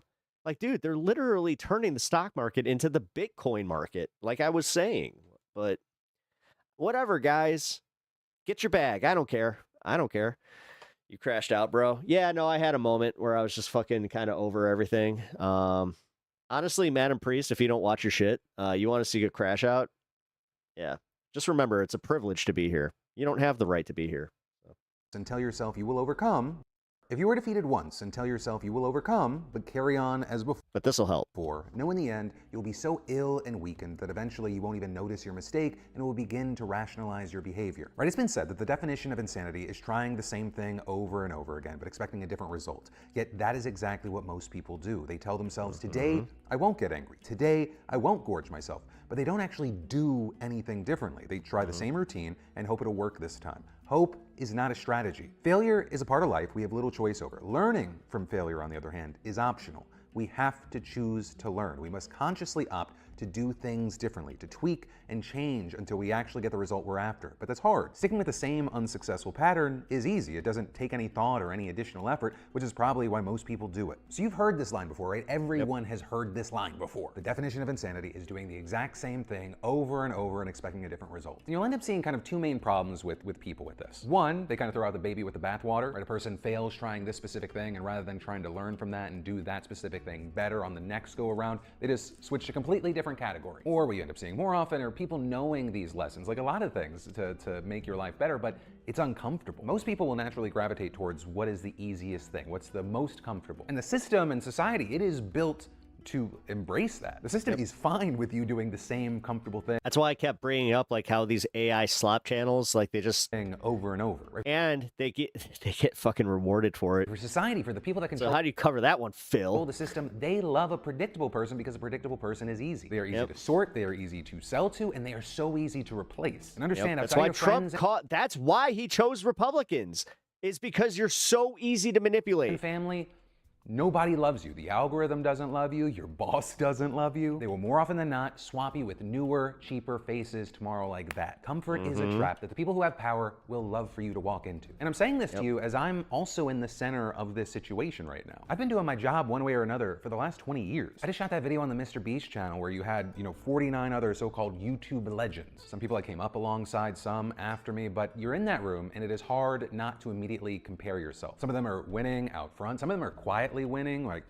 There were people in that room that I think just closed 8, 9-figure deals. People you wouldn't think. And then also you have just people that at their peak, they seemed untouchable. People that I would have bet the house on, they're just going on and on, but their career's not in that same place. But the world kind of moved on without them. And I do kind of keep landing on the same difference. A number of the ones who faded kind of just consistently did the same thing over and over again, but ultimately, as inevitably will happen, the ground moved and then they didn't move along with it. But then you also had people that chased every single trend and they kind of lost what made them. And then more often than not, the people that had what I saw at least as success were people that kind of kept the core the same, but they changed the costume. And the thing is, if you've watched my main channel over the years, you could kind of see my channel playing out in one No support for AI? Fuck no. Ways, really. And so then, it gets uncomfortable for me because I, of course, have to then not just look out, but look inward. And to a certain degree, I've kind of done the same thing for the past 20 years. So then I'm thinking, am I also a cautionary tale? And after sitting with myself for a while, I thought, no, but there is a risk. Right? Because what today's lesson and maybe warning is about failing and then rationalizing it. What I do, it works, right? Sitting in that chair, it works. But it is important to change and tweak things around it. Right? So whether it's realizing short form is incredibly important and jumping on it early, even though it might be cringe, that was important. Trying to bring up new or different talent, open up other channels, did that to certain degrees. SourceFed nerd, that was like a part of, I don't even know how many people's childhoods. Also then bringing people on for interviews, then seeing what I loved about that, starting a podcast with my buddy Alex Perlman, right? Keeping it fun and interesting for me, getting something for people that watch me, and also maybe, expanding from there. And then also part of the reason I'm thinking about this is on Thursday, I'm going to VidCon, which again is another thing that I would normally say no to these days, but this has been my year of yes and putting myself back out there, and I'm gonna be accepting a Lifetime Achievement Award, right? So I've been doing this for 20 years, I'm gonna get this thing to hold, but honestly, I do have mixed feelings about it. I'm getting a Lifetime Achievement Award at 40 years old. It almost feels like I'm going Jesus, to my we're the same age? own wake, that there's a eulogy. Thanks for the memories, here's your award, make some room. But I reject that kind of thinking, fuck that kind of thinking. I'll take the trophy, but I'm not done. I'm seeing this as more of a checkpoint rather than the finish line. Especially because a lot of people will look at me, whether they know what I do online or they're just kind of a random person and they see the things I have in my life, but I'm still a person that is figuring things out, whether it be about the platforms and the algorithms or just who I am in my life. And for a long time, that uncertainty felt horrible, but it's really not. It is a step up. The day that I'm certain, the day that I think I got to figure it out is the day that I stop looking at how the ground is shifting. Discomfort is so fucking important. And again, that's a thing. And you know what?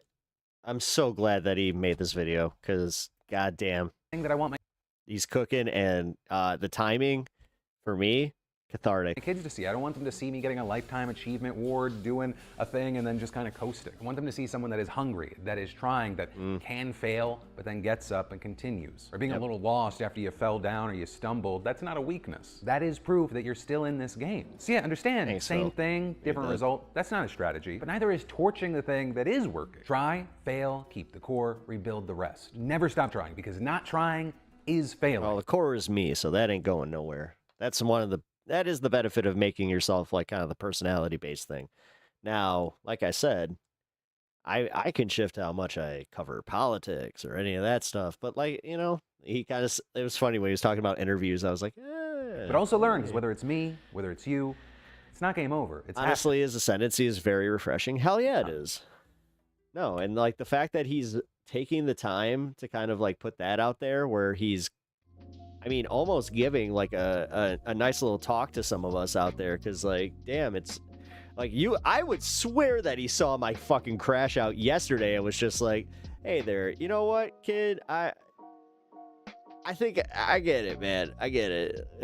Yeah, you got it pretty hard, man. So, all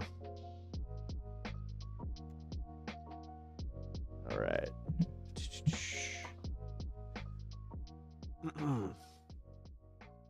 But yeah, it's also nice just having some positivity, man. God, there's just so much shit that focuses on the negative and focuses on all the just all of it. Like they focus on the bullshit, and that's what sells. All right, former CIA agent, racist dad. How many does this guy have? Oh, excuse me.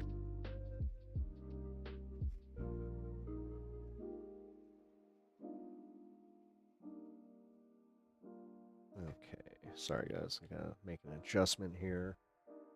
Could have sworn I had this pulled up. I must have X'd. Shit, did it go?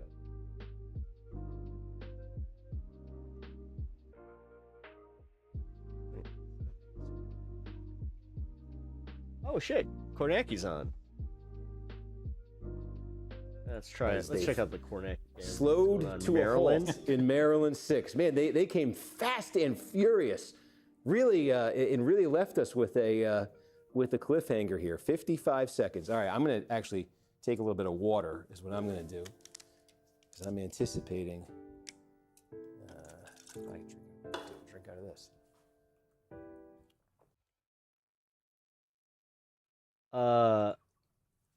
Y'all, so he just did something that's kind of refreshing. Okay. I ain't gonna lie. Here. We gotta go back just a second. With a here, check out what he does with the water. 55 seconds. All right, I'm gonna actually take a little bit of water. Is what I'm gonna do. Okay, so here he takes his metal, the plastic into the metal. Just drink out of the fucking water bottle, dude. Okay. I'm gonna go and come back for the Twitch stream. Yeah, I will see you. I will see you there. Yeah, just you're not gonna get a warning or anything for that. So just kind of, I don't know, keep the Twitch on in the background or something. 30 seconds. Get your bets in, folks. The polls are about to close. For where? New York? Oh, I shouldn't say that. People actually do bet on these things now. They got those markets, right? Jeez. All right. Seeing his little candid moments here is kind of funny. New York 21. We won't lose sight of. All right, I will flip over. Maryland, you got 10 seconds. I'm going to flip as soon as this goes to 0. I'm flipping. And these, it's New York City results. We're edging over here, Steve. They come in one district, they'll be there for all of them. 4, 3, 2, 1. 9 o'clock Eastern, folks. Polls are now closed in New York. Oh, wait. A host of congressional races here, Democratic congressional primaries in New York City, other high-stakes House primaries across the state. Polls now closed for all of those races. And again, we expect, about based an hour. on the way this went last year, the New York City districts could... I mean, we're going to do the 4-2-0 here. If it's the way it went last year, will report out a ton of vote within the next minute or two. And again, if you see it in one district in New York City, you're going to see it in every district because this is being reported out by the city. So if it hits one, it hits all. Bless you. And so again, we can leave it here. And I think if you know, whichever one we're on, we'll know for all of them as soon as it lights up. We're on the 7th district here. Why did I pick this one? Why don't we go to the 10th? Why did you because this pick is the this one that's just the clearest stakes here. This is an incumbent member of Congress. We know Brad going Lander. in all the reasons why Dan Goldman is in real trouble here. It would be, look, it'd be a massive surprise if the number that comes out Any here DSA candidates in New York? is not a big advantage for Lander over Goldman. Right off the bat, it would be a very big surprise, but let's see. And again, the minute that When are we moving to lights Twitch? up, All right, yeah, I should probably we've hit lock 9:01. this down. Let's get a final The time. minute that lights up, the others start to light up. So, Adam, we made it to 9:01. I think on the half hour is when I want to go. Maryland 6. I have an eye on Maryland 6. I have an eye on all these New York results. Nothing, no updates. Oh, we are getting some updates. We got an update in 13. Look, here it is. Here it is. Okay, it's coming. Here it is, folks. Okay, wow. Oh, Lander, We just got holy a shit. third of the vote. This is New York City. We're going to go through them all. Bear with me. We'll do them pretty quick. A third of the vote in the 10th district in New York City. The incumbent Democrat. Okay, so New York is likely going to go all against incumbents. Dan Goldman. That's like the vibe in Chicago, too. Anybody that's an incumbent, oh, man. Trailing, being clobbered by his opponent, Brad Lander, endorsed by Zoran Mamdani, a 24-point margin. That's pretty overwhelming. The only question would be, theoretically, if the election day vote were somehow Goldman plus, like, you know, 15, 20 points. It would take something massive for him to reverse that. This means we're getting it elsewhere. Let's take a look at the other incumbent who we said might be in some trouble right here, the 13th district. Holy cow, look at this. We're getting the early vote here in the 13th district. 76 people Avila are the difference right now. A Damn. DSA candidate endorsed by Mamdani. Nice. She leads it. Dude. That count over Espaillat by All right, this is a good one to votes. watch. 0.4 of 1 point. Look at that in the 13th district. We'll pick that up in a second. We want to go through the rest of them. We want to go through the 7th congressional district right here. We've got the early vote again. This is Queens and Brooklyn. This was the most pro-Mamdani congressional district in New York City in last year's Democratic primary. And look at that. His candidate, the candidate he endorsed, DSA-aligned Claire Valdez, a state legislator with a 13-point advantage over the borough president, the Brooklyn borough president. Again, that's the early vote right there. That means we'll also have big chunk of early vote right here. Hell the yeah. 12th congressional district. Here we go. About 41% of all the vote was just reported out. And there Damn, it is. Dude, As we all said, these incumbents are two just candidates, getting it was tossed. expected that they had separated themselves Hell from the yeah. rest of the pack. They've done just that. Micah Lasher, he's a state legislator from the Upper West Side who is running with the endorsement of Jerry Nadler, the outgoing, long-serving Democrat. Okay. Nadler has that one. endorsed Lasher in this race. Lasher leading Alex Borez, a state That legislator one's from the Upper technically, East Side in this status district. quo An still. 8-point advantage, nearly 4,000 votes for Lasher. That's a significant advantage for him. It would have to be a very, very big reversal in the election day vote there for Boris. So we just got hit with a ton. I want to make sure we didn't get anything. We didn't get anything upstate yet. All right, so here's the plan. We're going to go on the half hour. So at 8:30 my time here in the Central Time Zone, we're going to head on over to Twitch. In the 21st Congressional District. So let's go right back down here and try to break down what we just saw. And I think this is the place to start. So 26% of the vote, and it's the early vote. And again, this would be a very big upset if Chevalier were to win this. The question that immediately comes up, though, and I want to get a handy chart out that I should have written out, but this is in my notes, so bear with me. We know from 2025 that Mamdani did well with that early vote, with this first update. All right, the that's election actually day this vote, is okay, the folks yeah. going out to vote today. Yeah. That's what's going to Taking a be look at added who, in here. I like what think county there's was some it with expectation Mamdani? that Espaillat will do better with that. That's Then there's also a good way a of third doing thing, that. sort of the late arriving vote by mail. And as we saw out in California, right? Remember that primary? That was that very late arriving vote by mail in California. I think we expect will be similar here in New York.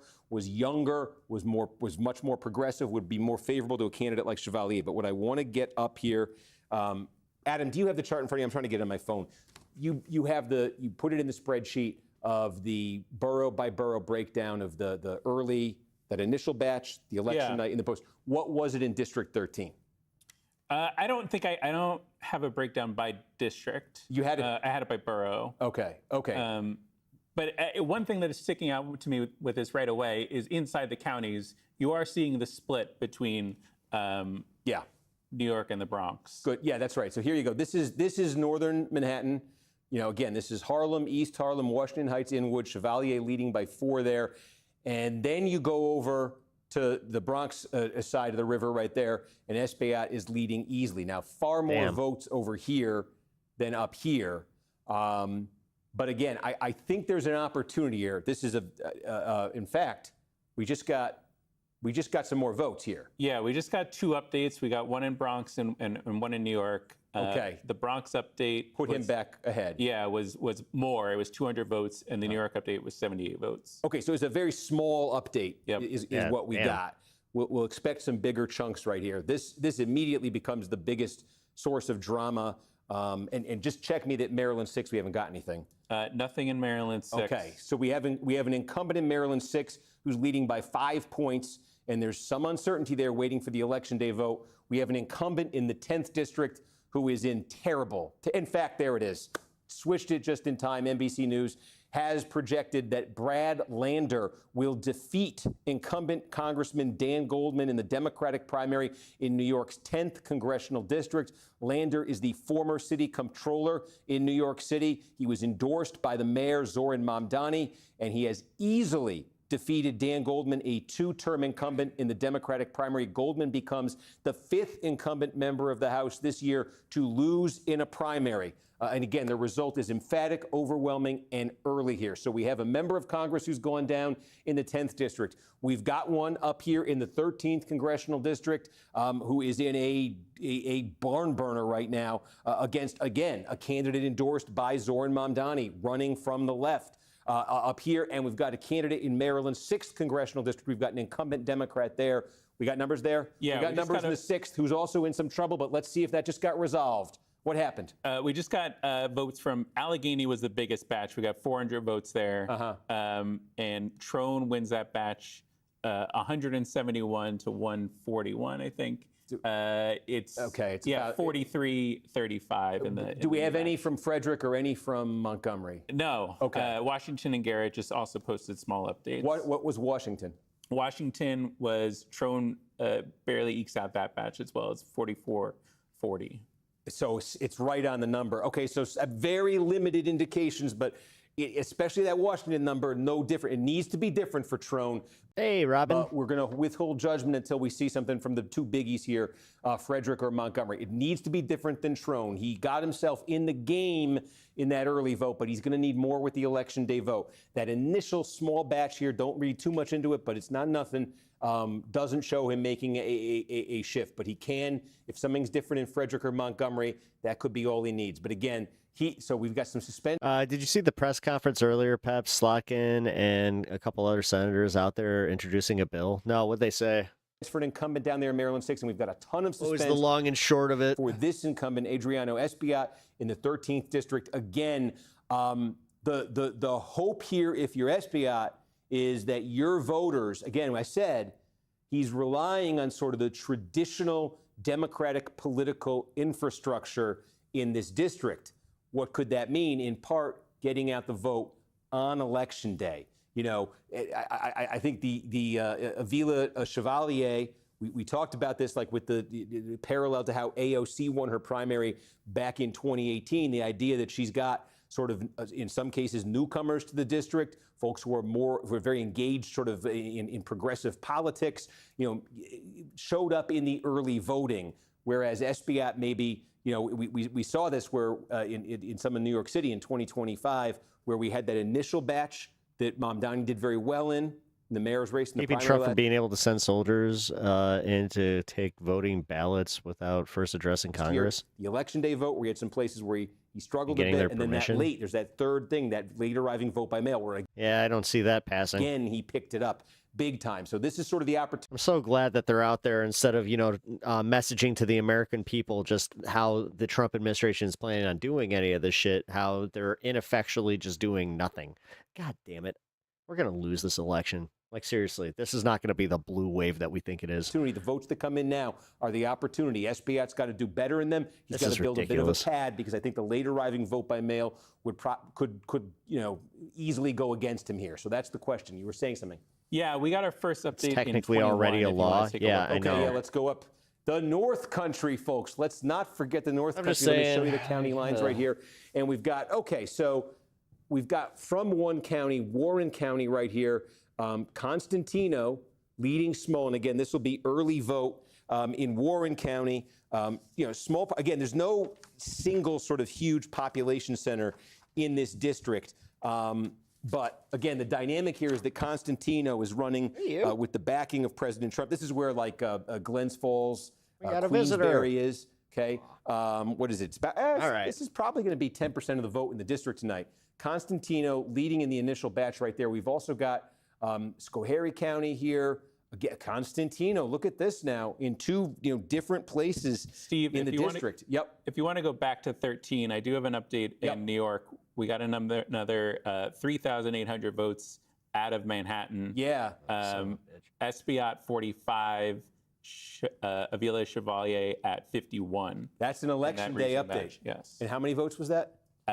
3,800 In that batch also came about 1,000 votes out of the Bronx. And Espaillat wins that 63-32. 63-32, 1,000 votes out of the Bronx. So we're not seeing, and give me the Manhattan number you just got again. That was about 3,800 votes. Right. She barely ekes it out, but she gets 51% of that. That's higher than her current number. I should also note that, another batch also came in with in the 12, and so we're about 7,300 votes there. Boris has won both of the new election day batches. He gets about 38% of. He got 38, and what did Lasher get? He gets 33%. Well, now, whoa, okay, that's okay. You've just told me you told me very significant thing there, and we'll get to 13 in a second. We said that Lasher had given himself with that early vote, had given himself a little bit of a pad there. It was a good number for him. But we're raising that question of does the election day vote look different than the same day vote? Emma Viglin's with Hassan live right now. You're telling me the election day vote here is looking a little bit different. Say again how many election day votes we've gotten out of the 12th district? So it's about 7,300. And it broke 38-34 for Boris? About right. 30, 33. I'm gonna get ready for What's the 420. How many? What is our special expected remaining vote in the 12th district? Oh, damn. Okay. 63,000. Okay, so if Boris were to beat Lasher by 5 points, which is what he's currently winning the election day vote, and there are 63,000 votes, that would be about 31. That would not, at this pace, these are big ifs here, but this is just to give you a sense of it. What we need to at do, this though, pace, he would knock off 3150 of 35. I need to stop hitting my mic with my glasses. So It's like the third Boris time is- today. What he's getting so far, what Adam has just told us from the election day vote here, right now, Boris is getting the kind of number that absolutely puts it makes it plausible that he could catch Lasher. Plausible. That's what we say. We're saying, is there we keep asking this question in these races. You know, a candidate is behind in that early vote. Do you get some indication that the election day vote is more favorable to him? We are getting indications that the election day vote may be more favorable to Boris. I couldn't get than to the early 4,000 vote. last time. If he continues to win the election day vote by 5 points, and there are as many election day votes remaining to be counted in this district as we think, it puts him absolutely in the mix right here. And again, remember, there's that third piece, the late arriving vote by mail. You got more, Adam. What is it? Yeah, well, we also have update at New York 7. We've gotten quite a few updates here in Kings and Queens County. So I just can tick through the most recent one. Queens County, we got 1,400 votes. Valdez gets 62% of that batch. Hold on 1 second. I just want to. Got big money in the 4,000. Shouldn't this be in our? Someone maybe try clicking. Someone's got faith in me. I like that. I like that. Okay, I want to make sure folks see this. There you go. With the counties up. Okay, we're having some glitch here where we're not seeing it. Yeah, so let's stick on the overall results. Yeah, but tell me this for context. Yeah. What is the Queens? You're saying Queens. What was the early vote in Queens, and what is the election day vote? So it was the early vote was Valdez 65%, Reynoso 20% in Queens. So she won it by 45, right? Yep. And then the election day vote's breaking how? 62-23 for Valdez. 39, yeah. So it's a little bit less, but not to the degree Reynoso needs. And that's in Brooklyn? Yeah, we also got the Brooklyn update. So that was, Reynoso had carried that first batch 50-46. He won it by 4, right? And now she won this first election day vote at 60-36. Oh, she's crushing it in the election day vote. So okay, well those are wow. So if you're Valdez, these are not only did you get a very encouraging number with that early vote right there. You're not slipping. There's no sign of meaningful slip. In fact, there's a sign of new strength for her. I think what Adam just read just went in. You just saw Valdez's number shoot up right there. Yeah, if you're Valdez, you are feeling fantastic about the world right now because, again, you did great in the early vote, but you're also improving in the election day vote. You're not slipping. Up here, we've got more. She up must here. be an actually popular candidate. That's good. And, yes. So we got 2 minutes. which is Manhattan. Yep. So 6,300 votes in this district. Looks like it was good for her. Yeah, she wins 52-43 in that most recent in the Manhattan vote. Wow. And we get any more Bronx? There was a little bit more Bronx. There was about 1,100. SBI wins that 60-33. Wow. He is not. Wow. Folks, yeah. I should also note that also updated New York 12 with 14,000 votes. I still, God damn it, I hate how confusing this gets sometimes because, like, between those two districts, that one was that enough for her to pull it out? 37. Like 37, common 37, language sometimes, guys. Every once in a while would be nice. 50 votes in that batch. We got 14,000 new votes. Yes. So we had 7,000 election day before. We've now added 14,000 new, and last it was a tie. Yeah. DJX, Emma is with Hassan, but where are they? Because I just checked in. Basically, that's very good news for Whose Lasher, rally are because they no at? longer is Boris hitting the number he needs, hitting backstage at a rally. the clip that he needs with that election day vote. That's a very good update if you're Michael Lasher. But I want to go to the 13th because wow, this is a couple things that we're seeing right now, and I think you're watching. You're probably you're having these same thoughts.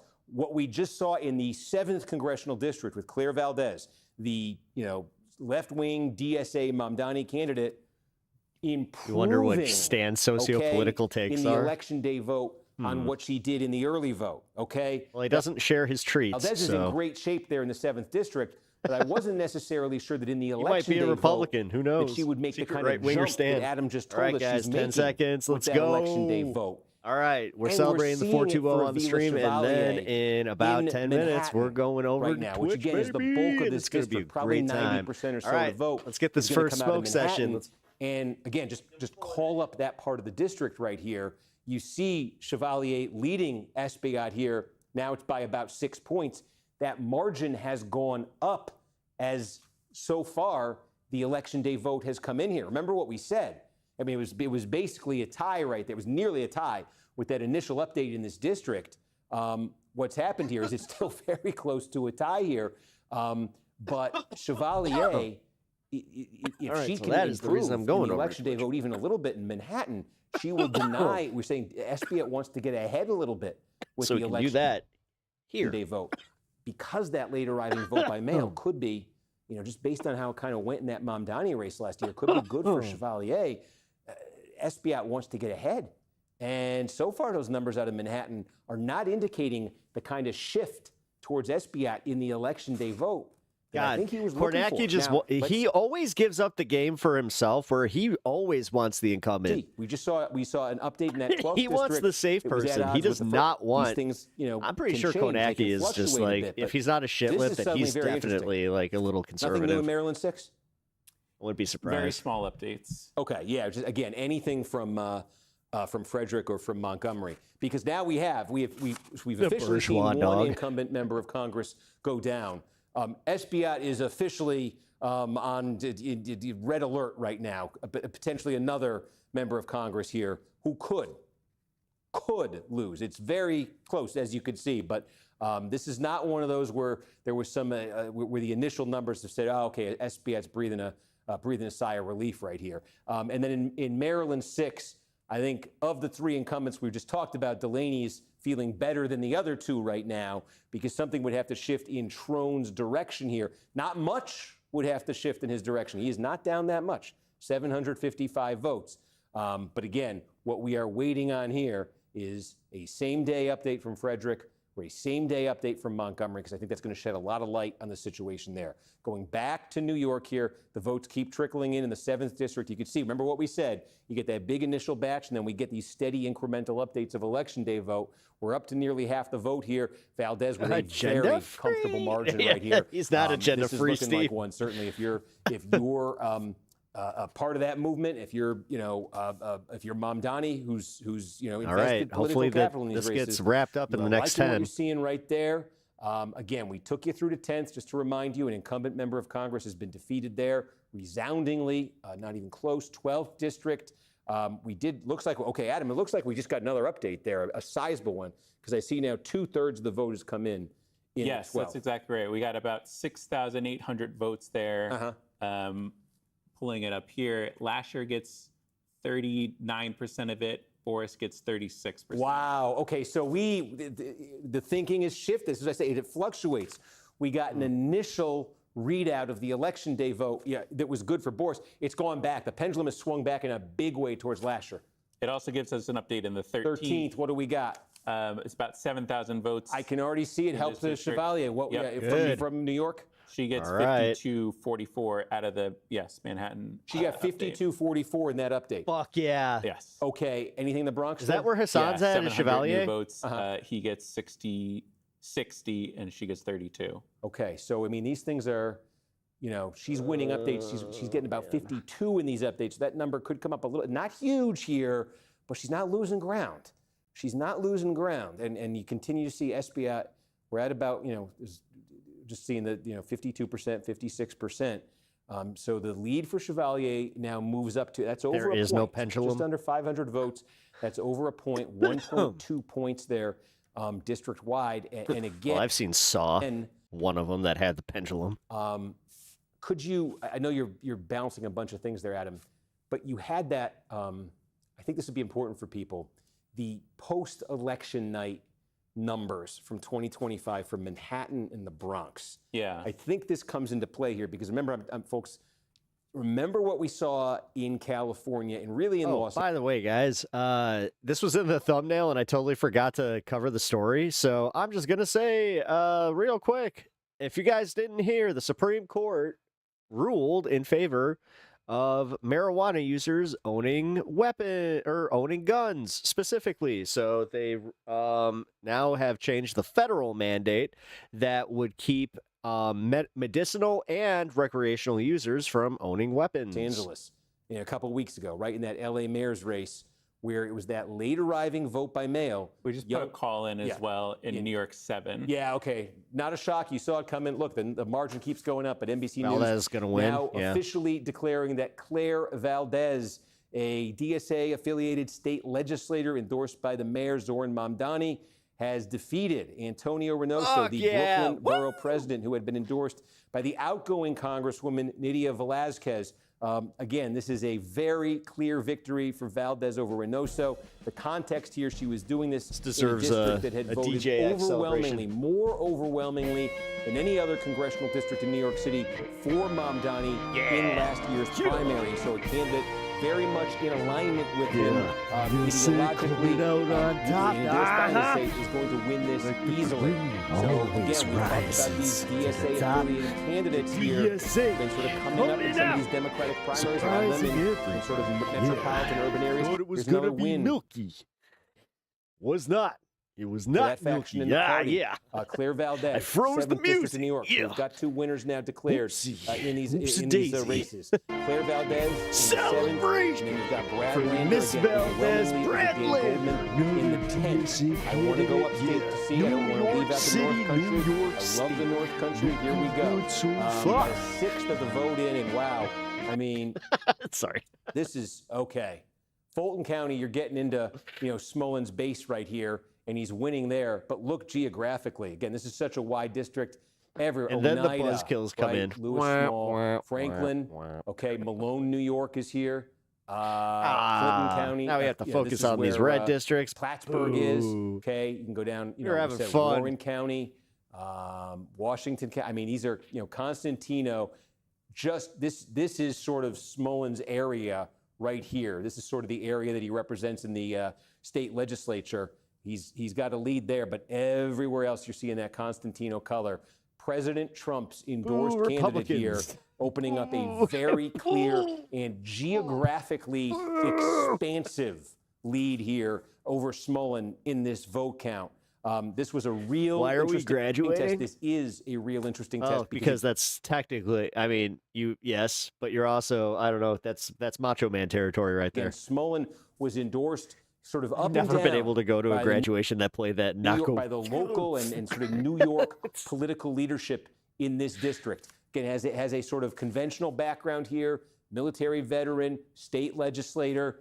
The congressional seat opens up. You get the party's endorsement. You go for it. But Trump came in here and endorsed Constantino. Constantino is a former boxer. He owns that sticker company. Someone, while I used the restroom, came in, did their thing, left without washing their hands. This is a women's restroom. He made some news putting up a Trump. So many people walking around with poopy hands. Mentioned this in a tweet endorsing him, putting up a giant a Trump sign. Jefferson, this is just a very, very tiny slice of Jefferson County here. Smolin leads the vote count. That's 60 votes though, so I wouldn't pay too much attention to that. Overall, if you're Constantino, if you're Trump, you are liking what you're seeing in the 21st district so far. 17th district. I don't want to lose sight of this. Well, nothing to tell you yet. But again, this is a primary. Whoever wins this, you're going to hear that name an awful lot between now and November because this is a seat that Democrats are targeting like crazy this November. One of the Lawler, Republican incumbent. This is why you don't touch the handle in a public restroom. Nope. Republicans in the House elected in 2024 at the same time that Kamala Harris carried the district. One of those guys. Harris plus one district here. Kate Connolly came in the favorite. Davidson. We're getting some close. Indications that Lawler would prefer to face her. Go back to the 13th. Oh my goodness, we just got a ton. Yes. Tell me All about right. it, I didn't want to go anywhere until this one came in. New York, we just got 6,700 votes. Chevalier gets 50%. Does anybody know which party Hassan's at? I don't. Most recent batch. Okay. In the Bronx, we got 600 I see that he's at a votes, party. I just want to know whose. 37 for Espaillat. We also have an update in New York 12. Hey, I know that. We got another 10,000 votes there. Boris gets that batch 38-36 over last year. Okay, do you have a cumulative election day total for this district? Is that something that's attainable here? Yeah, so let me take a look. Okay, I just want to. Here. Yeah, if you've been watching, this number is really stabilized in the 34, 35, 3,600 range. Remember, Boris had initially, with that first batch of election day vote that we got, he took a bite out of it, and you're saying, maybe, boy, he could be. We've had a lot more vote come in since then, and it hasn't budged. So my current tally has it at Boris 36.9. I don't know. Is chat's booing and saying 36.5. 0.4. Blah blah blah. So it's negligible. I mean, it is better. The election day vote is better for Boris than the early vote. But again, we said he probably needs to be winning that, by about 5 points. He's winning it by 0.4 of a point. And now we're running out of vote. Okay, when we first started doing the math on this, we were well inside of. We had a ton of votes still to come. Not so much anymore. About 3/4 is in, and that pool is getting much bigger. So our sense of what that vote looks like is a lot clearer now. And what it looks like is kind of a wash. Boris needs something more than a wash here. He's trailing. Back to the 13th. Anything new? I don't want to miss anything. I need to get over to Nothing out of the 13th. I mean, we do have our first report out of the 17th in Rockland. Okay. And I accidentally pulled a thing where I'm doing let's go take a look. Like election coverage and shit. Okay, wow. So we did just get a big bunch. Let's see where this came from is the critical question here. Yeah, I mean, okay, you're talking, okay, this is the most significant. Putnam, we got the most vote out of Putnam. Look at Conley, easy lead here. That's a big chunk of the vote. Dutchess County, we got, it's just the margin though that you're seeing. You see it now in 2 counties, really solid. Rockland, this is Davidson's base. Rockland County legislator. It's not a ton of vote, but she's not. This is, if you're Conley, this is great. What, Adam?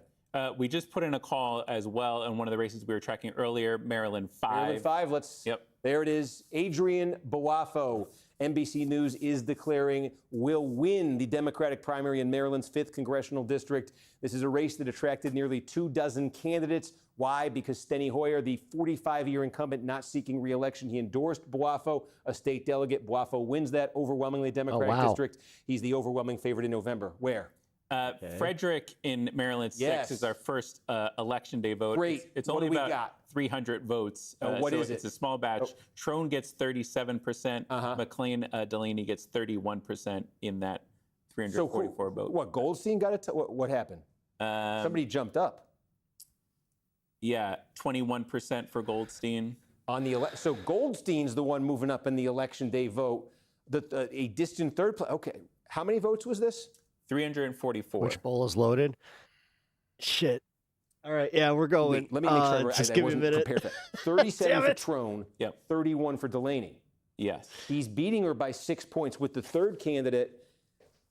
Yeah, I want the final tally on New York, so it might be 440. I'm going to just go to be safe here. Frederick, 15,000. Don't worry, guys. remaining. If you're over on Twitch already, I'm coming. So if he were to, if Trone were to, Stop if this were to pontificating. hold, Let's go. this- Oh, this wait a is minute. relatively you fucking moron. Wait a minute. small number. I just want to get it. I'm behind. But it is significantly Manhattan.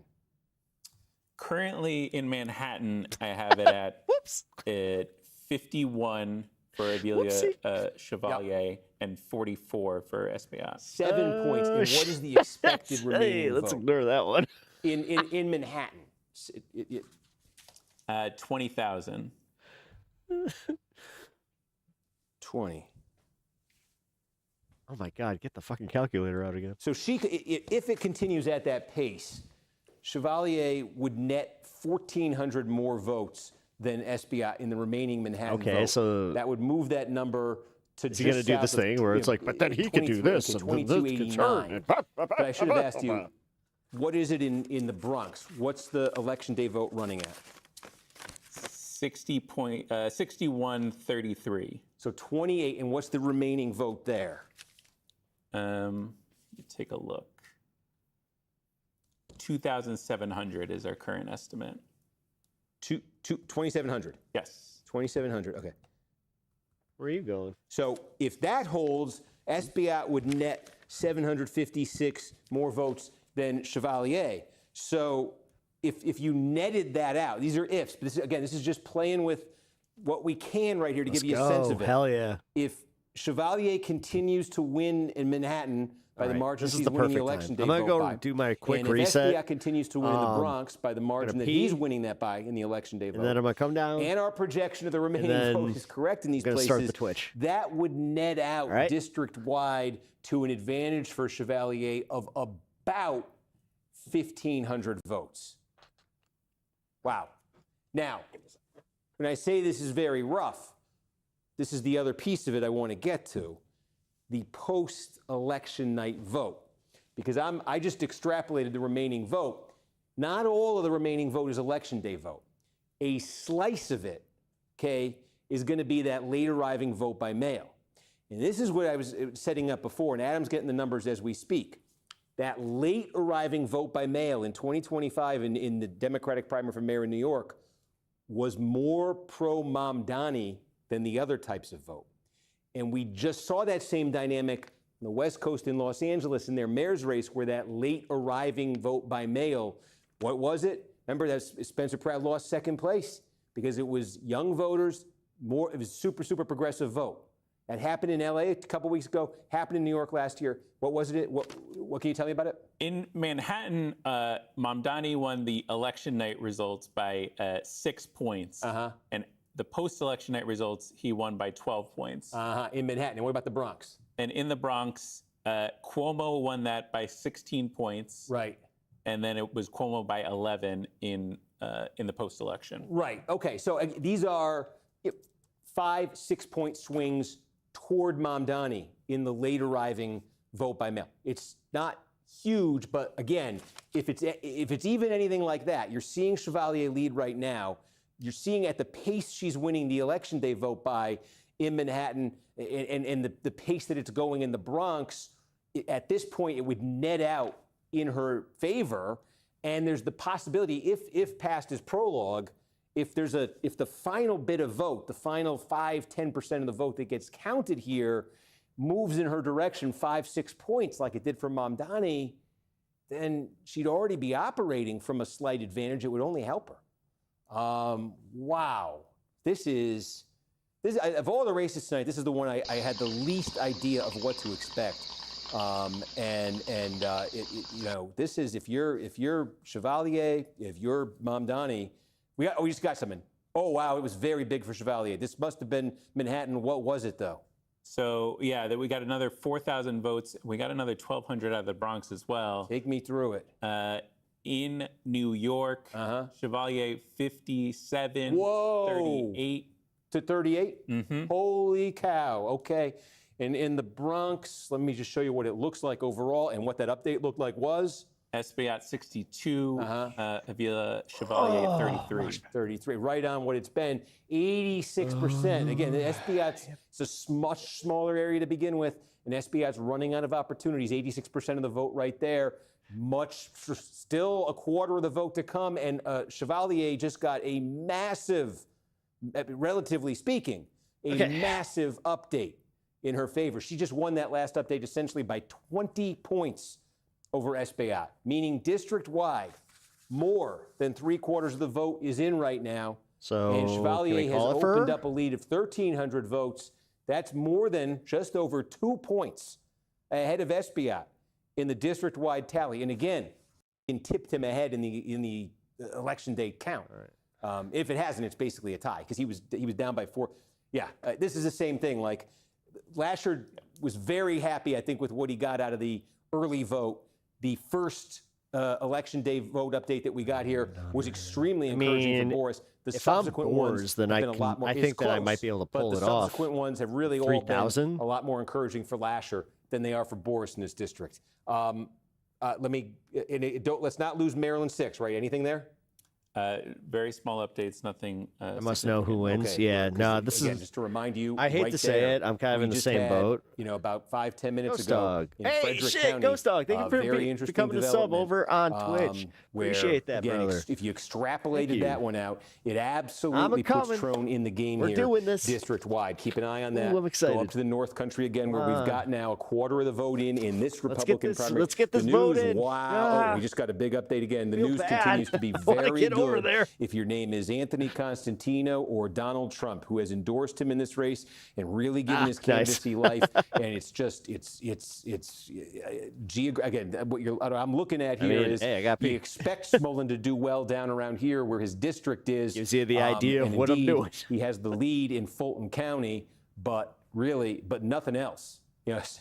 There's nothing else for him on here. Again, this is the early vote. Would the election day vote be dramatically different? I mean, it would have to be. It would have to be overwhelmingly dramatically different. Otherwise, this is so this and if this does hold, this will raise the question. If you were watching earlier, this will raise the question of the minor parties in New York State are allowed to endorse major party candidates. So there's a conservative party on the ballot in New York, and they can put on that ballot line in the fall the name of the nominee of the Republican Party. Anybody that doesn't already follow me on Twitch, New York State. you guys the really left should. has its own version. They call it the Working Families Party. That conservative party in New York, though, already nominated Smolin. Now, that Smolin could drop out of the race. So this is like a third-party situation? That's what will happen if he loses this. But if Smolin, it's gotten real nasty between these two guys. This campaign was not a normal campaign here in terms of the vitriol. If Smolin doesn't want to get out and doesn't want to endorse Constantino and stayed on that conservative line as a candidate in the general election, it could make this interesting because, again, this is a Republican district here. It's a Trump district.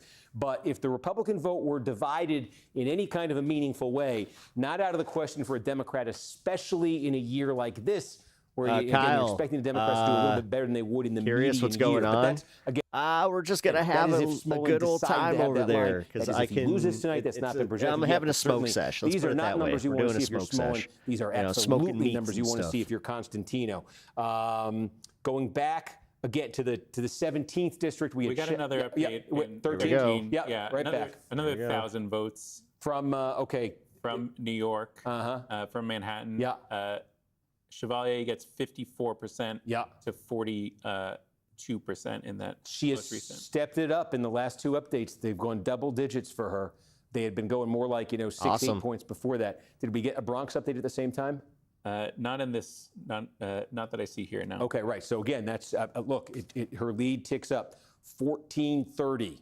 Okay, about 2.5 points now. This is close, but this is not.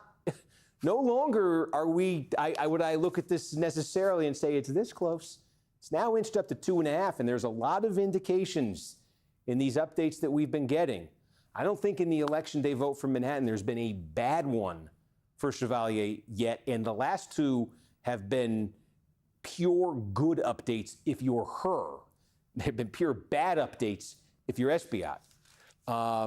We will do an update with News Now in about 4 minutes. Good, okay. Or maybe a little bit less right now, but about 3 minutes away. Yeah, what time are we at? 9:42. Yep. And don't forget, folks, Utah closes at 10 p.m. We've got 3 interesting care House about races Utah. I care about in this. Utah. That's coming up in 18 minutes. But, I mean, the story of the This hour was Colorado, right here is that'd be a Adriano different story. Esbiat, Then I a would just bring 10-year this over to incumbent. Twitch. The chair of the Congressional Hispanic Caucus is in are we good? grave danger of losing the Democratic primary in New York's 13th congressional district to Daria-Liza Avila Chevalier. Again, this is a left-wing candidate aligned with the Democratic Socialists, endorsed by Zoran Mamdani. Mamdani already has put 2 wins on the board in New York City tonight. His candidate, Claire Valdez, romping in the 7th congressional district, and his candidate, Brad Lander, romping in the 10th district, taking out a 2-term incumbent, Dan Goldman. Now another incumbent, Adriano Esbiat, again in grave danger of losing there. Awesome. For that matter, outside of New York, a 3rd incumbent in some real danger at this hour, April McLean Delaney. And I do have a new update for you in this race. We got another great. Where? Small 150 votes in Frederick County. Yes, okay. And in that batch, we get Trone 41, McLean Delaney 32. Whoa. And Goldstein at 17. Wow, this thing is turned. This race is turned, folks.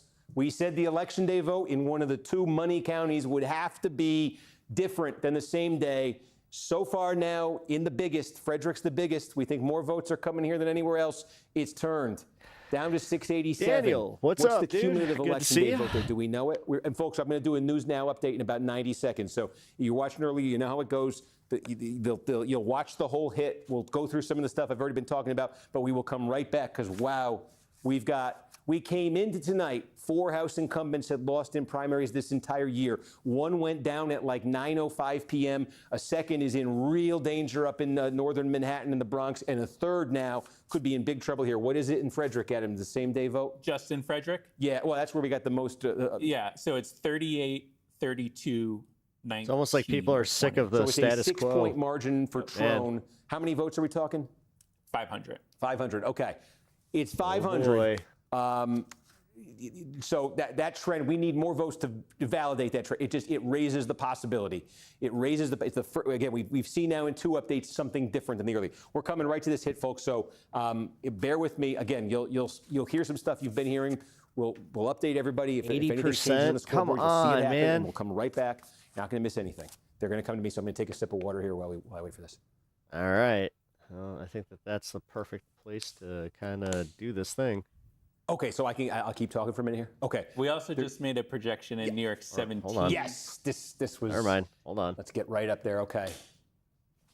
Kate Connolly, Democrat. You guys are already ready on Twitch. Hell yeah. National security official. You guys haven't already followed. Easily wins the Democratic You guys primary. want to join She's the going smoke to sesh? face Republican Mike Lawler in New York's 17th district.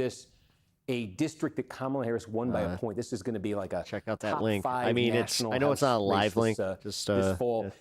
There was a lot of reporting that Lawler had hoped that Davidson would win this. He doesn't get his way. He'll get Kate Connolly. They're coming to me here in a second. Just bear with us, folks. Oh, NBC I will News bear with projects you. that New updates Brad in Lander 13 as well. has defeated Dan Goldman Clearly in good for that Chevalier. closely watched race. Let's bring in NBC News chief data analyst Steve Kornacki at the big board. Steve, what are the headlines that you're seeing so far tonight? Yeah, we've already seen 1 congressional incumbent go down, Dan Goldman in New York's 10th congressional district. And Gotti, we may well be seeing a 2nd. Adriano Esbiat, there was just another vote update while you were reading that introduction in the last 30 seconds, and it was a very good update for his challenger, Daria-Liza Avila Chevalier. She's a candidate of the far left, endorsed by the Democratic Socialists of America and the mayor of New York City, Zoran Mamdani, and she now leads Esbiat. He is a 10-year incumbent. He is the chairman of the Congressional Hispanic Caucus. She now leads him by nearly 2,000 votes, by just over 3 points. Again, this district is based in northern Manhattan, on this Harlem, one. Mo, East how's it Harlem, going? Washington Heights. It goes over into the How Bronx. you doing? And Welcome I can just to show the you stream. the bulk of the vote is in Manhattan. That's sort of Harlem and in northern Manhattan. and this is where Chevalier, DSA you can see fucking she's cleaned up leading there by tonight. 8 points. We just keep getting updates The here. APAC They've been APAC getting better candidates and better did for not do Chevalier well. as the night's been going along. Esbiat is leading over here in the Bronx. It's just a much smaller part of the district. Much of the vote is already counted right there. Each update that we've gotten, especially Fox in has the last 20 gotta be minutes, here, I think freaking has out been awfully over these encouraging right-wing if you're Chevalier. So we saw one incumbent go DSA down wins? Yeah. in the 10th district in New York earlier this evening. A second one is in grave danger. And Gotti, I might add that over in Maryland right now, in the western part of Maryland, a third incumbent. We're still waiting. There's a lot more uncertainty in this one, but certainly April McLean Delaney, she's a freshman Democratic member of Congress. She's being challenged by David Trone. David Trone, a former member of Congress. He used to have this seat. He gave it up. He wants it back. He is challenging the woman who replaced him. He's poured $25 million of his own money into this campaign. And absolutely, you could say at this hour, he has a shot, at least based on how the numbers have looked. So to varying degrees here, there's the possibility of 3 incumbent members of Congress losing this evening in these states. Coming into tonight, this entire year, only 4 incumbent members of Congress had been defeated in primaries. And, by the way, not to complicate it too much, but the polls are going to be closing in Utah in a few minutes, and there might be a couple of incumbents in trouble there as well. Interesting. Maryland and New York, they're traditionally solid live blue on his states, right? channel. What are the issues that have been propelling voters there, and how much overlap is it with the momentum that the DSA has seen? I think that's really the headline here, certainly. What we're seeing in New York City tonight. And another way of looking at these results, too, is I say Chevalier, DSA aligned and endorsed by Mamdani. That is also the case in another district in New York City tonight. Claire Valdez. This is an open congressional seat, again, heavily Democratic area. But the question here was sort of taking the temperature inside the Democratic Party. Her opponent was the borough president in Brooklyn, sort of had traditional establishment Democratic credentials. He's been trounced tonight. Valdez, DSA aligned. Nobody wants your establishment bullshit. Everybody's sick of your matter, bullshit. Hakeem Jeffries has got to be sweating, dude. Goldman, man, Lander was endorsed by Mamdani and ran very much to the left in this primary, particularly Lander he made Israel an issue. He adopted sort of a maximally, I'd say, left-wing position on Israel, went after Goldman that way, wins big. So we're getting a readout here, certainly, and we've seen this in some other primaries this year. We saw this in a primary in the suburbs of New Jersey. We saw this in Philadelphia. We've seen this in some other places. This energy, this sort of very, I'd say, left-wing energy in the Democratic primary, it's certainly coming to fruition in what we're seeing in New York City. Hell yeah. Yeah, we're out here in Los Angeles, and it almost rings true to what we saw here in the mayor's race as well. From what you're seeing, are there any other trends that would lend voters to leaning more progressive right now? No, I mean, the question always then sort of arises, how much of this, they were so timid broad saying is this it. within the Democratic Party? I think that's the conversation that's been taking place this year, and I think these results, especially if something like this holds, those conversations will only accelerate after this. Is this, we saw it in Philadelphia, as I say, we see it here in New York City. How much is it just a phenomenon of those places versus something with a little bit more, sort of breadth within the party? I think one thing we can say, though, is as we go through these primaries and more candidates like this win, their sort of volume within the National Democratic Party, their visibility, this is huge. Only increases. You know how big the squad was? And it certainly raises questions about how that's going to go over with a national audience as more and more folks. It's just doubled the membership. The idea of somebody aligned with the Democratic Socialists of America, the idea of several candidates like that winning primaries, getting elected to Congress, is kind of unthinkable in the not too distant past. It's a pretty big change. Yep. It's almost like that thing that started happening with MAGA. The true test comes during the general election. Steve Kornacki, thanks so much. We'll be checking back with you in a bit. Jesus, Cope-Harder. Let's go to NBC News. Okay, we'll see what happens in the general of these DSA. Maybe a little bit better news from McLean Delaney. 1,000 votes out of Frederick. Yeah. Okay. Now that's okay. Yep. She wins that round 42-36 over Trone. Goldstein goes back down to 12. And we got our first look at Montgomery Election Day vote, about 200 votes there. McLean Delaney, 51%. Sorry, hang on. Sorry. How do I get the counties up? There you go. Oh, we got to make the counties the main thing that comes up. Okay, say again. What do we got here? He's getting a little busy. About 200 new votes, election day votes there. McLean Delaney, 51%. Oh my God! Don't do it! Oh, don't wow. do it! Okay. Those are very Now I'm just doing the sensible thing. I'm going to start this at 9. The numbers You we guys got are getting initially, the, Frederick this is hinted it. at things changing. I wish I could make this It like may a have members changed only back. thing. That's again, it's a small update over on out of YouTube. I'm sorry, Montgomery. guys. But So wow, what's going to if it's- happen if is it's if you anything don't like that already coming out of a know, place like that, we're going to be that's hanging huge over for on Delaney. Twitch and after what is the cumulative for a little election day after vote party in here. Frederick now? So make sure if you Frederick, guys we're don't at, already follow the Twitch. I have to 39 reiterate this McLean over and Delaney, over. 37 If you Trone. can't follow from that link, the link is also in my description. Okay, the initial updates that we had 2 much smaller updates. We've added a bigger one in, and look at that. Delaney now back ahead of Trone right here. So See you that there? changes. Hell yeah. This thing, the temperature on this one just changed. Delaney, I think, going a little bit more, not over yet, but that's a very positive development Hell for yeah, her. it's gonna be so What do much you got? fun. Heading back up to New York 12 in Manhattan, we've gotten a few I got a big surprise, updates, and I mean like out of here, and last year's been every one of them. This is gonna be so I've been much looking fucking at fun. the Yes. neighborhoods, and we set this one I up got as the space. Upper East Side versus the Upper West Side. In my current tallies, I have Lasher winning the Upper West Side by 18 points. And the I've been Upper East teasing it Side, for a half hour. Some of y'all are just like, God damn it. Yeah, and again, it's stabilized. I think is the key here. Sorry, I'm sorry. We said 3,500 or so when we started getting that election day vote, and it's ticked up a little bit for Lasher. Oh, sorry, my pre-rolls. Boris has made this close, but he's just none of these updates has he started to really take bites out of that. I forgot those are on. Okay, My bad, so guys. back to 13 though, because huge drama here. Did we get?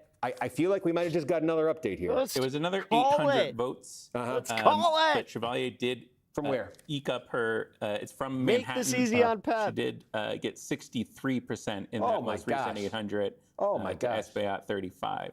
She is pouring it on in these late updates from Manhattan. So Yeah, in so Manhattan, it's over. She leads by just over 8 points cumulatively in Manhattan, but that margin has been expanding with these updates. Again, Bronx is still sitting there at 86%. So yeah, she's that's now. I mean, look, this is now a 3.5 point margin here, folks. That's 3.5 over, right? points. That's over. SBI. Okay, 10-year incumbent. Great. So again, Goldman goes down, one incumbent loses. SBI, boy, it's not looking like not in a good mood right now if you're SBI.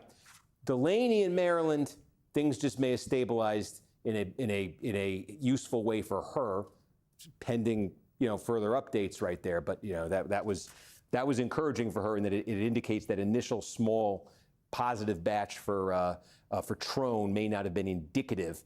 And then in 6 minutes, we're going to be closing. Polls are going to be closing in Utah. I don't care I about think that. we really All right. Yeah, we're went good. through and set those up yet. All right. The key thing for Utah, and we'll cut me off, Adam, if anything happens while I'm saying this. The key thing to keep in mind in Utah, remember, these are brand new maps this year Oh, put that's in right. place by No, a that is court. interesting, but we ain't watching Incumbents that. have kind of all shuffled We're doing around other as a things. result We're of that. watching A lot other of them stuff. are kind of running with some new terrain right here. There's I already got it the pulled up. upshot of that new map is that it's created what should be a Democratic seat based in Salt Lake City. There's a contested Democratic primary there. Ben McAdams, the name is a former Surprised he's a Fabio one-term couldn't pull it Democratic off. congressman.